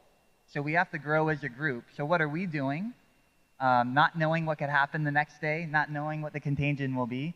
We're doing what we've been doing the whole time. We have weekly AMAs to be transparent with our community. We get feedback. We build and deliver almost every other week, looking for utility and not focusing on our own price. But price is important to everybody, so strategy's got to change too. Strategy in bull market is going to be very different than strategy in bear market. The tokenomics can't just be flip-flopping back and forth, but they need to react in some way. Inflationary in bull and deflationary in bear. If you're interested in what we've done, we've had to do a major shift due to some other events that we didn't control. But we do have conviction in that plan, and we'll continue to adjust. Regardless of what happens in the world, build, listen, trust the team, and have the community trust you, and hopefully that long-term mindset will pay off in whatever market you're in. So, Candy Club. I think what Dreamer said was pretty good. You have to look a bit more beyond the token price. So it's more about the community building. So in these tough times, if you're building, which is good, but eventually when you have no community, you're building towards nothing. So right now, project owners, they need to work more harder. They actually need to do more activities, more collaboration with different brands in order to survive the winter. So once you survive the winter, that is when you can actually consider looking at that token price before making money. So, David, things are down. So, is Plutus VC providing hope to projects out there? Yeah, so I would say, you know, we're still investing, right? I mean, I think people are being obviously more selective, which is normal and actually a good thing. I think allocation of capital, especially in crazy markets, it tends to go, you know, rush different places, and really having time to do proper due diligence and allocation of capital will always reward good projects. So I would say if you're out there doing a project, like, you know, if you have a good concept, you know, the capital will be there. And, you know, if you think about it, some of the strongest projects have been born in bear markets. So I think really, like the focus has been, it's all about building and being focused and maybe, you know, utilizing your resources in the most efficient way. You know, things will work out. Okay, my next question is for Irene DAO and DeFi Kingdom. So basically, today's NFTs prices are down.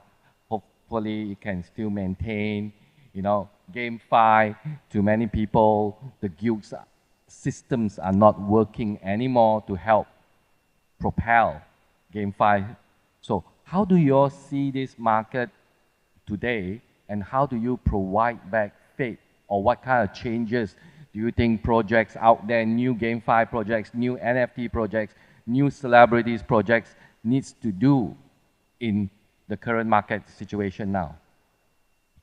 Did I go first? Okay. So I think the word utility is used a lot, especially when talking about GameFi and specifically DeFi kingdoms. We do have NFTs in our game, and we don't set the price. So we actually are about to drop a new line of NFTs for our hero line that has new classes. People are very excited. These are very rare and have been highly coveted in the past. However, we're not fixing a price and just selling it. That's a trend that I don't know how long that can really last, especially with the regulatory environment. We reward it to our players. The players play the game to obtain these NFTs out of their understanding of the future utility and current utility and roadmap. So being transparent of what the plan is, feedback to adjust it, delivering the progress, and then finding unique ways for people to participate in the growth and building of that project builds a natural level of trust and excitement.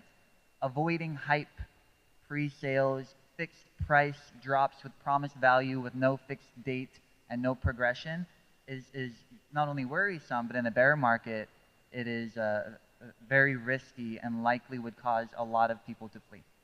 Okay, I'm going to add one more question for the both of you. Where is the money today in GameFi, NFT? This is a hard question. Every time I run Plutus VC together with David. I'm the general partner of Plutus VC. So every time when a project comes to me for money, I will always ask them, especially during this bear market, where is the money? So this question is, where is the money for the investors? Where is the money for the retail investors? You're looking at me. I don't know if I'm going to answer this one, but I feel like this gentleman on the side might be a better answer there. So I'm going to start it, but your comment you just made, everything's down about 98, 99%, that tells us where the money is not, right? The money is in safe haven assets. A lot of people are waiting on the sideline, trying to look for the next winner, trying to look for those that can be trusted. Is that the person that does a flashy, overhyped drop? Or is that the team with heads down, developing, planning, listening, looking around corners, reacting in professional ways, and trying to deliver a quality long-term project? I think so. Does the money come right away? I don't think so.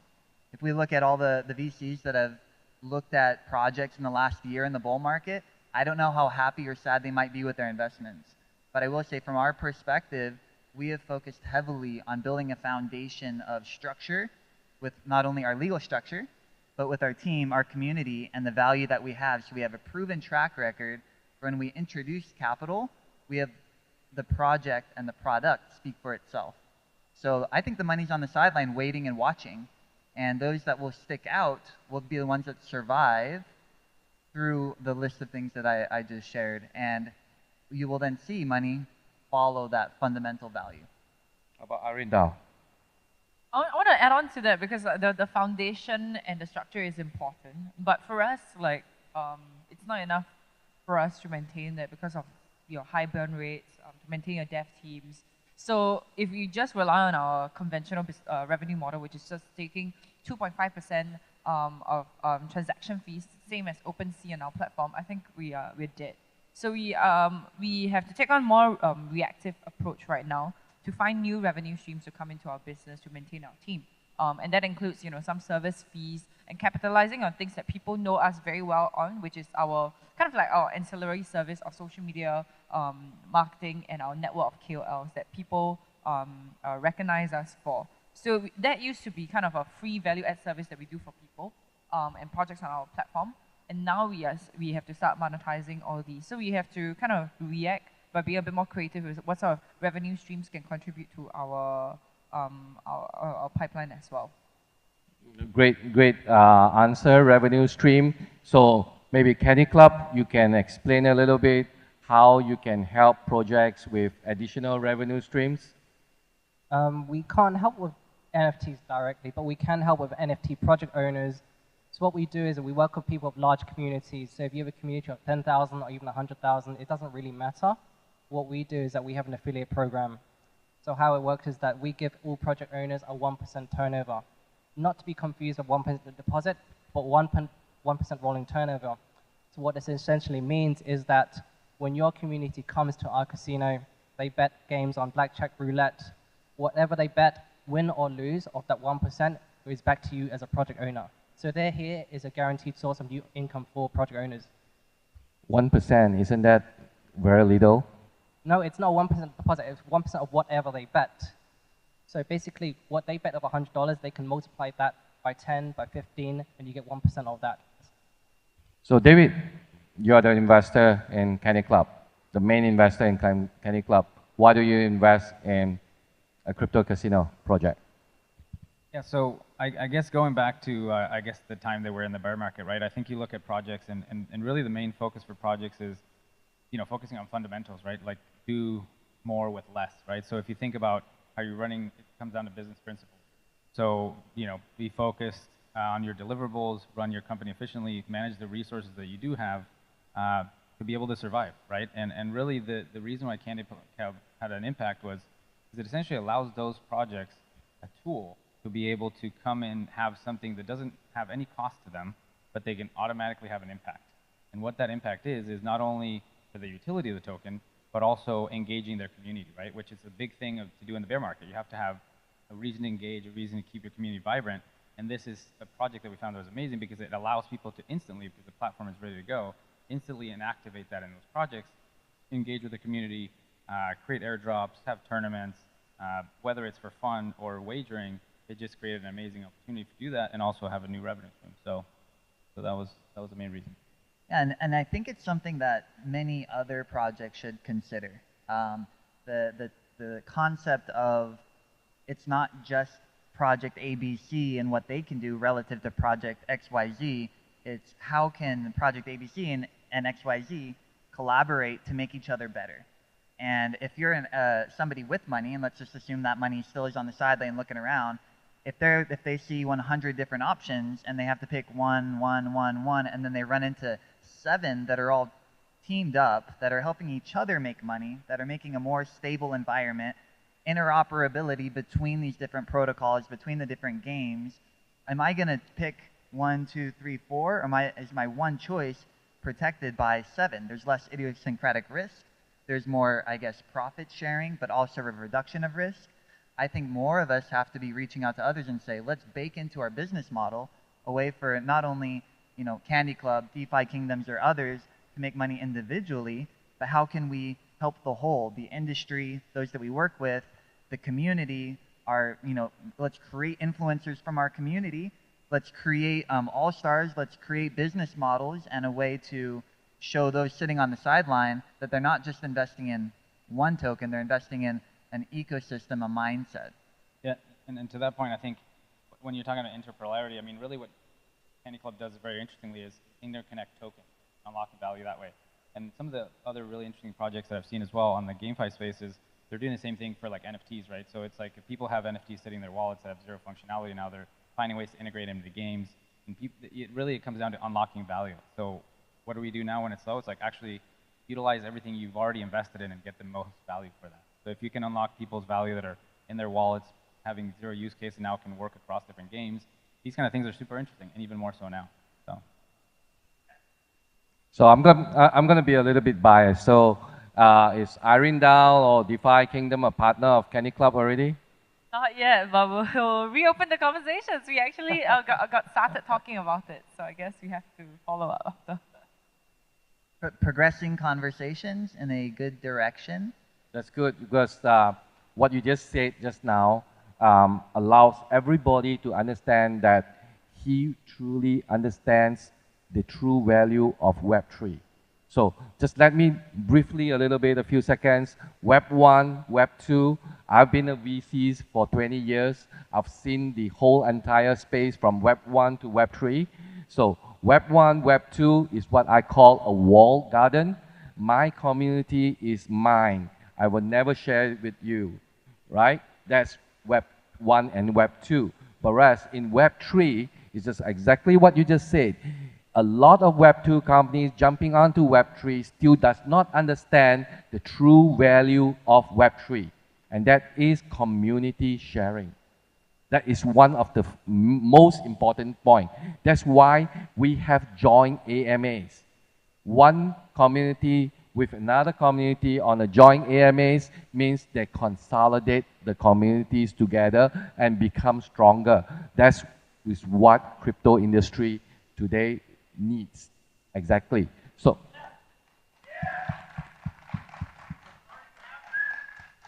yes, it has to happen. It has to happen in a much bigger scale for this whole industry to pass this bear market and to make it bigger for everyone. So I'm going to go into, I understand that you believe that this is the bear market, we have to accept the bear market and so on.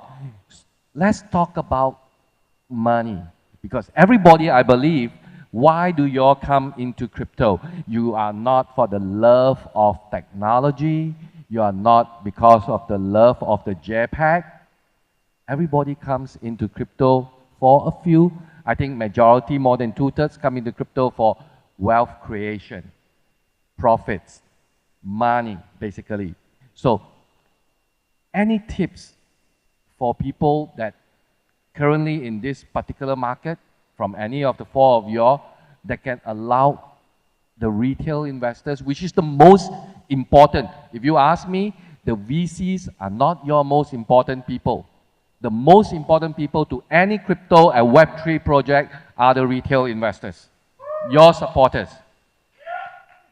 So what tips can you provide to them? We are being live streamed to 13,000, 14,000 people today. What tips can you provide to all these people? So I think in Web3, many people have seen very wealthy people come about from it, and it can be distracting. And it can almost be distracting to the point where people don't do their research or fully understand before committing their assets. In the traditional world, if somebody's going to be a trader, they make a paper account and they practice for sometimes years and get education before they put their money at risk. But unfortunately, if somebody's learning and they, ooh, I can make a bunch of money in crypto, let me go ape in on what somebody said on something, and maybe I don't even understand, but the way I interpret what they're saying is I should do this, and now I've lost everything. That I think is something that viewers should look at this and say, it's about managing your own finances. It's not about a quick rich scheme. It's about controlling your finances, seeing where your money is. I think somebody has been saying, your keys, your cheese. You own your keys, you know where it sits, you know how it's being used. That's very different than the traditional landscape of custodial banking services where you give up your money. People may or may not mismanage it. It may or may not result in events that we've seen very recently. So people coming in, they need simplicity, they need education for themselves and from the projects. And I think if they come in educated and realize that the value is not just to get rich, the value is to manage your own finances, to have digital ownership, and to innovate the space, then I think people can come in a more right Give her a round of applause. So David, I think there's a saying in the market for crypto, bet what you are willing to lose. Do you agree with that as an investor? There's a saying in the crypto industry, only invest and bet what you're willing to lose. So as a VC, do you agree to this? I think that's definitely a big factor. Is obviously you have to see it as the risk mitigation, right? Because it is a risky industry. However, I think as going back to the main point, which was, what can people do now?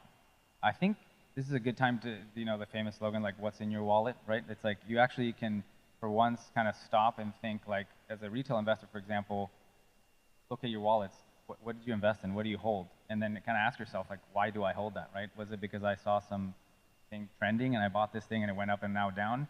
Because if you go back in the cycles, like, sadly, 80% of projects might not make it through, right? So even though the market is down, it's still a good time to really reassess and maybe cut losses of projects you actually don't believe in and you maybe got into them for the wrong reasons. and actually double down on ones, to your point of doing your own research, and believe in it, or believe in the team, or actually understand what the project is doing, and double down on those projects, because the ones that are going to come back are going to come back stronger, and a lot of them won't. So it's kind of almost like reassess and reshuffle your chips and place your bets where you actually believe in. Okay, for you, since you're the only lady on the panel, I'll give you the hardest questions, okay? I take myself as a retail investor. Why should I buy your NFT? I actually want to disagree on a couple of things that you mentioned, that profitability or like money is the biggest reason that they come in with. For us, we actually, on our platform, we actually call our NFTs collectibles because we want people to buy in or spend the money as consumption, less so speculation and investment. But that's us, right? There are other platforms or like your exchanges, of course, is targeting people for the investment appetite. But for us, we are trying to appeal to the consumption appetite where you are like kind of spending to like sim for your favorite creator like Irene or a celebrity or a creator, and you are willing to just spend just to enjoy some sort of benefits of them, get to know the creator. And for me, like I'm also launching my community on Soko, and for we're providing like guest lists for my DJ gigs. We work with Amber Lounge where you can, your NFTs bring you to global access. And you get house pour drinks, and you feel like that's worth it. It's consumption, and even in the bear market, if the NFT value drops, you feel like okay, it's worthwhile. You got whatever you want. Yeah, so this paid is for. this is the million-dollar questions that for projects always tells me I want my investors to hold my token forever.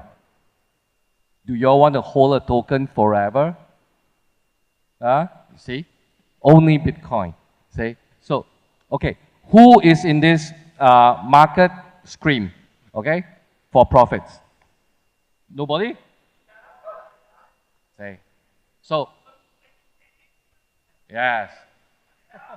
So maybe I'll take that cue and I'll add to my answer. So those that are watching or listening, what are other reasons to get into crypto outside of just the financial perspective? Well, DeFi Kingdoms is taking a couple different approaches. If you're a gamer or when you're younger, you like to play games, and you played it for hundreds of hours, and at the end you turned it off and had no value to show for it, well, now there's digital ownership that carries value with liquid market. You can play something, make a hero stronger, and sell it when you no longer want it or want something else. You can use those heroes to actually earn other tokens like Catch a Fish that actually can be used for utility across games in the metaverse. So if you liked gaming, you know, check out blockchain gaming. There's so much potential. If you're interested in DeFi and you can't understand it, you know, a lot of the projects are making it easy to understand through simplifying it through gamification. So anybody that's listening, there's a lot of opportunity out there to learn, to play, to manage finances, and to your point that you're trying to hit home, to have potential to have different types of profits outside of the traditional ecosystem and markets. So, Candy Club, why should people bet on your crypto casino? I think like for most NFTs, most tokens out there, for tokens that are hitting 0.00001, instead of hoping for the 100x, it's not really going to happen. It's not going to happen for this year or the year after. So instead of holding to these tokens, you can actually have some real entertainment utility on our casino. That's for one. And you can actually have a chance of multiplying it into like a 2x on a blackjack or a 10x on a roulette. So this is one real use case that here we're offering for all token projects. So what you're trying to say is that I own some shit coins on my right hand. It has dropped 90%. I should gamble it off at Candy Club, double up on nothing, triple up, and then probably I get back the original value. And you enjoy the process of it. Yeah, I'll probably enjoy the process of it. But wouldn't... Okay, we have only the last 30 seconds. I'm going to give it the floor to the four of you all to promote. You have 10 seconds to promote your project to 15,000 audience viewing you live. Let's start with DeFi Kingdom. So check out DeFi Kingdoms, game.defykingdoms.com. We are cross-chain. We're doing 1 to 2 million transactions a day on our subnet. We are launching on Clayton. We have new heroes coming out. Combat's around the corner. We are shipping things every other week and open to community feedback and welcoming people in. So come check us out. Great.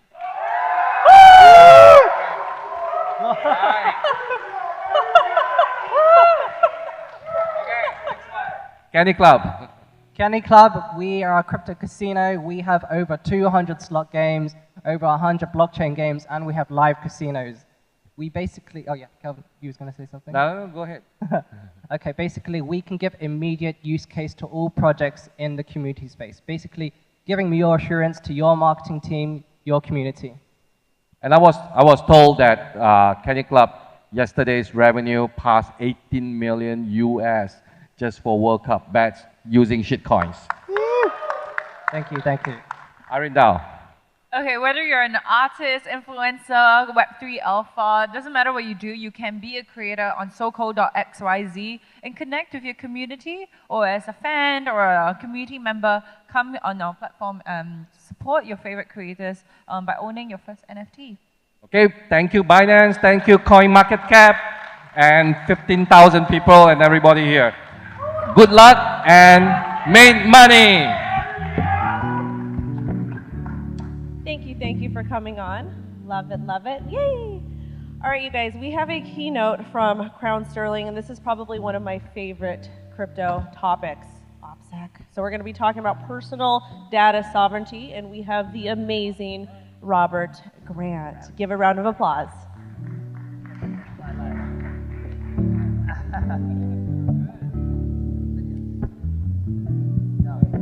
Hi, everyone. Hi. So a few weeks ago, we had an election. And one of my close friends ran for Congress, and he lost. And I asked him, how do you know when you're running for Congress what the people you meet with are going to be in favor of and what they're going to be against? He said, oh, I have an app for that.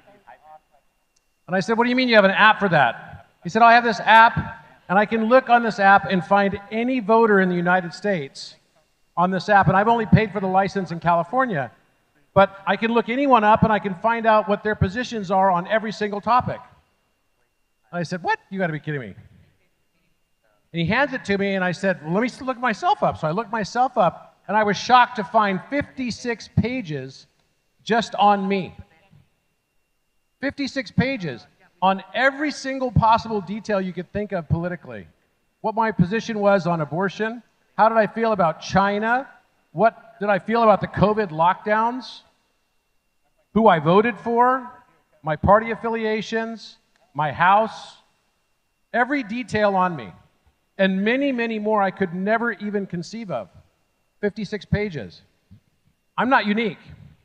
That data is available on every single person. So the politicians, when they meet with us, they know exactly what to tell us to make us feel good about voting for them.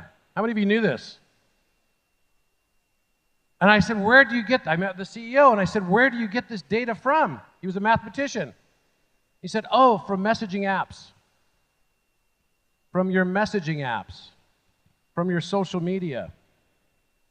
Anything that we're not paying for in social media or a messaging app, that means you are the product. And do you know how expensive this data is? If Facebook were to send us each a check today to pay us for the profits they make just off of our data individually, it would be about $2,400 this year.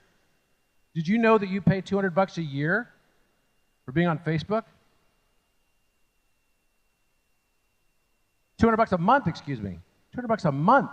A month. So when I started realizing this, I started thinking, gosh, there needs to be a better way.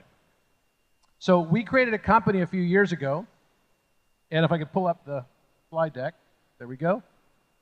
And the first thing that we did when we created this company was to establish a data bill of rights. In our Genesis blockchain, we decided to declare that data is the intangible personal property of the original producer. And therefore, it's protected by the U.S. Constitution, by the Charter of Human Rights. We're literally all of us working on a data plantation. We don't even know it. And the value of this data is going up, doubling every year for the past 5 years. When COVID hit, the data was what was driving all of the revenue increases for all of these large corporate entities that are the oligopolies that literally control our data. And by the way, controlling your data today is controlling your identity tomorrow. On Telegram today, there's already about 10 guys that have copied my name, copied my exact logo and everything, and I can't do anything about it. In fact, every time I post something, there's a bot that posts something that says, go to this site, we can have a more detailed discussion about this topic. I'm going to delete it soon. It's all fake. We are now living in a world where our data is an extension of who we are. And if we don't start to wake up to protect that data, we're going to lose sense of who we are as individuals. So it needs to be protected. So what's the mechanism for protecting it? First of all, President Biden and the White House just declared that all the blockchains and all of the United States government encryption technology is now all obsolete. You know that? Because of quantum computing, the US government has now announced that elliptic curve, RSA encryptions, all prime number, factor-based, public key cryptography is now entirely obsolete. So everyone in the US government has to switch over, but who is actually leading the charge of this switchover in blockchain? Because with blockchain, it's really challenging. How do you go back to the Genesis block from the very beginning? We need to implement now post-quantum technology because quantum computers can cut through encryptions like butter. And by the way, the US government's already been able to do this for a very long time. They have a trapdoor function inside the elliptic curve. I know this because I've spoken with the top cryptographers who know about this. And they're at universities and they know that the elliptic curves that are there are not sufficient at all. How many of you think that the chats that you're on Telegram are actually encrypted? Guess what?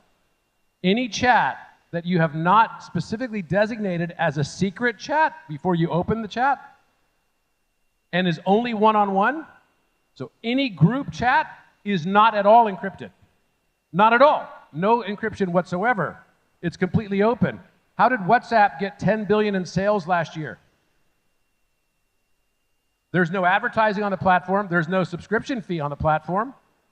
10 billion in sales? It's through selling your data. So we need to start protecting our data because data is the world's most valuable asset.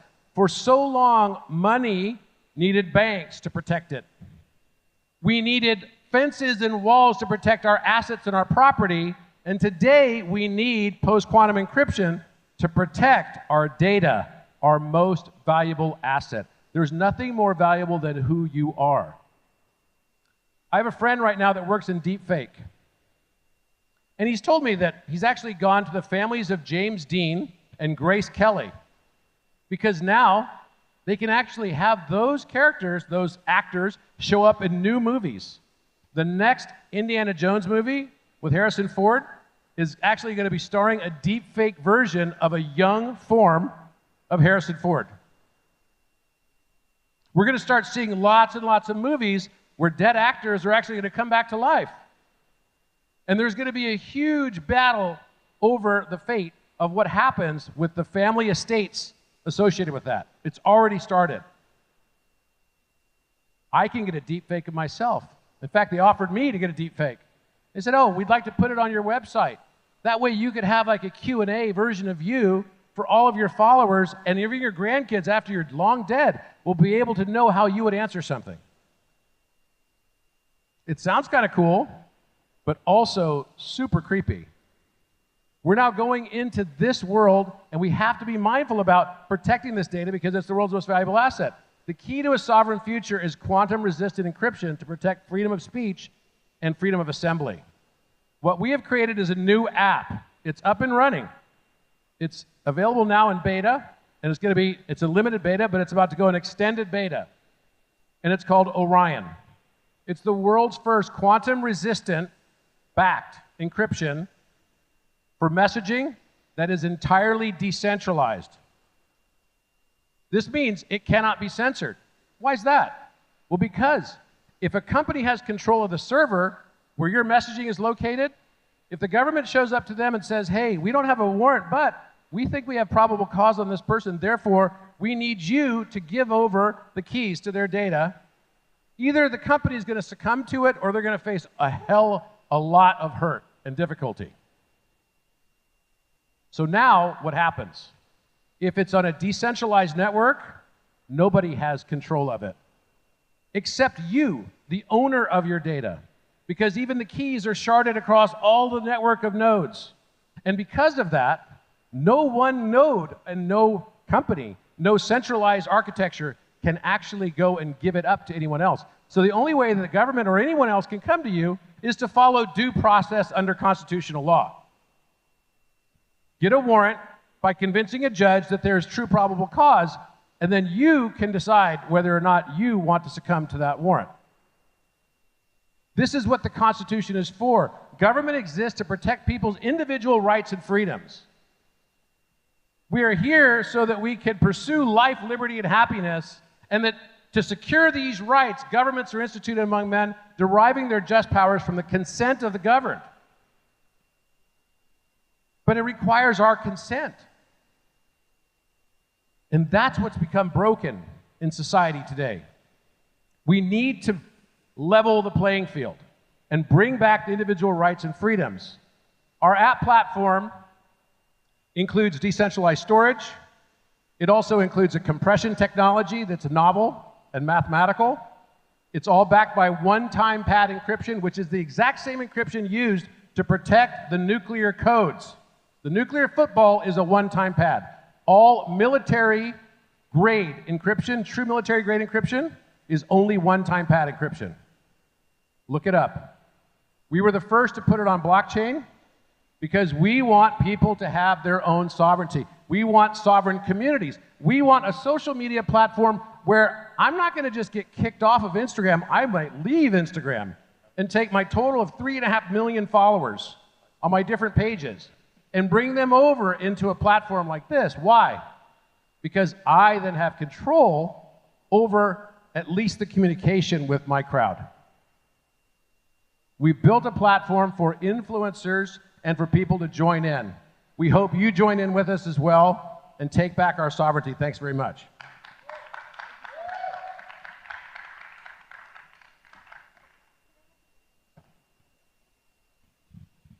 Thank you all so much for watching. Big shout out to the Binance community, to CoinMarketCap, and to Dex Tools as we're live streaming. I think we're live streaming to about 17,000 people globally, which is amazing. If you guys don't know who I am, I'm Crypto Wendio, and I'm very excited about the next panel. We are going to be talking about metamusic moguls, an exploration of music and Web3. We have an amazing moderator, Jesse. Timberland, give a big round of applause. Zaid and Stocks.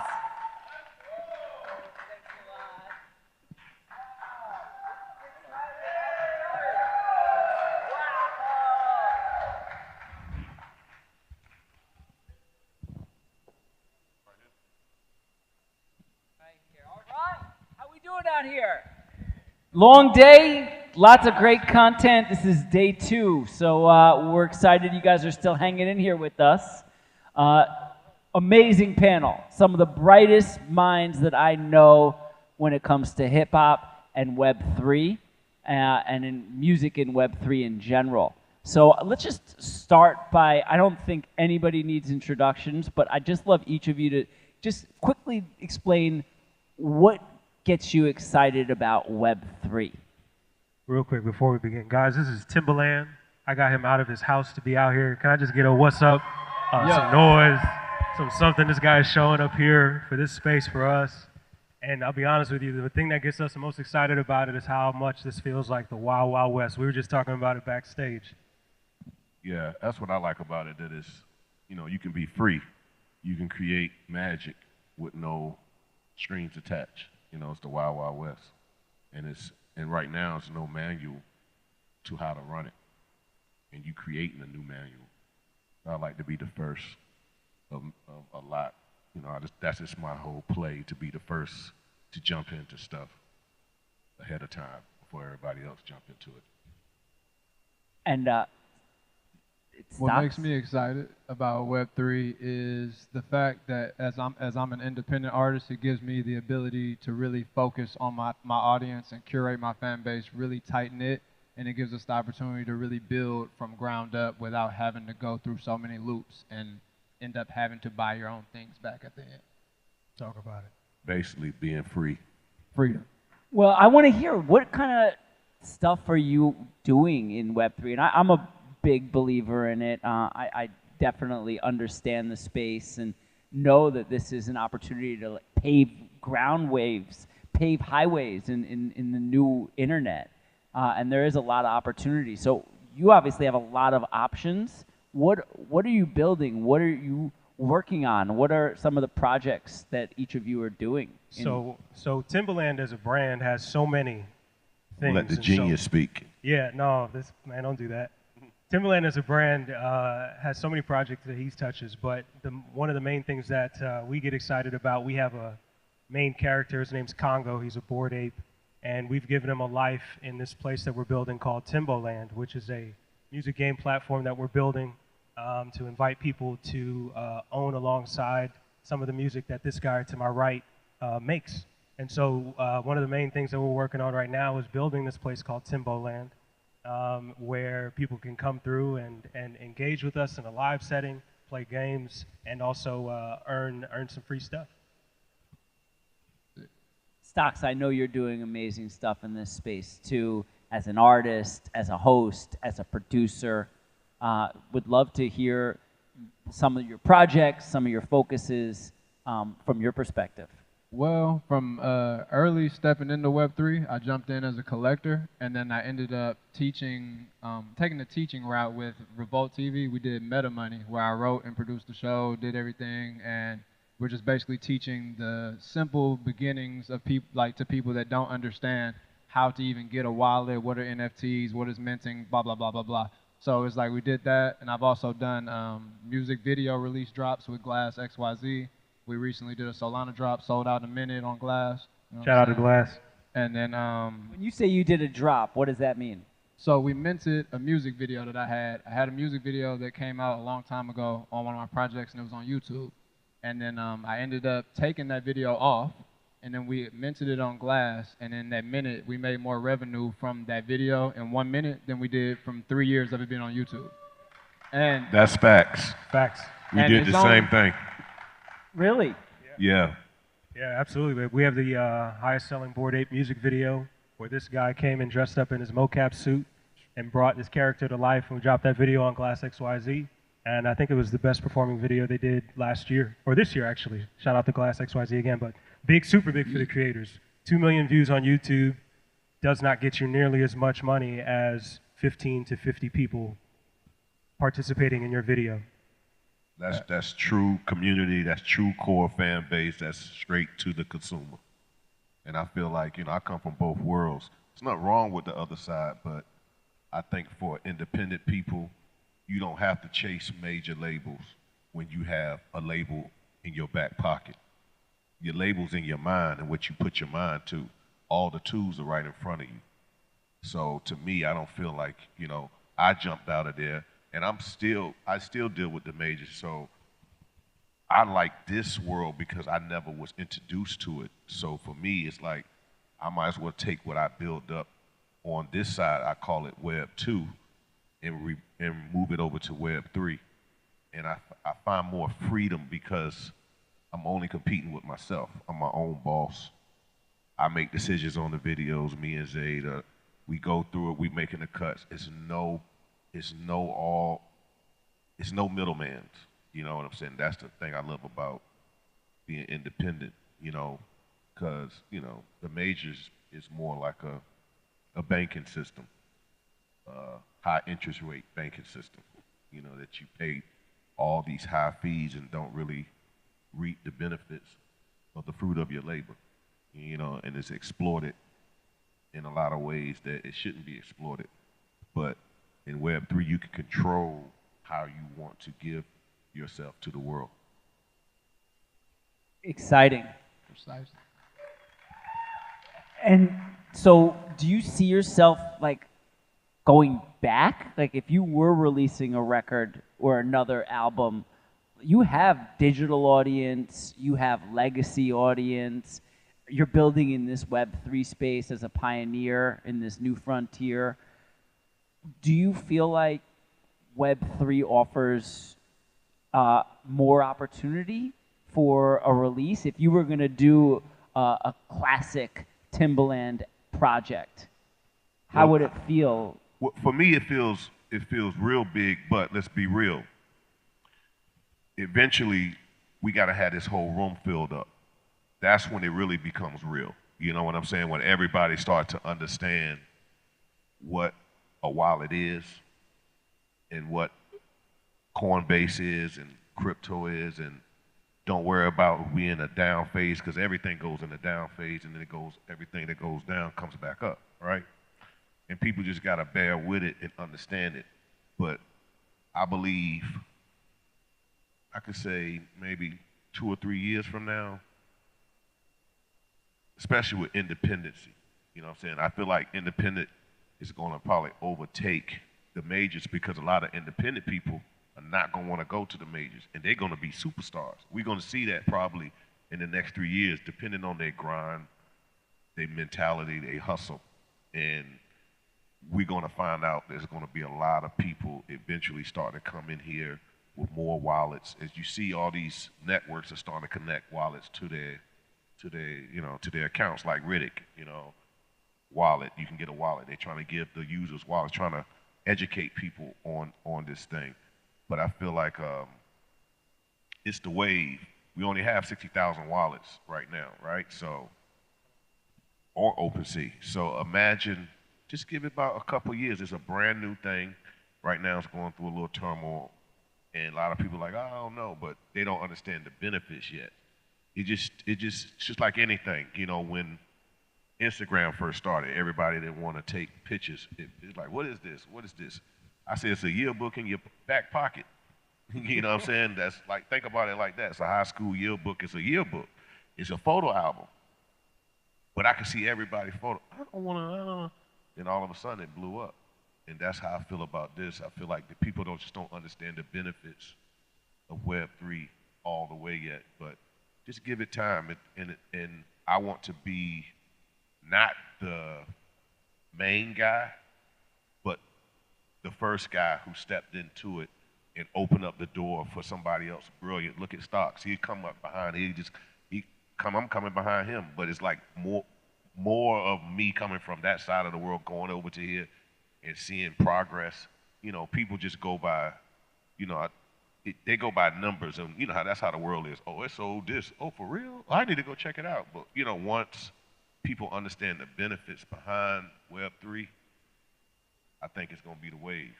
I think it's going to be it's definitely a great business, and people don't understand the business model of it. You have to have a roadmap, and this allows you to understand how record labels really work by working your own record, through Web3, because you can build so many funnels under your record. You're like, okay, I'm gonna drop this derivative of this person, of that, this or that. You can do so much, and it's a real business. So once people understand that, it's gonna be like, for culture, once the culture get involved, they're gonna go crazy. Just like how they go crazy with GTA role playing? Like it's the culture that's making that. They got hair salons. They wouldn't have never thought about putting hair salons in a role playing game. You know what I'm saying? So once they get involved with the Web3 world, it's over. And once they know how it works, all it takes is a hustler to see how to hustle. It's over. So how is the best way, Stocks, from your perspective, to onboard new people into Web3? Is it easier for you to drop music in the Web3 space, or is it easier for you to put out music in traditional ways? It's easier for me to sell in Web3, but in the traditional space, I'm a firm believer that to stream a song, you don't have to really be a fan of somebody. You're gonna hear it in passing, it can come by, you might listen to it once or twice, but to be a collector, you're truly invested in that person. You know what I'm saying? So I feel like it definitely makes a way for us to really connect directly with those artists, with those people. and find ways to build off of it. Can you hit me with the question one more time? I lost it. Oh, I'm just, what's the best way to onboard new people into it? Seems like bringing more people into the space is going to be the key to success in this wave. And so how do you bring new people in? And is it easier to bring people into Web3 for you versus other medium? I think they have two different worlds, but like introducing people to Web3, I think doing things like this, like having us up here talking about it, being representation, all of you beautiful faces in the crowd that show up for this type of stuff to learn more about it. It's this is how we get more people involved, because people don't believe in anything unless you see a herd. We have like herd mentality as people. So if people think everybody's like, nah, crypto's stupid, then they run that way. If they're like, everybody thinks it's tight, everybody runs that way. So it's like everything that we're doing is helping, but we do need to keep doing like installations, pop-ups, teach people like hand to hand. You know what I'm saying? So it's a lot harder to bring people in if they don't already get it, because it kind of goes from like a investing place, then crypto, then NFTs. So it's like different levels, and it's like if they're not even into investing yet, or even like understanding what a cryptocurrency is, it's hard to get you to like put money in, invest, and like try it. So I feel like people like me and Tim and Zay and you, everybody that's showing like that we've come from another side and we represent a certain culture and that we can do it, and there's stuff that's going on inside this world for our culture, it makes people say, oh my God, like maybe this is a real thing. And like I love to be that representation for that. And it's also it's also a builder's market, right? Especially in a down time. This is when you create businesses. This is when you create platforms. Zaid, what was the impetus to starting Timbaland as a world? Oh man, that's a good question. So honestly, the impetus is watching Tim work. One of the most beautiful things about just this entire Web3 landscape and being, Tim and I have been working together the last 3 years. And so when I saw the spark, the twinkle in his eye when he thinks about creating without context, that's the most exciting thing for me. I think, watching Tim, remove any sort of barrier or funnel from what it is he wants to put out in the world, I think is one of the biggest things that, the biggest catalyst for what we're building with Timbaland, because you have somebody like a Timbaland who's come from years of record label, put this song out, not this one. This is the single, everything else, get rid of that. And it comes out in this funnel, and it's like, well, those ideas are not Tim's, right? They're from the universe, right? And so like with Tim, he gets to go in this space and actually just create without thinking about what the audience or what, even the little devil in his mind is saying. And so with the Timbaland, it gives a place for those creations to take life, and also new people to come and create. So I would say that would kind of be the biggest catalyst, is just seeing this guy being able to create the stuff, and then also others. He's training user behavior. He's showing others, hey, you can come here and do it too, and we can make it fun. It's too perfect of a name too. Oh man, you know what's crazy? When the name has a ring to it, you feel like you belong there. Like it flows. Modern day Flintstones. Modern day. You know what's crazy? Yo, somebody said that last night about the logo. They were like, it reminds me of Flintstones. Either way, I can't say that now. It's going to stick. So how does Timbaland fit with Beats Club? And Beat Club is obviously making big splashes in culture. Oh yeah, like I look at Beat Club, now that's that's a whole different thing. That's like me. I come from a world where you go in the studio and make beats, right? I come from that world. So then, me having kids, and I just start looking like everybody go on YouTube. So I'm like, so how y'all get beats these days? Oh, YouTube. So I'm like, wait a minute. So nobody goes to the studio? No, we get beats. Oh no, I got to create the Amazon, the beat stores. Oh no, I got to transfer all these kids, and I'm going A&R it. Then I'm going to get the best producers on my side to curate it.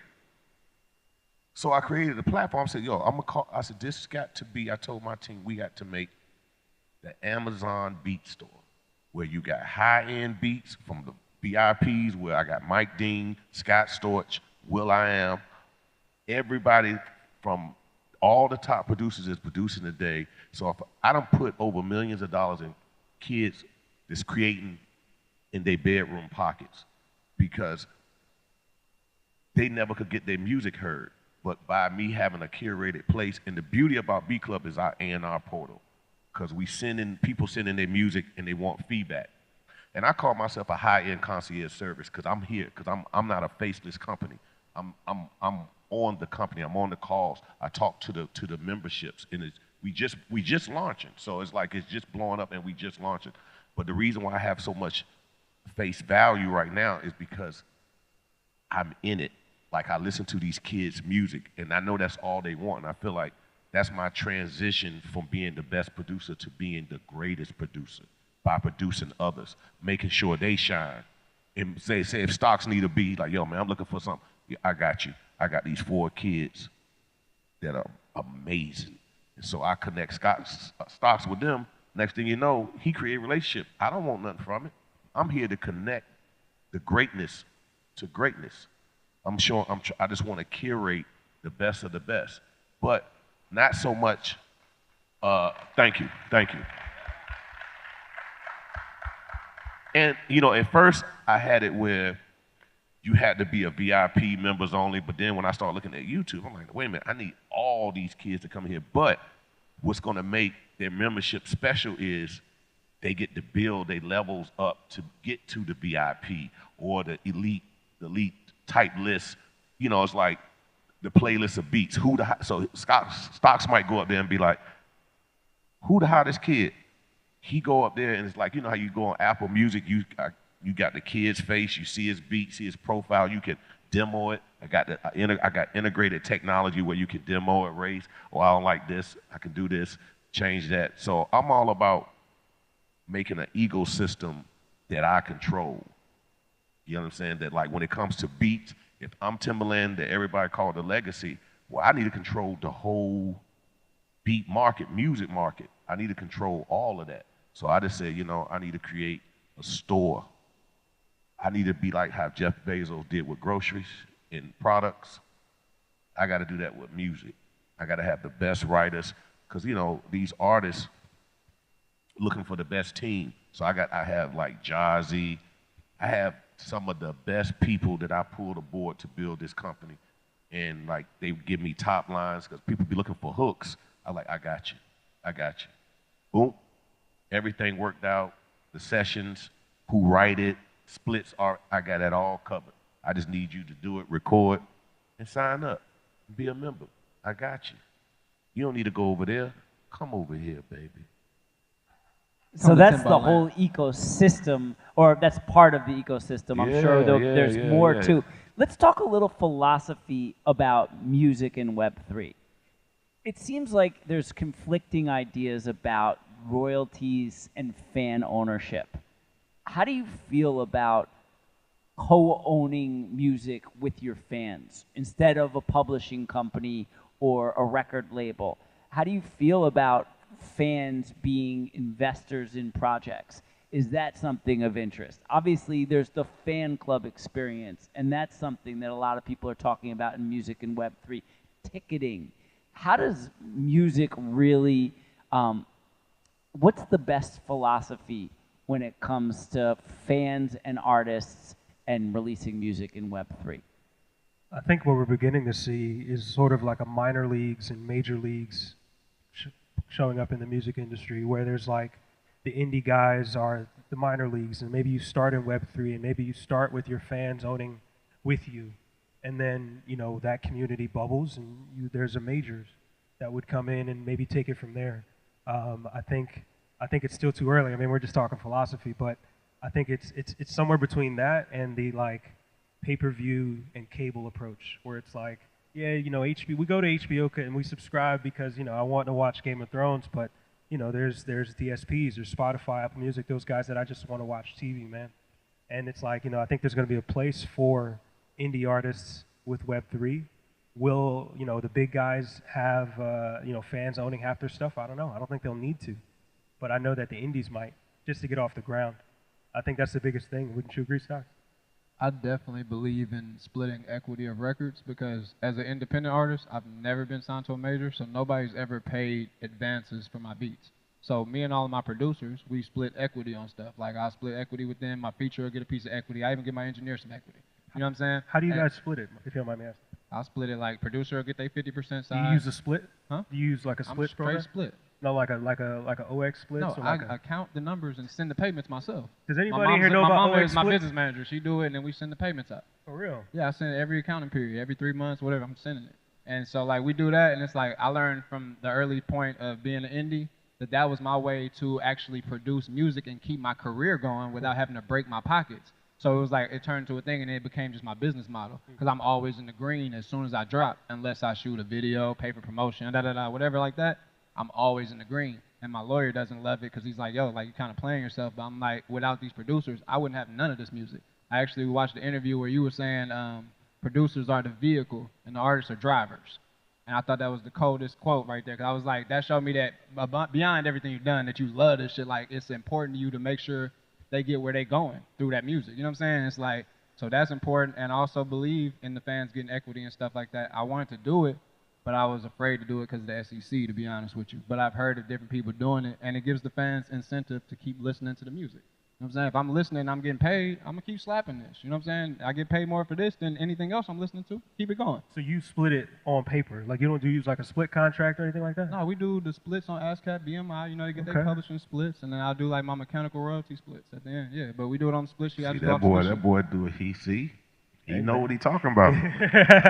They definitely do know what they're talking about. Stocks actually has a show on Revolt. Talk a little about Meta Money and what that is doing for the culture and how that's bridging this gap.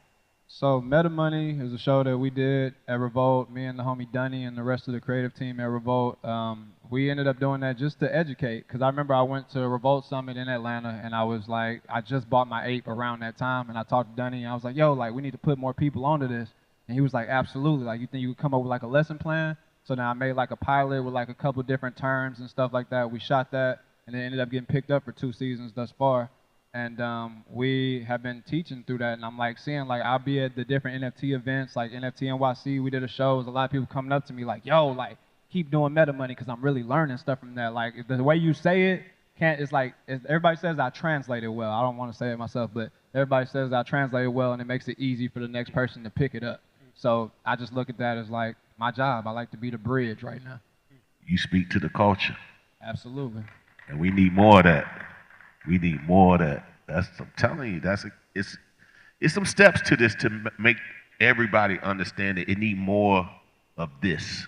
Everybody, because it's not advanced, but it sounds, when something's new, it feels weird to them. It's like when you tell somebody, like, I'm going to mint this, they're like, what does that mean? You're like, yo, minting is just like having a blockchain baby. It's there forever. Once it goes, then it's there. Boom. And they're like, oh, is that easy? Okay. Like, you know what I'm saying? I'm like, minting something just as easy as posting something on Instagram. And people just don't realize it because they don't want to go do the little work.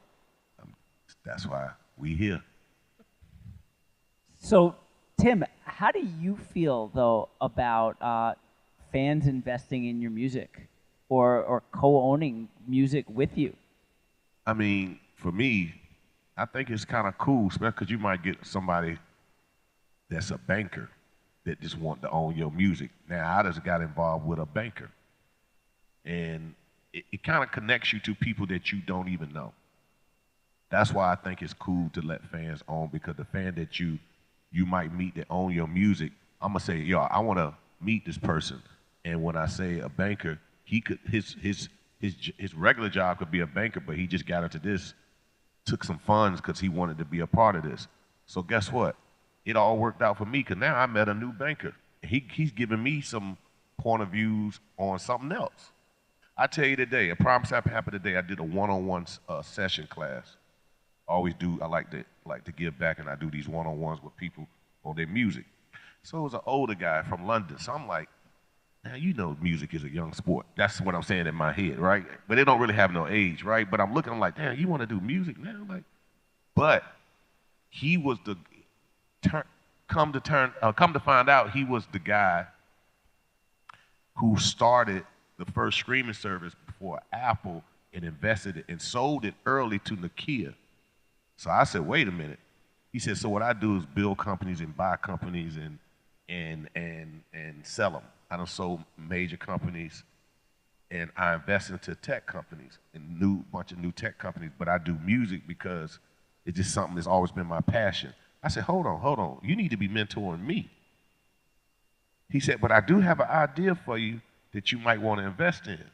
So I said, well, first play the music. So what I learned from this whole one-on-one is, so when he played this music, I'm expecting, I'm going to be honest, I thought it was going to be a little shaky.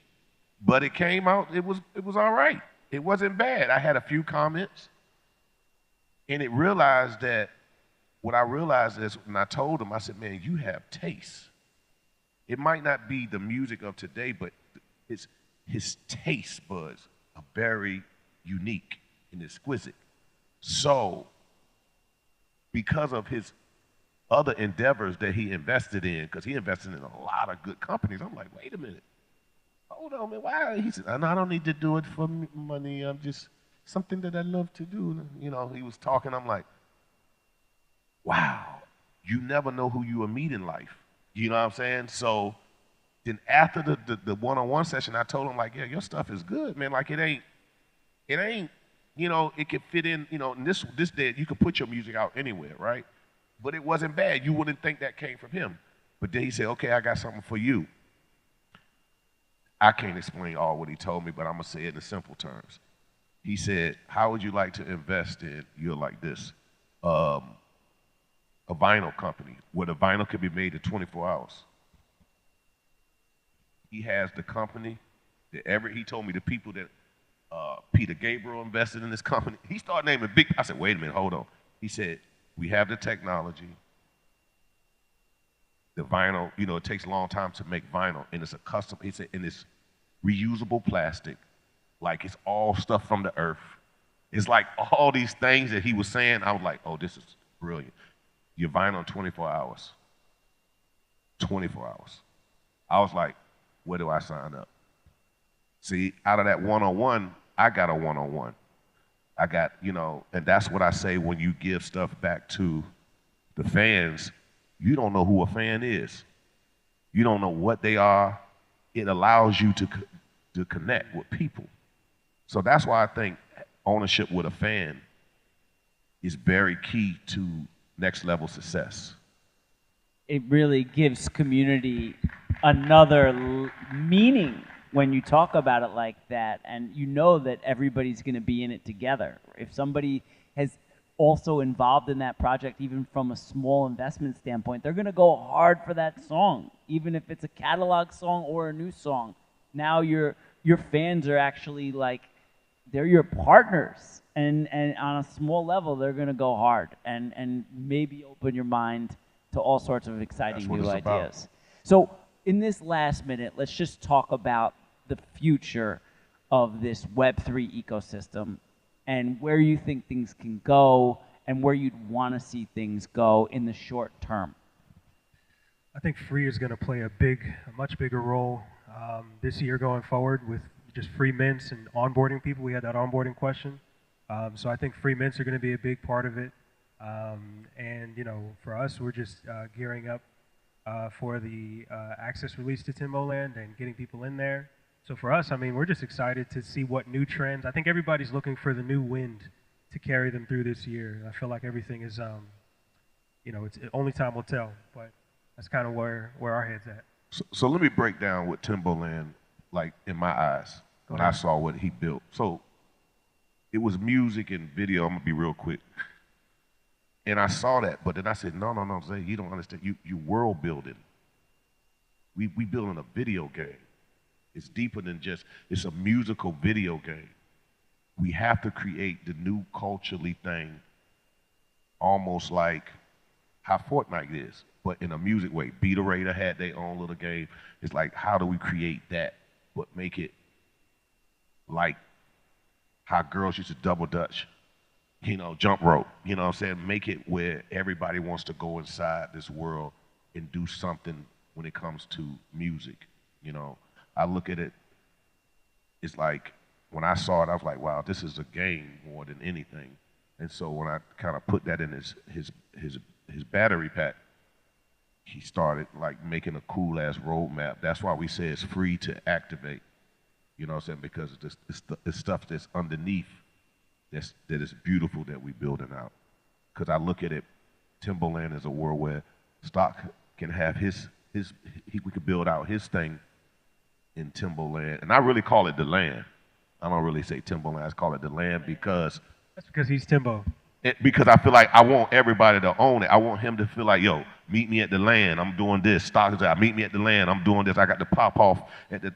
I want to say almost. Don't beat me up when I say this. Almost like some dark web, but not dark web. But like, you know what I'm saying? Like where you can be free. GTA feel. Yeah, like where you can meet me at the land. Like, what's the land? Then people go on and then and it's a hub for people to create their own ecosystem. You know what I'm saying? Like I'm starting off, and it got music. I'm starting off with music and other little things Zay's building out when we brainstorm every day. But it's really for everybody. And I said it's for everybody because it's a place that it's like I look at it. I brought this island in Web3 that I'm developing. I need his place over there. I need World Star over here. I need this over there. I need Shade Room over here. You know what I'm saying? I need the hood back there, and Congo somewhere over there. You know what I'm saying? I see it like that. You know, when people, and then once, I think you got to have something that's luring for people to come in Web3 and the metaverse and something that's catchy, just like how we got on Clubhouse, how we got on Twitter. You know what I'm saying? Like at first, y'all like, what the freak? I don't want to type with it. The next thing you know, you type it. You know what I'm saying? You just gotta like make it where it's like, yo, did you hear what happened at the land? Or what? You know, the next thing you know, people are like, how you get on it? What is this? What is this? The next thing you know, you in Web3. You got a gift for this. Stocks, quickly, last word on your end. What do you feel like is the future short term for Web3 and music? I feel like the bull run gonna come back, and all the doubt is gonna go out the window. Simply.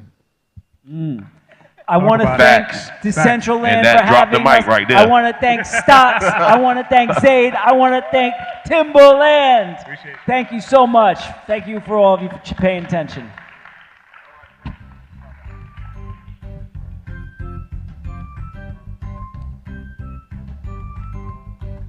Thank you all so much for joining us at DeCentralCon Miami. Now we have a very special guest coming up next. We're actually going to be talking about real estate on the blockchain. And let's give a warm welcome to Ryan Panetta from Tykes Real Estate and Real World Assets.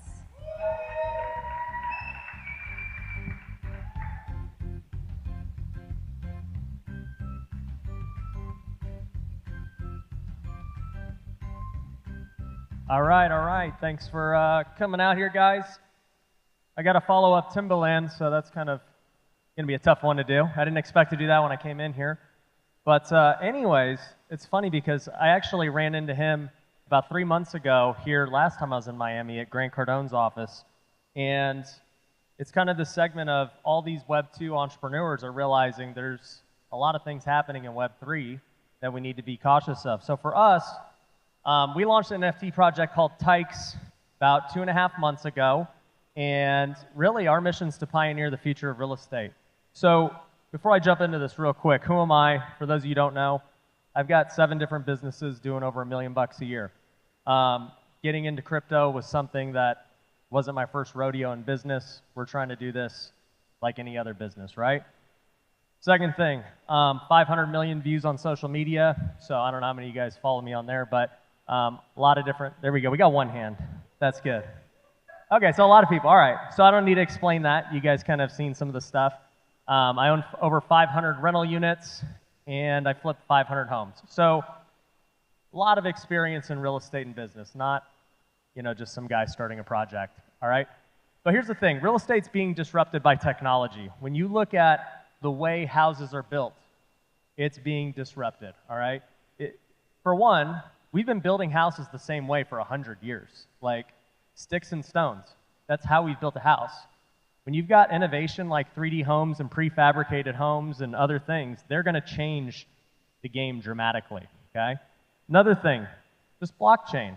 There's a lot of things happening on the blockchain with real estate that's going to be really enormous. And lastly, the metaverse. Everybody's talking about the metaverse. Well, maybe not so much anymore. This might be the only place in the world people are talking about the metaverse. But it will be a thing. I think we can all agree on that. Just not today, all right? So here's the thing. Why does real estate even make sense with blockchain? All right, there's a lot of things. How many of you guys have ever bought a home? Show of hands. How long did it take? Take like 30 days, 45 days? Like, there's a lot of time in buying a home.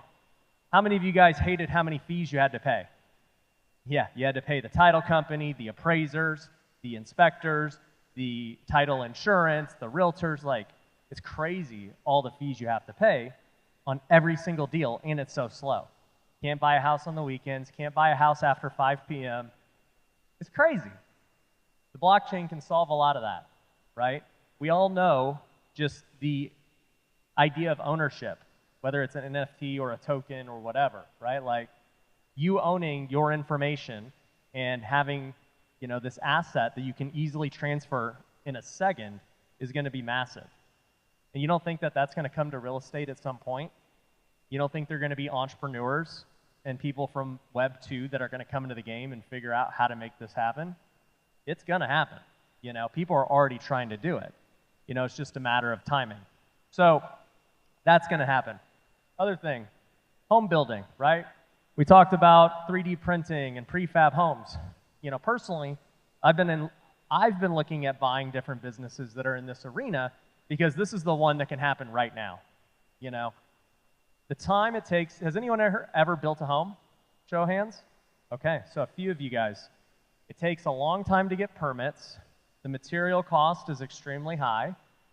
You know, it takes a long time to build the house once you do have permits, right? I mean, you're looking at a multi-year process. Well, when you've got things like 3D printing or prefab homes where you can literally build a house right then and there, in the case of a 3D home, like a couple of days. In the case of a prefab home, building it while you're in that permitting process. So by the time you're approved for permits, you plop the house down and it's done. I mean, that's a really big deal for innovation. And not only that, they're able to build these homes with higher quality and higher, like better tech. And that's really what this is about with Web3. It's not just about the blockchain. It's not just about the community. It's about innovation. And what is the next stage of all of this? And I think this is one of the big stages of real estate that's going to pop first, okay? Metaverse, right? We all know the metaverse. A lot of us thought it would happen last year and whatever. And I think we all agree it's pretty far away at this point for having real use case and adoption. But at the end of the day, we all believe it's going to happen. I was just on NFT panel a couple hours ago in the other room, and I was kind of hating on my fellow real estate people with me because they're talking about the metaverse. And I'm like, guys, ain't nobody buying this right now, all right? Like, nobody's hanging out in the metaverse. It's not there yet. The real metaverse happens to be in social media today, you know? You guys just showed a show of hands. How many of you see me on social media, right? Like, that's the metaverse. The fact that you know my digital identity on this social media platform is what the metaverse is. You have this persona of me and this idea of me based on the thing I put out to you, you know, through a camera. And at some point, it will be more 3D and, you know, lifelike than it is today just on your screen. But, you know, it's going to take time. And that is going to change things dramatically for how we value different assets. You know, I spend $40,000 a month making YouTube videos and TikToks and other things. That's a lot of money to spend on a digital asset. But I know those are worth it.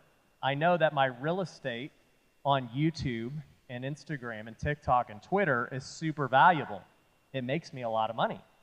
That $40,000 I spend a month can go make me millions of dollars in a month. So the idea of the metaverse is already here. It's just most people don't realize it. It will change over time like everything else, okay? So for those of you who are vibing what I'm saying, how many of you guys are interested in real estate, okay? You know, we created Tykes NFT to kind of bring this community together. And really for those who want to be the leaders in this, you know, Web3 real estate world and in the future of real estate.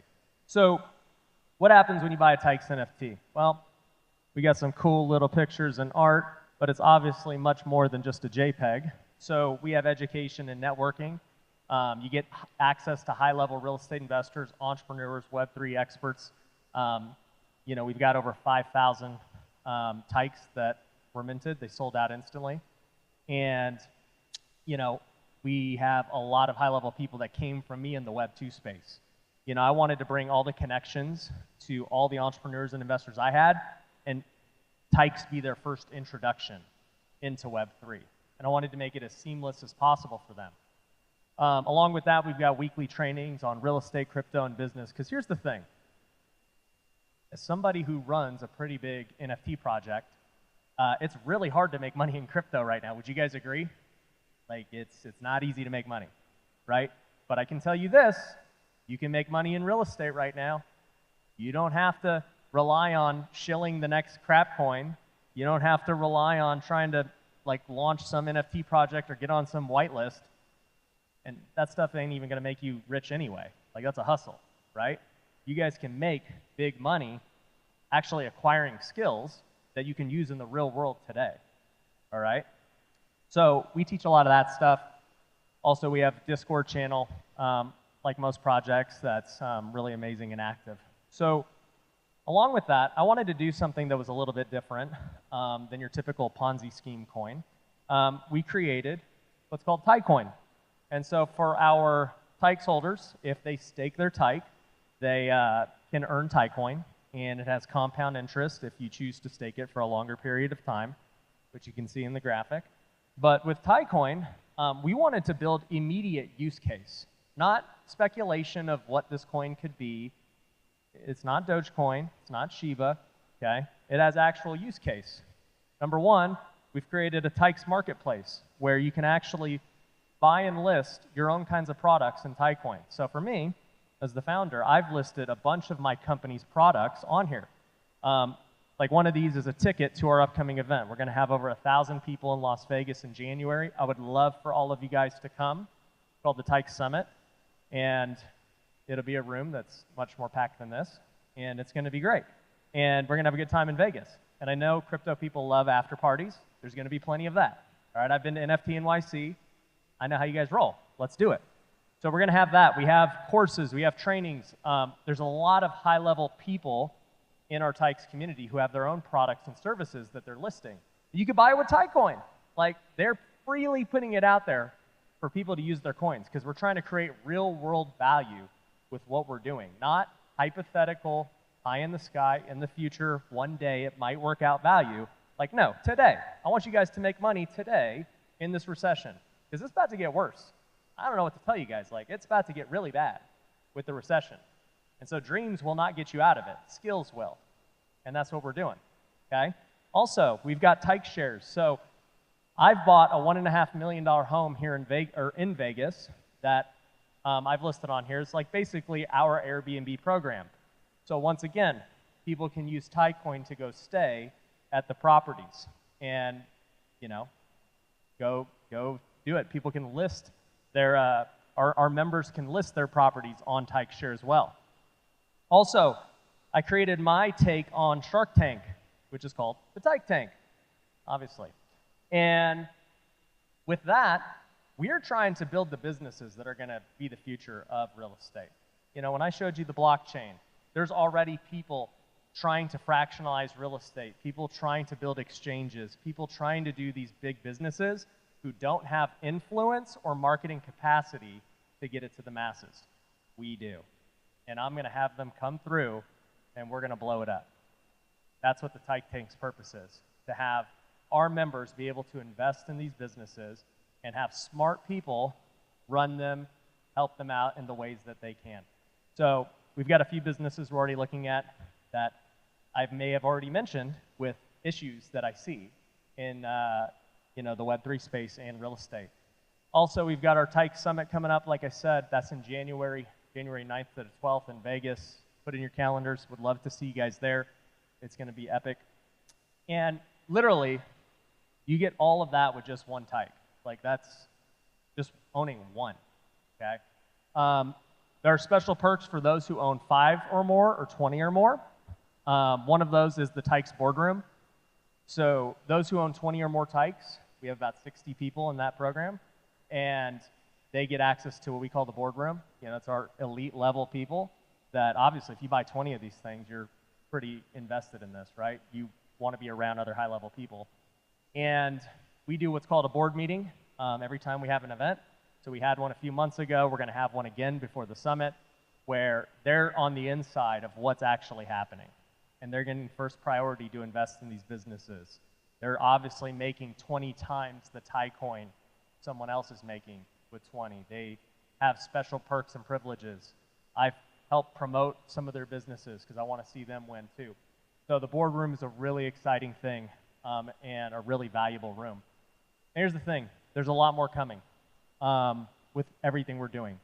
And for me, I'm super excited about it because I know the future of real estate is going to be worth trillions of dollars, okay? Like seriously, it's a $1 trillion industry. It's not an exaggeration. Real estate already is. When you start merging crypto and real estate and blockchain, it is going to be massive, okay? And for us, we want to be the ones to pioneer it, okay? As I mentioned, Tyke's already sold out, all right? We might have been one of the only projects that was Web 2 based to ever reach #1 on OpenSea in the last 5-6 months. And it wasn't like FTX really hurt us at all or anything. Like, we're still rolling. So, I mean, to get #1 for a guy who literally kind of talks crap sometimes about Web3, because people really see like, oh man, this is not hype or a game. This is like, I want to make something right now of myself. I want to be a part of a community that isn't believing pie in the sky stuff, but who's actively doing stuff. So yeah, we were #1 on OpenSea. That was crazy. Over Bored Apes, CryptoPunks, even Ethereum ENS, which is nuts.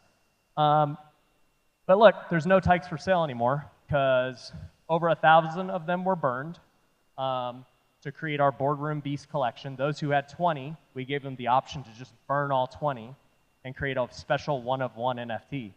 And those are actually getting airdropped to them this week.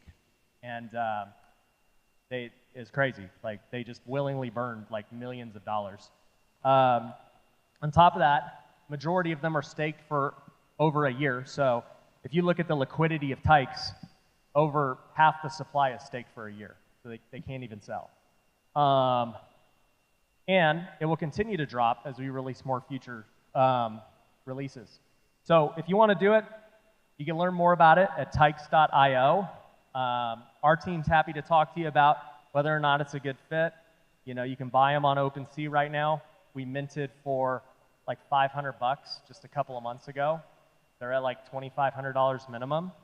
And I think they're going to continue to go up. I mean, if we can launch in the crappiest market ever and go through everything that's happened and still be where we're at, it's because like there's actual things going on. So nonetheless, I would love to see all you guys there. We're actually also having a meetup tonight at 7 o'clock at Monty's on the lake or something in Coconut Grove. That's what it is, Coconut Grove. So I would love to meet all you guys at 7 o'clock if you guys are super interested in it. And I'd love to see you guys join the community. Appreciate you. Peace.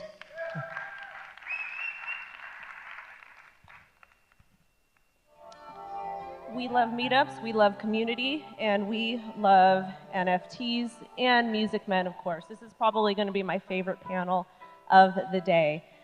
We are going to be speaking on NFTs, Web3, and a creator renaissance. We have Eric moderating, Romeo, the one only Miguel, and Lynn. Big round of applause, guys.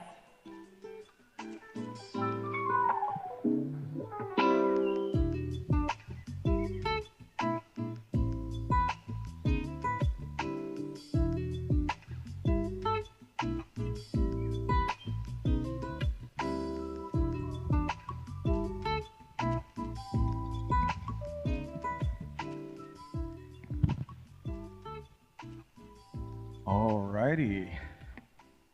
Guess you're wondering why I brought you all here today. It's because Ethereum just hit 4,000. No, I'm just kidding. Thanks for being here at DCentral Con, and hopefully you enjoy this panel. Feel free to come in, have a seat, come a little bit closer. It is a little cold on this stage, so if we start shivering or shaking, you know, it's a cold game and a bear market. So anyways, I'm going to let these illustrious speakers introduce themselves and a little bit on their background and what they're a part of, if you're not familiar. And then we'll roll into this conversation in regards to the creator renaissance that's happening in Web3, which I think this is we're using revolutionary technology during a digital renaissance, but we'll get into that in a little bit. So without further ado, Miguel, if you want to introduce yourself. Sure. How's everyone doing? Hope you're enjoying yourself out here in Miami. My name is Miguel. I'm from Los Angeles, California. I am a musician by profession, primarily, but I started a community called Sick World that kind of works in conjunction with a brand that I'm building, a life and style brand that I'm building, and we're a creative community, cross-discipline, and we're looking to leverage our creativity to create change that we want to see in the world. So it's a pleasure to be here with everyone, and we're really excited about what DCentral has been bringing to the space. I'm very happy to be here, so happy to meet you guys and happy to join. My name is Lin Dai. I'm the co-founder CEO of OneOf. OneOf is a Web3 company, technology builder for musicians, for athletes, and for brands. So we provide a whole suite of services to launch NFT projects. From launching NFT projects to building very complicated kind of Web3 enterprise commerce systems.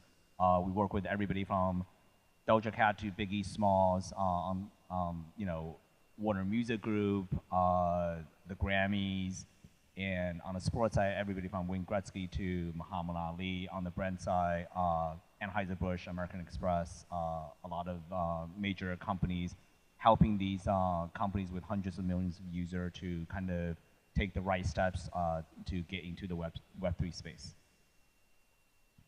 What's up, guys? My name is Romeo Lacoste. I was born in Montreal, Canada. I live in Los Angeles. I've been a tattoo artist for 10 years. I've tattooed many of the top world celebrities like Justin Bieber, Ariana Grande, Kendrick Lamar, Marshmello. I've been on a few tattoo TV shows.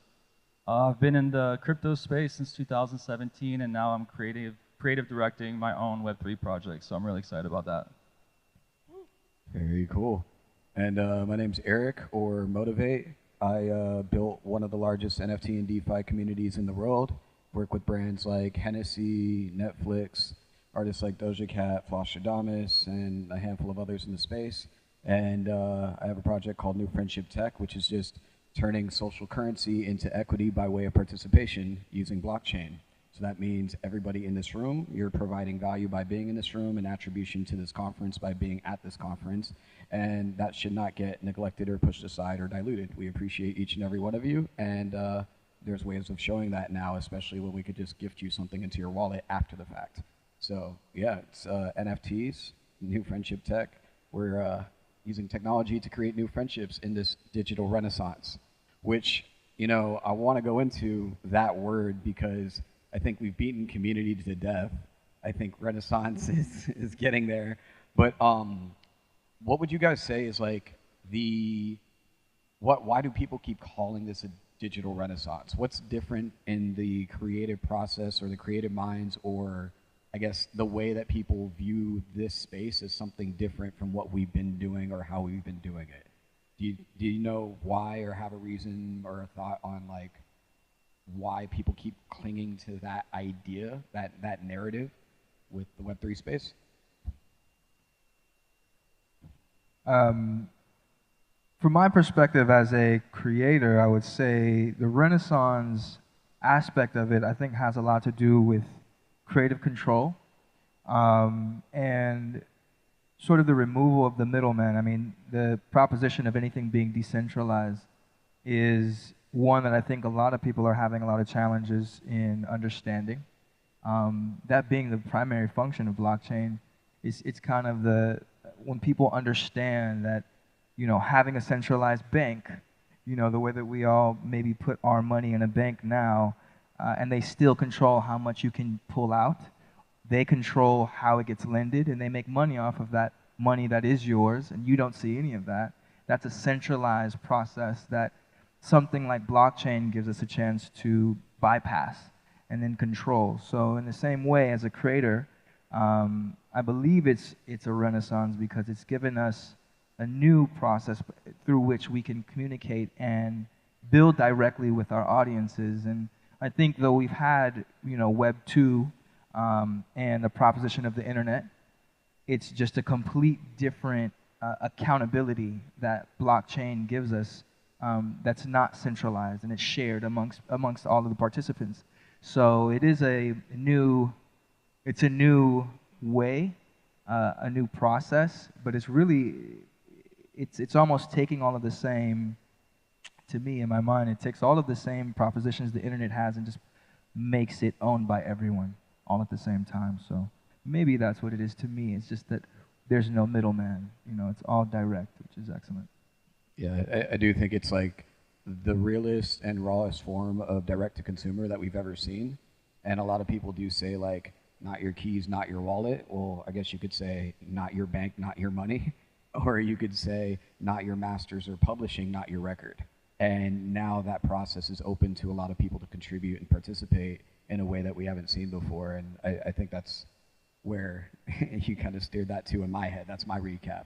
Lynn, what are your thoughts on that? You're working with a lot of different types of creatives, and I'm sure they all have their opinion on this space, and you being an introduction to them, and one of being a platform that is really cross-format. Like, what would you say is the general consensus on? Yeah, we work with a lot of iconic artists, and really to kind of convince everybody to kind of really start participating and paying attention to the Web3 space. There's a few very key important things that we kind of educate everybody on, right? Like, number one is the ownership thing that Miguel talked about. Like, artists never really own their music, their performance, and whatever, because they basically, at the beginning of their career, usually they sign a record deal and collateralize that, right? Or future writing, publishing earnings or future recording earnings with a entity that's able to fund your project. So in exchange, it's a venture model, and that model is kind of like really unfriendly to artists.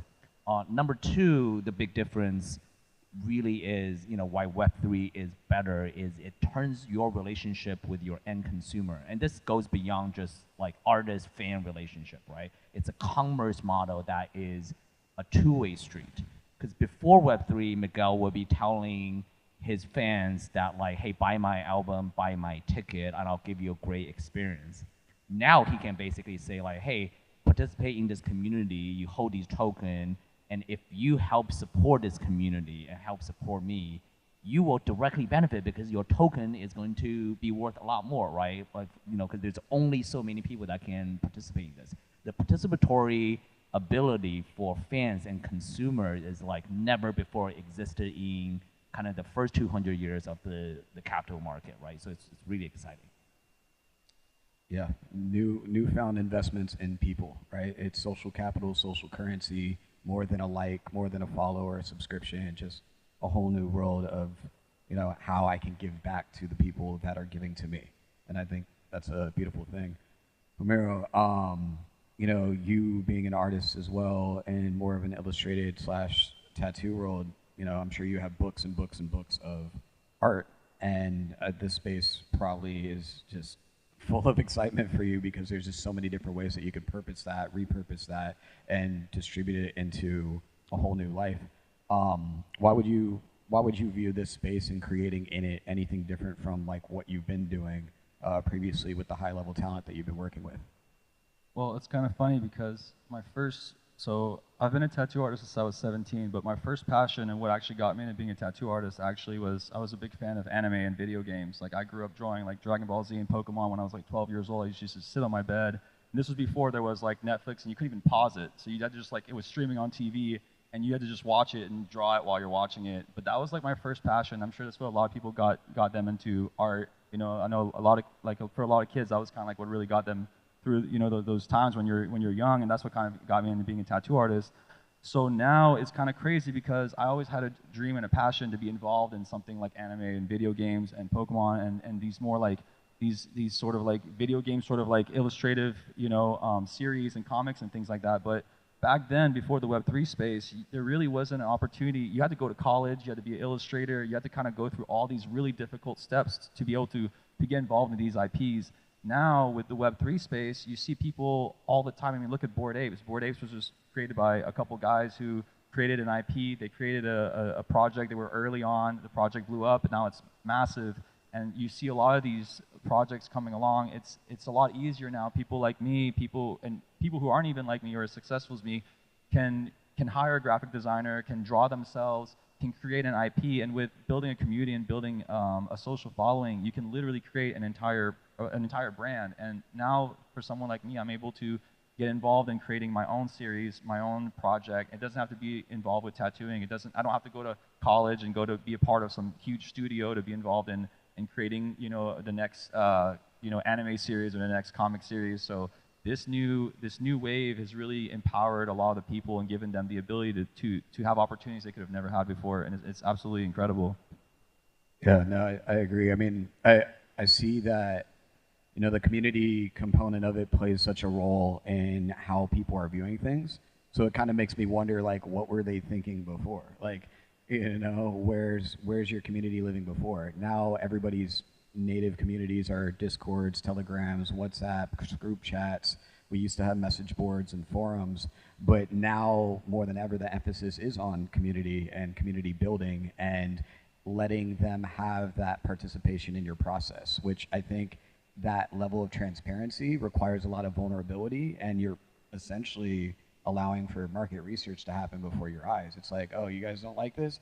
Okay, then you change it because you're part of it, right?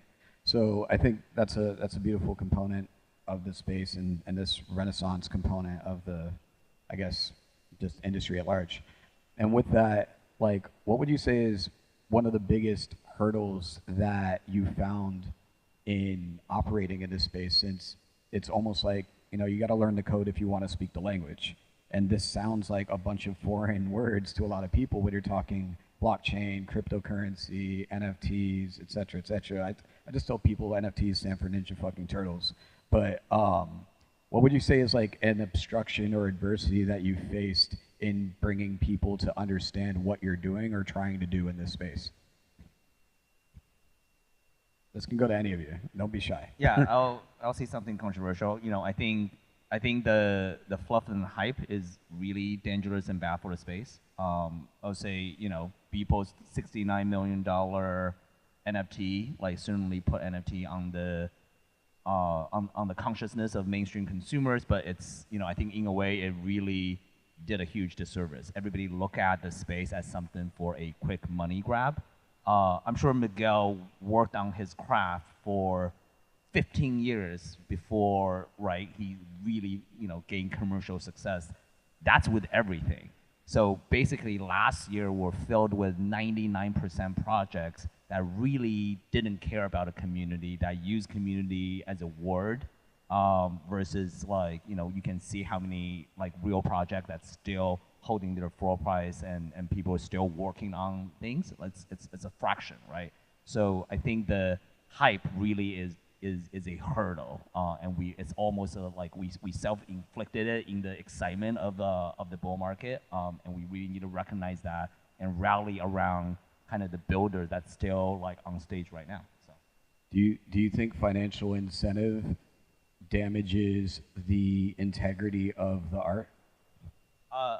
I think when people think there is a quick dollar to be made, the motivations are different, and there is just a lot of different ways to kind of tackle that problem, right? Like, as we seeing now, the trading volume on a lot of these projects were artificial, or like farms that's kind of trading back and forth, right? So it's very hard. The second thing that's a big hurdle is, like, the tools today for the consumers and fans to engage is very technical, very, very difficult. Like, you have to be a technology sleuth and, like, super savvy to really trace all these things that should be a red flag, right? Like, if you just read the trading volume for the last 24 hours on OpenSea, you're like, oh shit, this project is pumping, and you don't know if that's, like, kind of like, wash trading between wallets.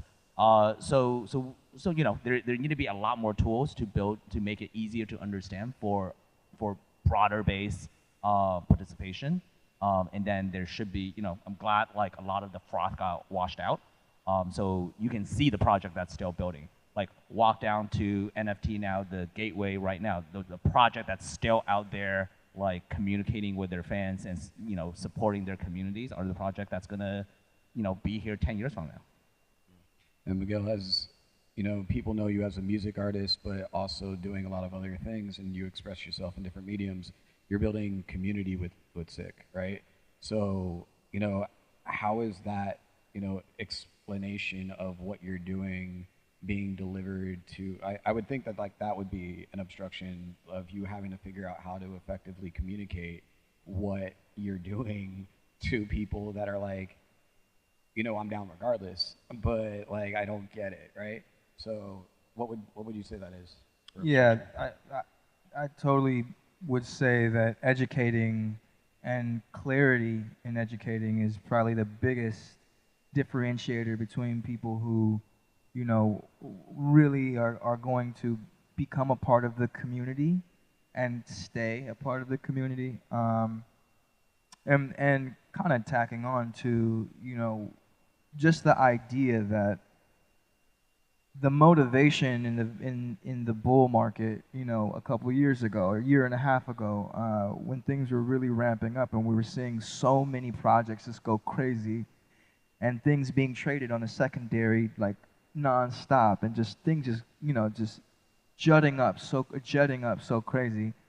I think that's a natural progression.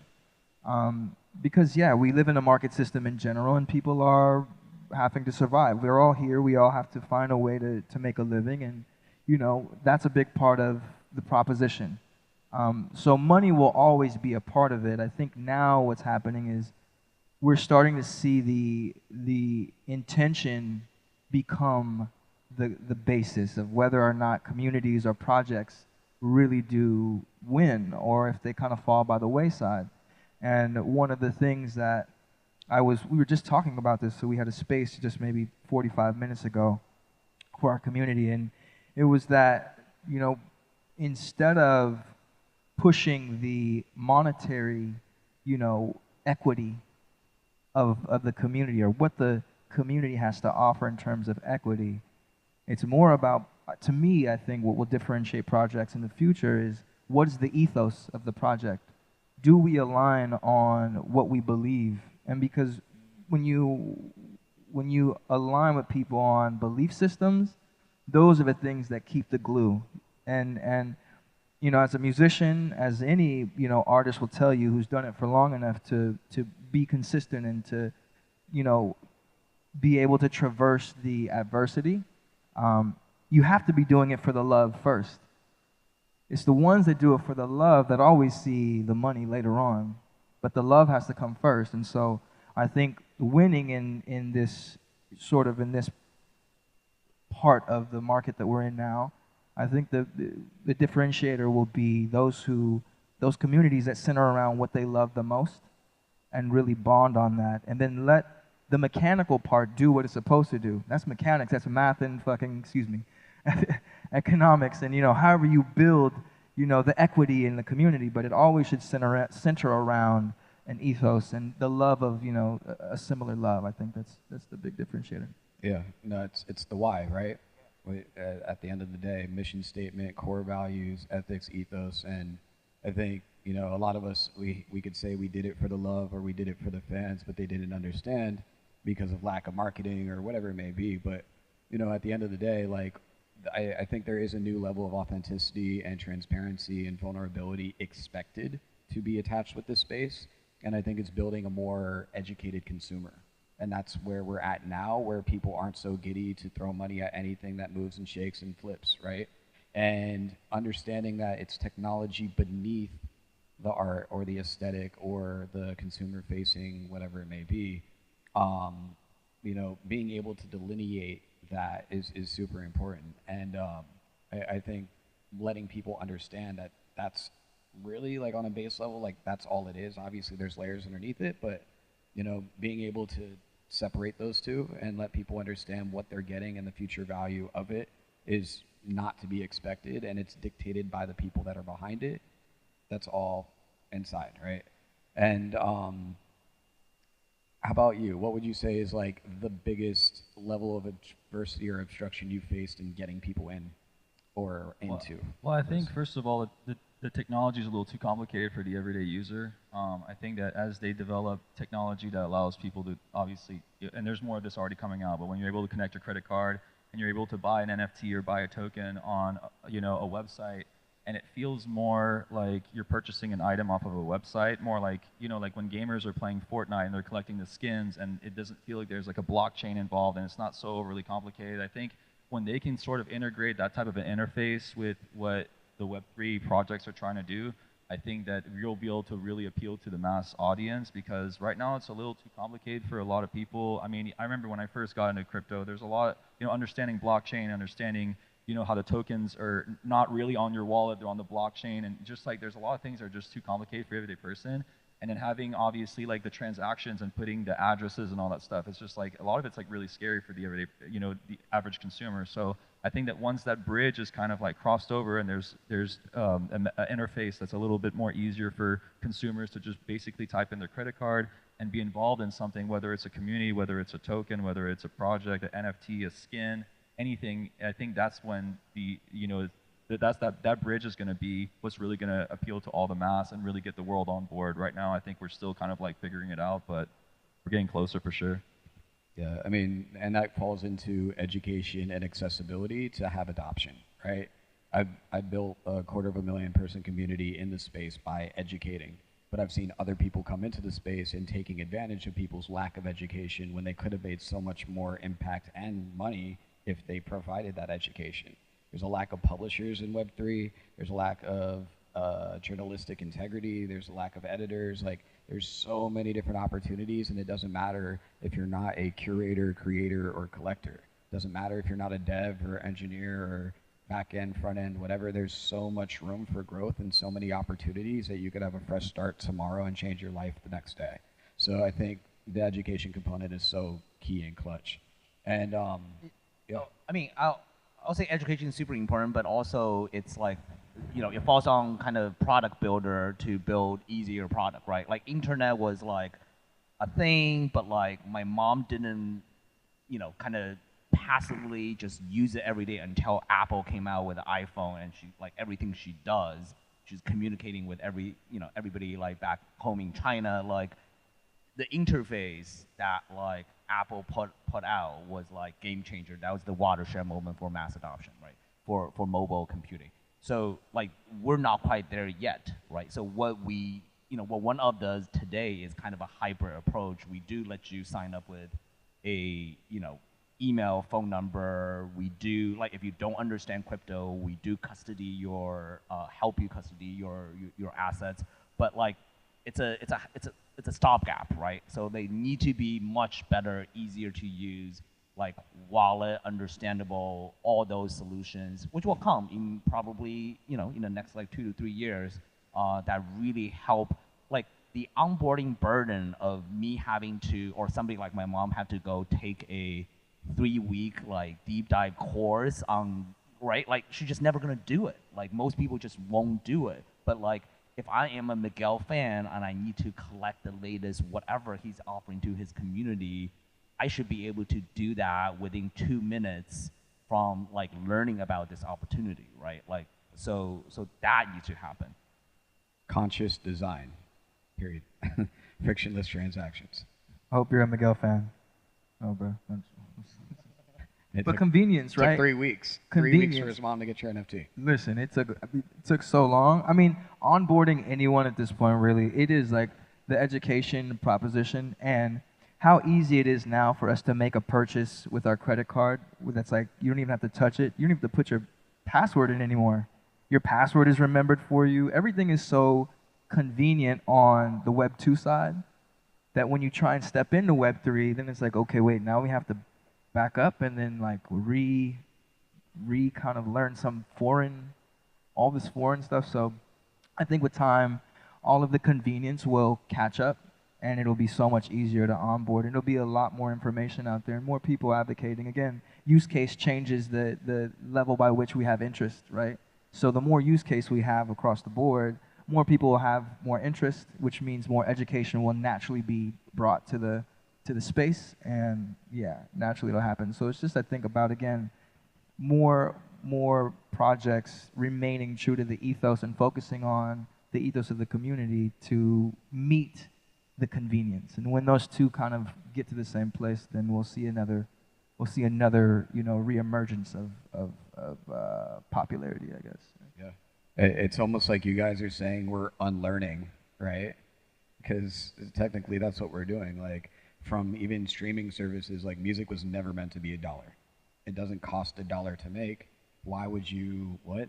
And then we're renting, we used to like tangible and physical goods. We have collections of DVDs and VHS tapes and CDs and so on and so forth, vinyl records, cassettes, all that, and we're becoming disenfranchised by the machine or the man by renting the thing that we love the most, that we want on demand, that's being blocked by ads, right?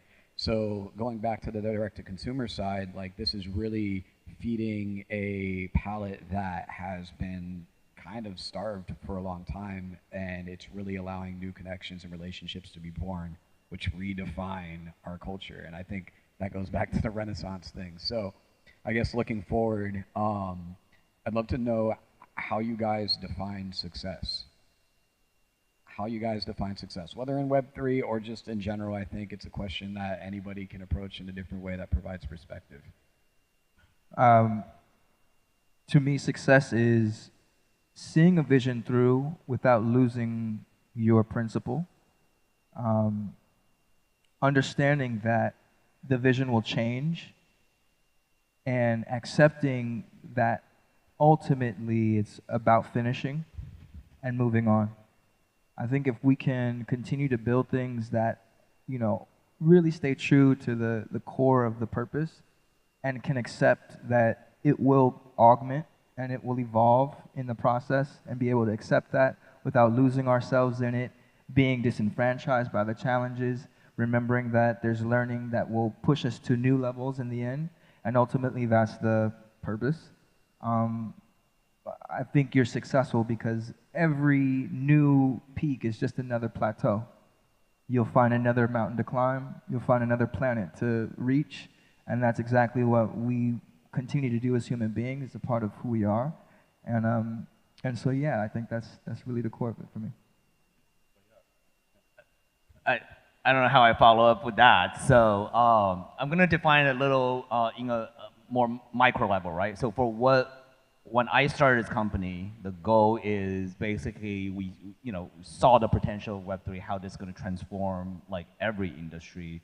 What we really wanted to do is be an enabler to really have this as like, how do we provide tools or access for music artists, for athletes, for big brands and small brands, right? We work with American Express. We also work with Get Maine Lobster that deliver. You can get a digital token that gets you like a year's supply of lobster.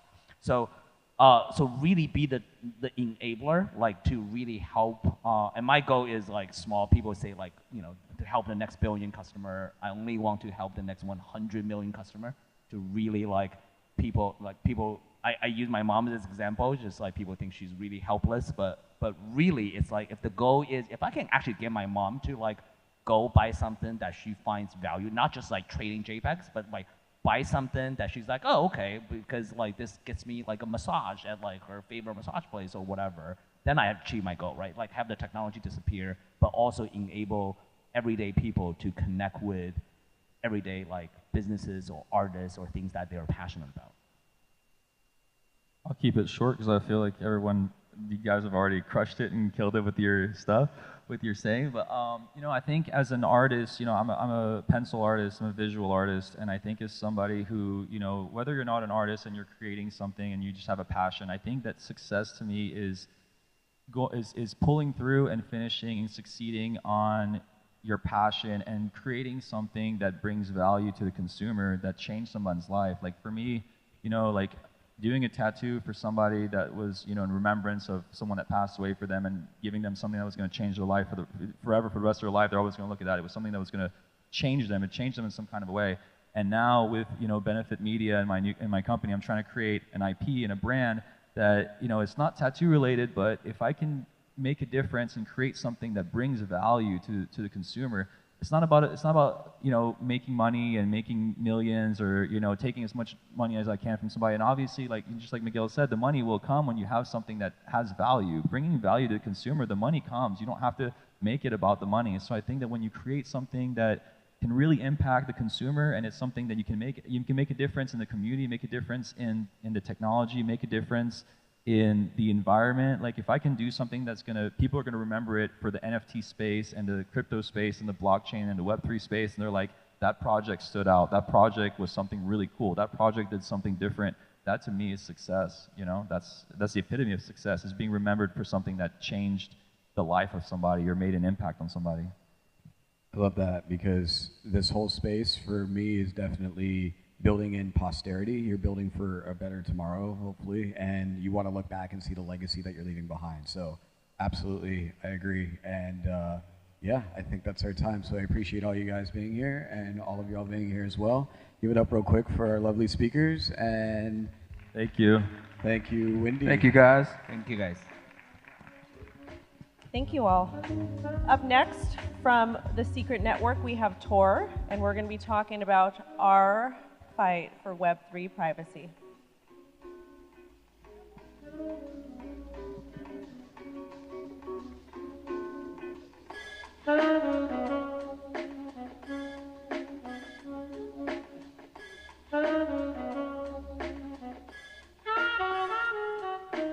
How's everybody doing? Thank you. Privacy is awesome. Thank you to the crowd. Everybody give a big whoop if you care about privacy. Okay, good enough. I'm Tor. I'm the founder of Secret Foundation. I'm talking about Secret Network. We're one of many organizations that help support the secret ecosystem. We have Secret Labs, the core development team. We have secret agents all around the world, some of whom are with us today in Miami, many of whom are watching now live around the world. Appreciate you joining. We're going to be talking about the fight for Web3 privacy, both from what Secret Network has been doing over the past years, but also just in general, the fight for Web3 privacy. We're going to start with the then, we're going to move to the now, and then we're going to move to the always. Before we get there, though, I want you guys to remember this. Throughout the whole time that I'm talking here, there's one fundamental thesis that we built the entire project around, that we have built our entire conception of Web3 privacy around. And that is, decentralization needs privacy to succeed. But also, if we want privacy to be protected, we need decentralized systems. The systems that give us privacy must be decentralized. And if any decentralized system is going to be sustainable and secure, we need to be thinking about privacy at its core. So as I said, we'll start with the then. We'll go back in time for Secret specifically, talk about the genesis of the project, how long we've been talking about these issues. We'll talk about the project now, and then most importantly, we're talking about how we're iterating into the future. Everything we've built to this point is a foundation for what comes next for Secret. But that core mission of bringing privacy to decentralized technologies, and then, of course, ensuring that privacy technologies are decentralized, that's never going to change, no matter what technologies are used and no matter where we build them. I'm taking us back to 2015. The very first white papers that became foundational for Secret as a project were written. And they were written by Guy Ziskind, who's the CEO of Secret Labs, the core developers for the protocol. And the title of the paper was, this won't surprise you, Decentralizing Privacy. And the whole concept of the paper was that you could combine privacy technologies with blockchain technologies and get something that was much stronger than just something that was private but centralized, or decentralized but completely public, both of which didn't seem to be useful. So, unlike Bitcoin, transactions in our system are not strictly financial. They're used to carry instructions. We were already thinking about essentially smart contracts, decentralized applications, and we could discuss future extensions to blockchains that turn them into solutions for trusted computing problems, not solutions for speculation, not solution for just trading things of speculative value, but for solving actual problems, not becoming a solution in search of a problem. This became the foundation for everything that would happen going forward with the project. Meanwhile, also in 2015, this little network called Ethereum launched. And now we're starting to see blockchains that aren't just for peer-to-peer transactions, but also for programmable smart contracts on the blockchain. But as anybody who's used Ethereum knows, we're still talking about a public by default blockchain. Every piece of data, everything about the address on that chain is going to be public to every other user, every other observer. So, into that ecosystem, some of the core members of Secret today began building Enigma then, which was designed at that point as a private compute layer that would sit on top of Ethereum. You have a public by default network, there's no privacy. How do you get it? The second layer solution. However, building as a layer 2 was still a limited solution, and there were a lot of technical challenges along the way, especially back in 2017, when barely anybody was even using a public blockchain. There were a lot of challenges trying to get this into production. No one had ever done it. At the same time, going forward a couple years now, other really innovative technologies start to launch. For example, Cosmos Hub. And now suddenly, people see that these alternative consensus mechanisms can work in production, not just proof of work, but proof of stake. And we get this idea of interoperability. Maybe blockchains should talk to each other. Maybe you should be able to have any blockchain anywhere, be able to send data to another blockchain. These are radical ideas. Finally, we're seeing some of them in production. But again, none of this has any privacy. Do we really want all these blockchains to talk to each other, sharing data everywhere, and there's still no concept of protecting data privacy? But suddenly, all the pieces are now in place. They're not put together yet, but they're there. There's this foundation for interoperability from Cosmos and self-sovereignty from being able to have a standalone blockchain. There's also this idea of programmability that Ethereum has introduced, and then there's still this idea of privacy by default that was introduced in the white paper, that was being explored by transactional privacy networks like Monero. But this concept, this equation with all these pieces together, could add up to the original vision of the project, to have a platform that could provide decentralization and privacy and solve actual problems in the real world. So this became Secret, and the vision is still the same. Can we have a privacy hub for all of Web3 and solve the data privacy problem for all blockchains? Every other blockchain in the world is public by default, especially if they have smart contracts integrated. That data is all public. Can we change that? Can we secure that? Can we fix what could potentially become a dystopian public by default data model, a surveillance capitalist nightmare? Could we fix it through technology? So in February 2020, now getting into more recent history, but still a while ago, by crypto years, we had a mainnet launch. September 2020, private smart contracts launched. That means we've now had private smart contracts, which can have encrypted inputs, encrypted outputs, which run with an encrypted state, have been on mainnet for more than 2 years. And Secret became the first decentralized network with privacy-preserving applications. And more than 2 years later, it is still the only network that has been able to achieve this in production. What's important about this is that it's a privacy platform, not simply a privacy coin. We've had privacy coins. We've had coins like Monero or Zcash that are designed to be able to send transactions from one party to another. But that's not the vision. That's not what we talked about when we talked about a platform for secure computation that could be global, could be decentralized. We're talking about any developer being able to build any application, any generalizable application, and to have it be interoperable, have it be secure, and have privacy for the data that gets used by that application. Meanwhile, the world did not stop. It kind of got worse. I can pull headlines from like any day of the week. This is just a random assortment of data breach headlines. You've got Uber, Alibaba, Equifax, and of course everybody now knows all of the things that were whistleblown by Cambridge Analytica, what they were doing with Facebook data, all of this going on in the Web 2 world. Clearly we have a global privacy issue. Clearly. But then it got worse. And now you can see that it's not just an issue of like, oh, I had some data on some application, it might leak, some hacker might get my password, but I don't do anything important anyway. It's a human rights issue. It's not just a, I had some data somewhere and somebody might see it issue. We're now having laws in the US contemplated like, will there be a national abortion ban? What happens to the data about people who have sought those medical health services, or if they've used some sort of period tracker that is now selling their information to the government? We have a developer sitting in jail in the Netherlands simply for writing code for Tornado Cash, who still has not really been formally charged. It's also an issue in the Russia-Ukraine conflict. I could go on. There's a million cases where, again, these are privacy issues, yes, but they're human rights issues, and the slope is more slippery than you might assume. And I'm not speculating to say that it's getting bad or could get worse, because it already is. The fight for privacy has been ongoing from the cryptography battles last century to what's been happening today. And we're just seeing it happen on new battlefronts.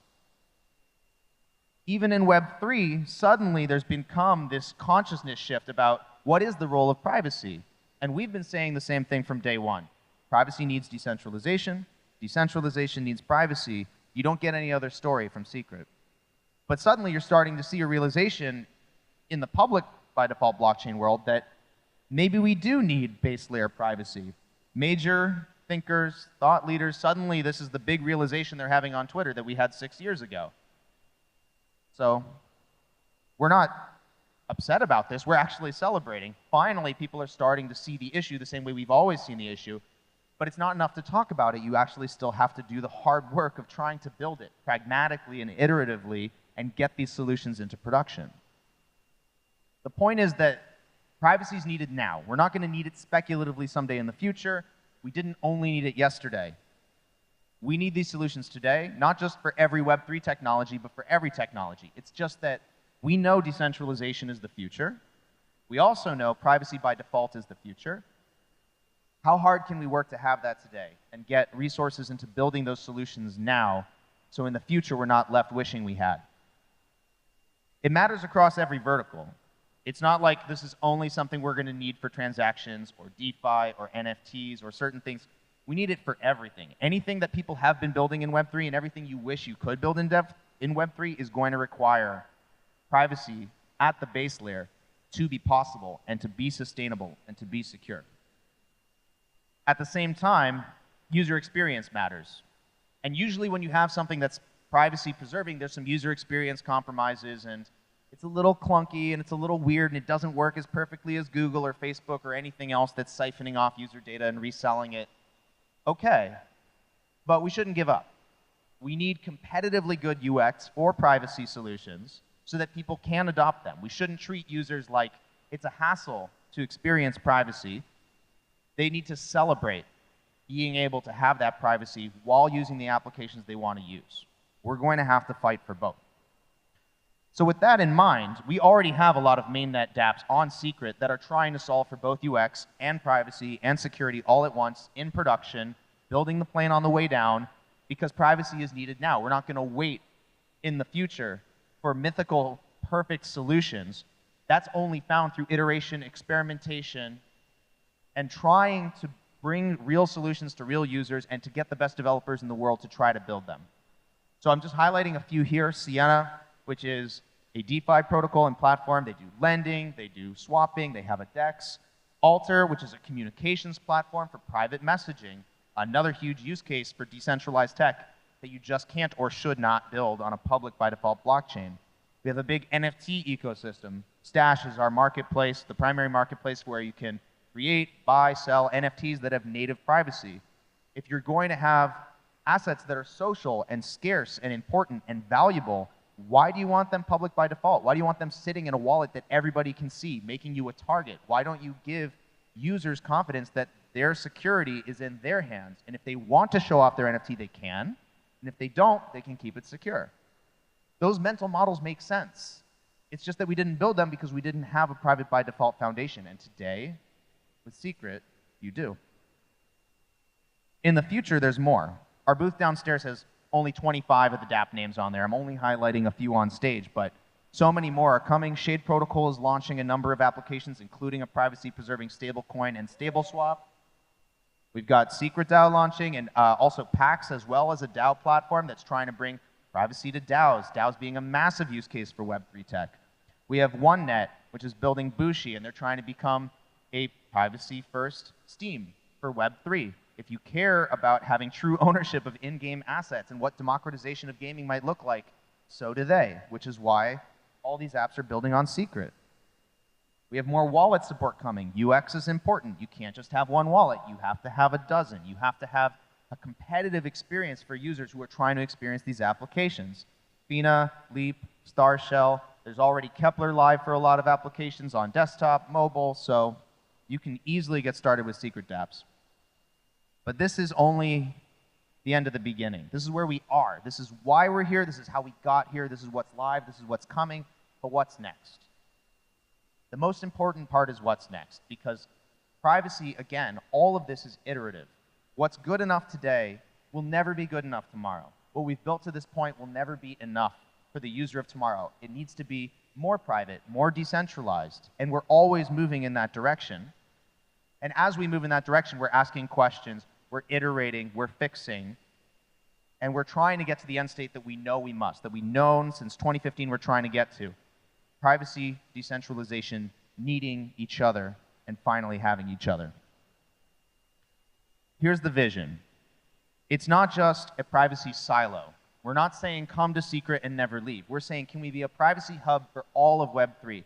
Can we be privacy as a service for every other blockchain in existence? Can we bring our solutions to every chain that needs it? Every chain other than secret is public by default with their applications. They all need this. Can we be that provider? And there's a lot of technology that we're already building that will allow for it. For cross-chain privacy preserving smart contract calls, for inter-chain accounts, to be able to send private tokens on secret across many chains, not just throughout the cosmos, but everywhere in the Web3 world. We have a major mainnet upgrade coming on December 13th, Shockwave Omega, the third of 3 major mainnet upgrades that's bringing performance improvements, making things faster, user experience, obviously, not something we can compromise on if we want people to use what's been built. And that's only 2 weeks away. But maybe most importantly, other than this equation, and trying to unlock these 1000x use cases, is the evolution of all of this. How do we evolve past the solutions we've already built? So Secret 2.0. Everybody talks 2.0. There's an Ethereum 2.0.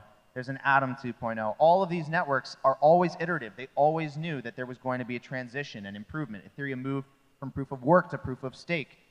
All of this involves complexity. It involves iteration. It involves a ton of technical work. But our destination has always been the same. How do we get more private, more decentralized? How do we secure everything that's been built?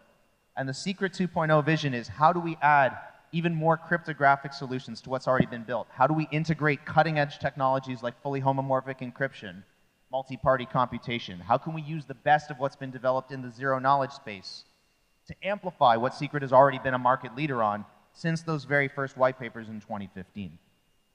If you want to know more about that, my time is up. So I'm only going to direct you to Secret Summit. Take a picture. If you're watching one of these live streams, just go to the website right now, scrt.network/summit. We do have some special rewards for people who RSVP early. Stay tuned for that. But go to scrt.network/summit, RSVP. This is a digital conference. Show up, live streams, 5 hours of streams from the people who are building apps on Secret, from the Layer 1 core devs, from incredible thinkers across the privacy world, across the Cosmos world, from everywhere. And you're going to hear from all of them, not just me, about what makes the Secret ecosystem great, strong, and why they believe so strongly in the ethos and mission that's brought us all together in the first place. So with that said, a few other calls to action. We have a grants program. You can build on Secret. We're launching an incubator as well, and you can become one of those awesome secret agents I mentioned at the beginning of this talk. There's tens of thousands of them globally advocating for Web3 privacy. One of them could be you. If you just go to the Secret website at scrt.network, you'll see there. All those calls to action are there. Everything you could want to do with Secret is there. We have a real ethos and a real mission in the space. We'd love for you to be a part of it. Check that out. That's me on Twitter. That's the network on Twitter. Discord is there with the chat link. I really hope to see you in one of these channels, and I really appreciate you listening to me talk about this. It's the thing you can tell I'm the most passionate about in the world, so thank you for giving me your time.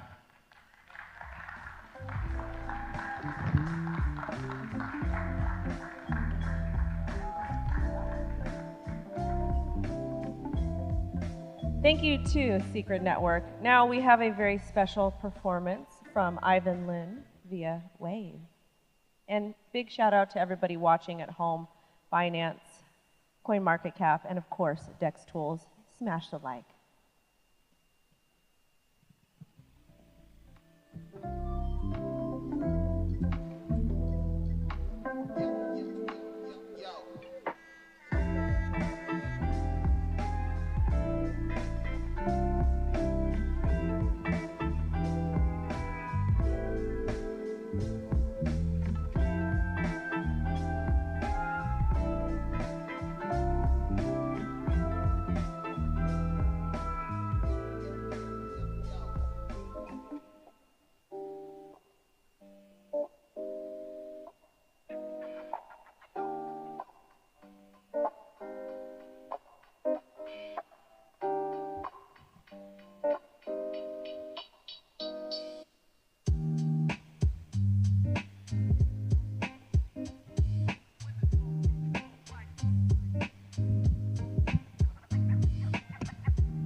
Hi guys, my name is Ivan Lin.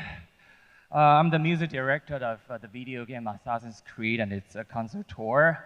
What you listened to just now, if you play the video game, you probably recognize the music. This is from Assassin's Creed.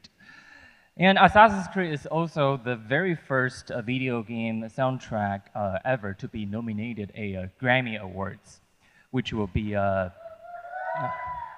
it's a historical moment that finally there's video gaming music here that would be a part of the Grammy. So who in this room also plays video games? Could you raise your hands or give me a shout?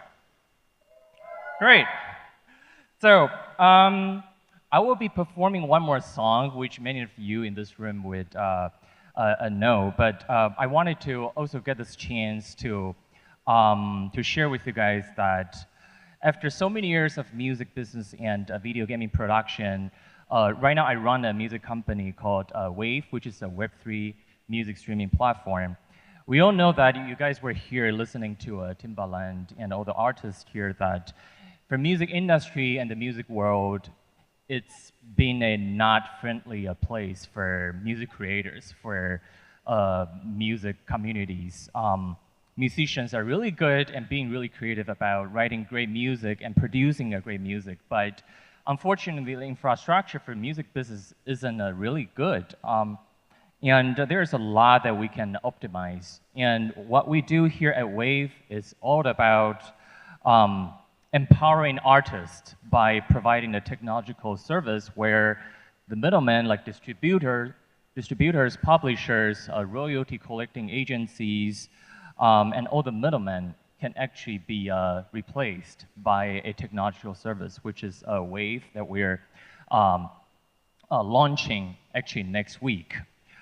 So Wave right now has 3 million music tracks in the pipeline, which is going to very soon make Wave the largest Web3 music platform in the world. And we're calling for artists, music producers, music creators, and musicians to join us. Please follow us, join our Discord. Contact me on Twitter or Telegram or anywhere on LinkedIn. I'd love to talk to you guys. We wanted to make the music world a better place. So, in this room, is there any Final Fantasy gamers here?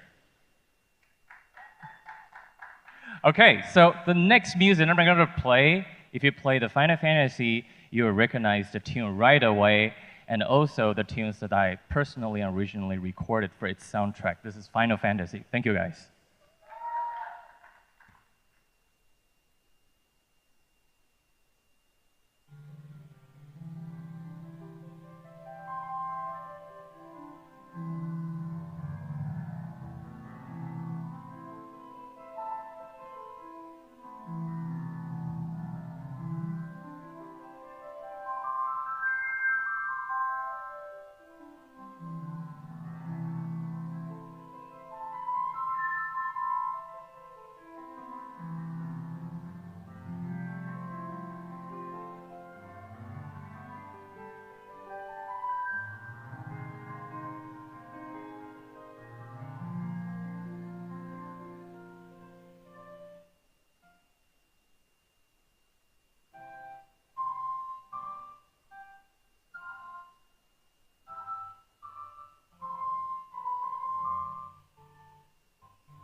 Thank you, guys.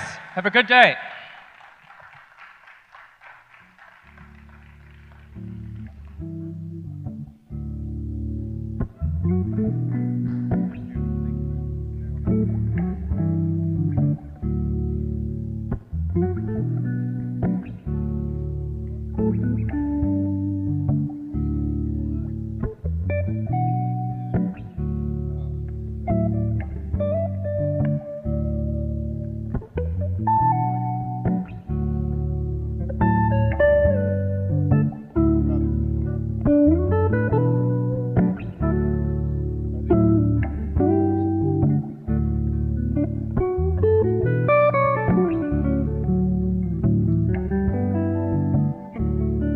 Testing, testing.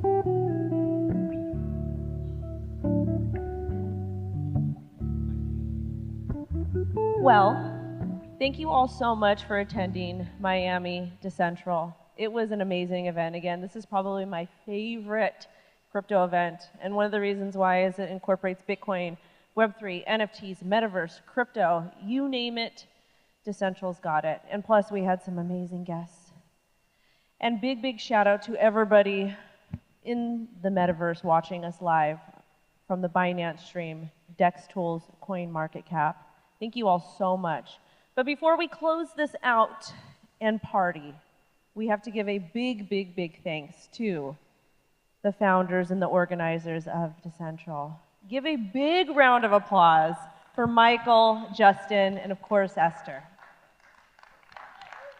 They made an affordable conference for everyone to attend, and I am forever grateful. Woo!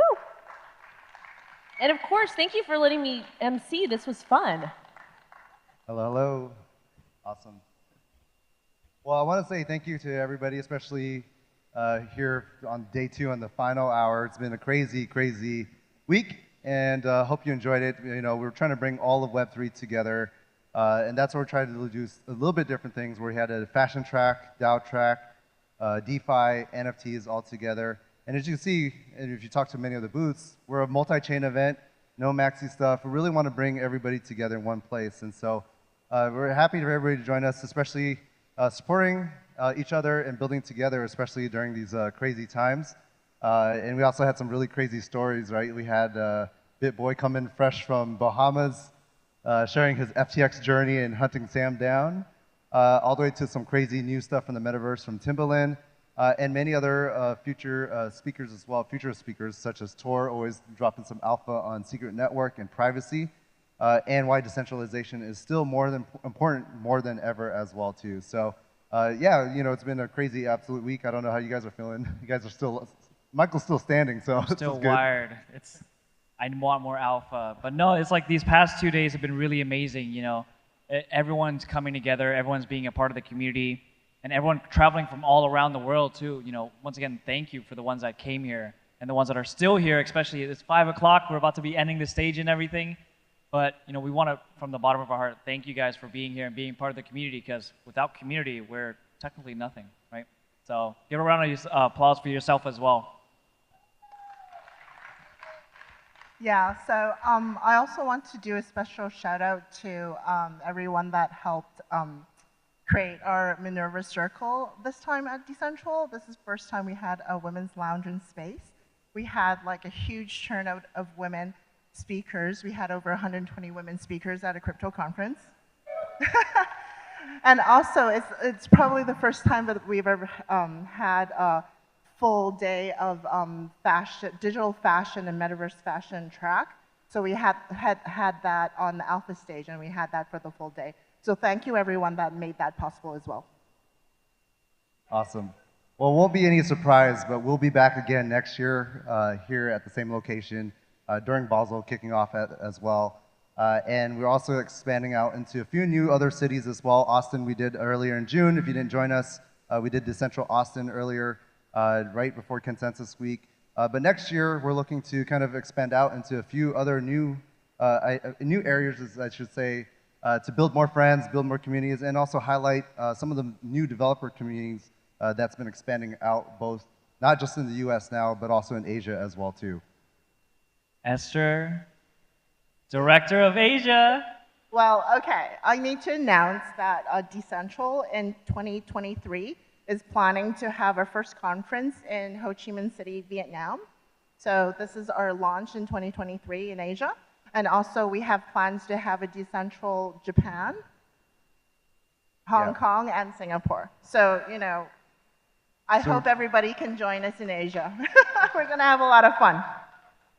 Yeah, so what we're doing is really bridging a lot of the different markets together. You're going to see a lot more tactical events, especially during the bear market as well. We're going to be kind of where the conversations will be, whether it be the Tokyo Game Show, and then in the US, we're going to be doing LA as well during E3 week as well too. So that's going to be a brand new series. It's called GM Summit, Games in Metaverse, and NFTs of course.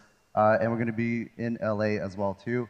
And then again, we'll be back in Miami again for Art Basel kicking that off as well too. So, well, thanks again for everybody joining us for an amazing week, and hope you have a great kickoff to Miami Art Week. Thank you, everyone. Thank you, guys. Thank you. And thanks to the team too. We got the whole team up here as well. Yeah, we all got our executive producer here, Dan. This amazing stage is all his. Great work and vision. Of course, can't do it without him. Jason's been handling the media and marketing as well too. Shout out to Jason. What's up? There you go, Jason. Another executive producer here, Rob, helped build the stages and all the booths as well too. Amazing booths. Cool. Come one by one. Well, yeah, this is all the people behind the scenes help build DCentral, what it is. You know, as we continue to grow.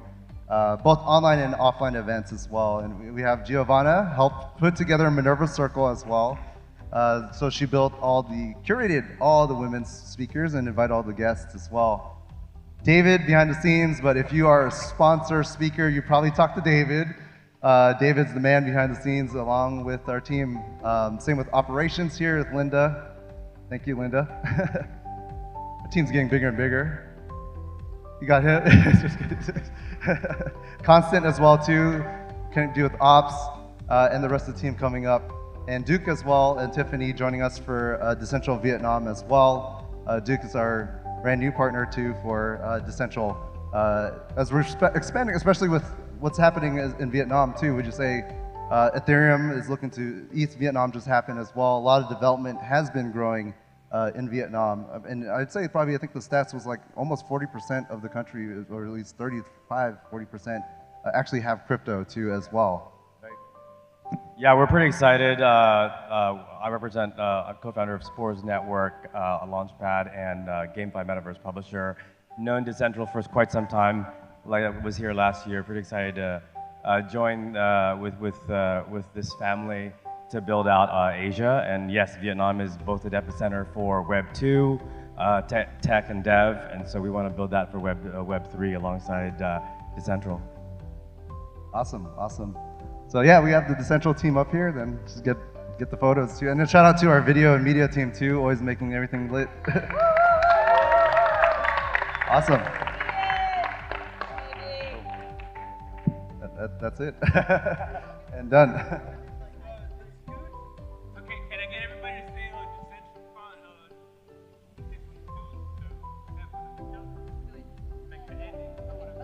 Oh yeah, also too, shout out to the 18,000 people on Binance Live and Dex Tools and CoinMarketCap too. So yeah, we couldn't do it without Binance. CZ is keeping everything safe.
2. Thank you for everyone for coming through. Let's go, baby. Vietnam's coming up.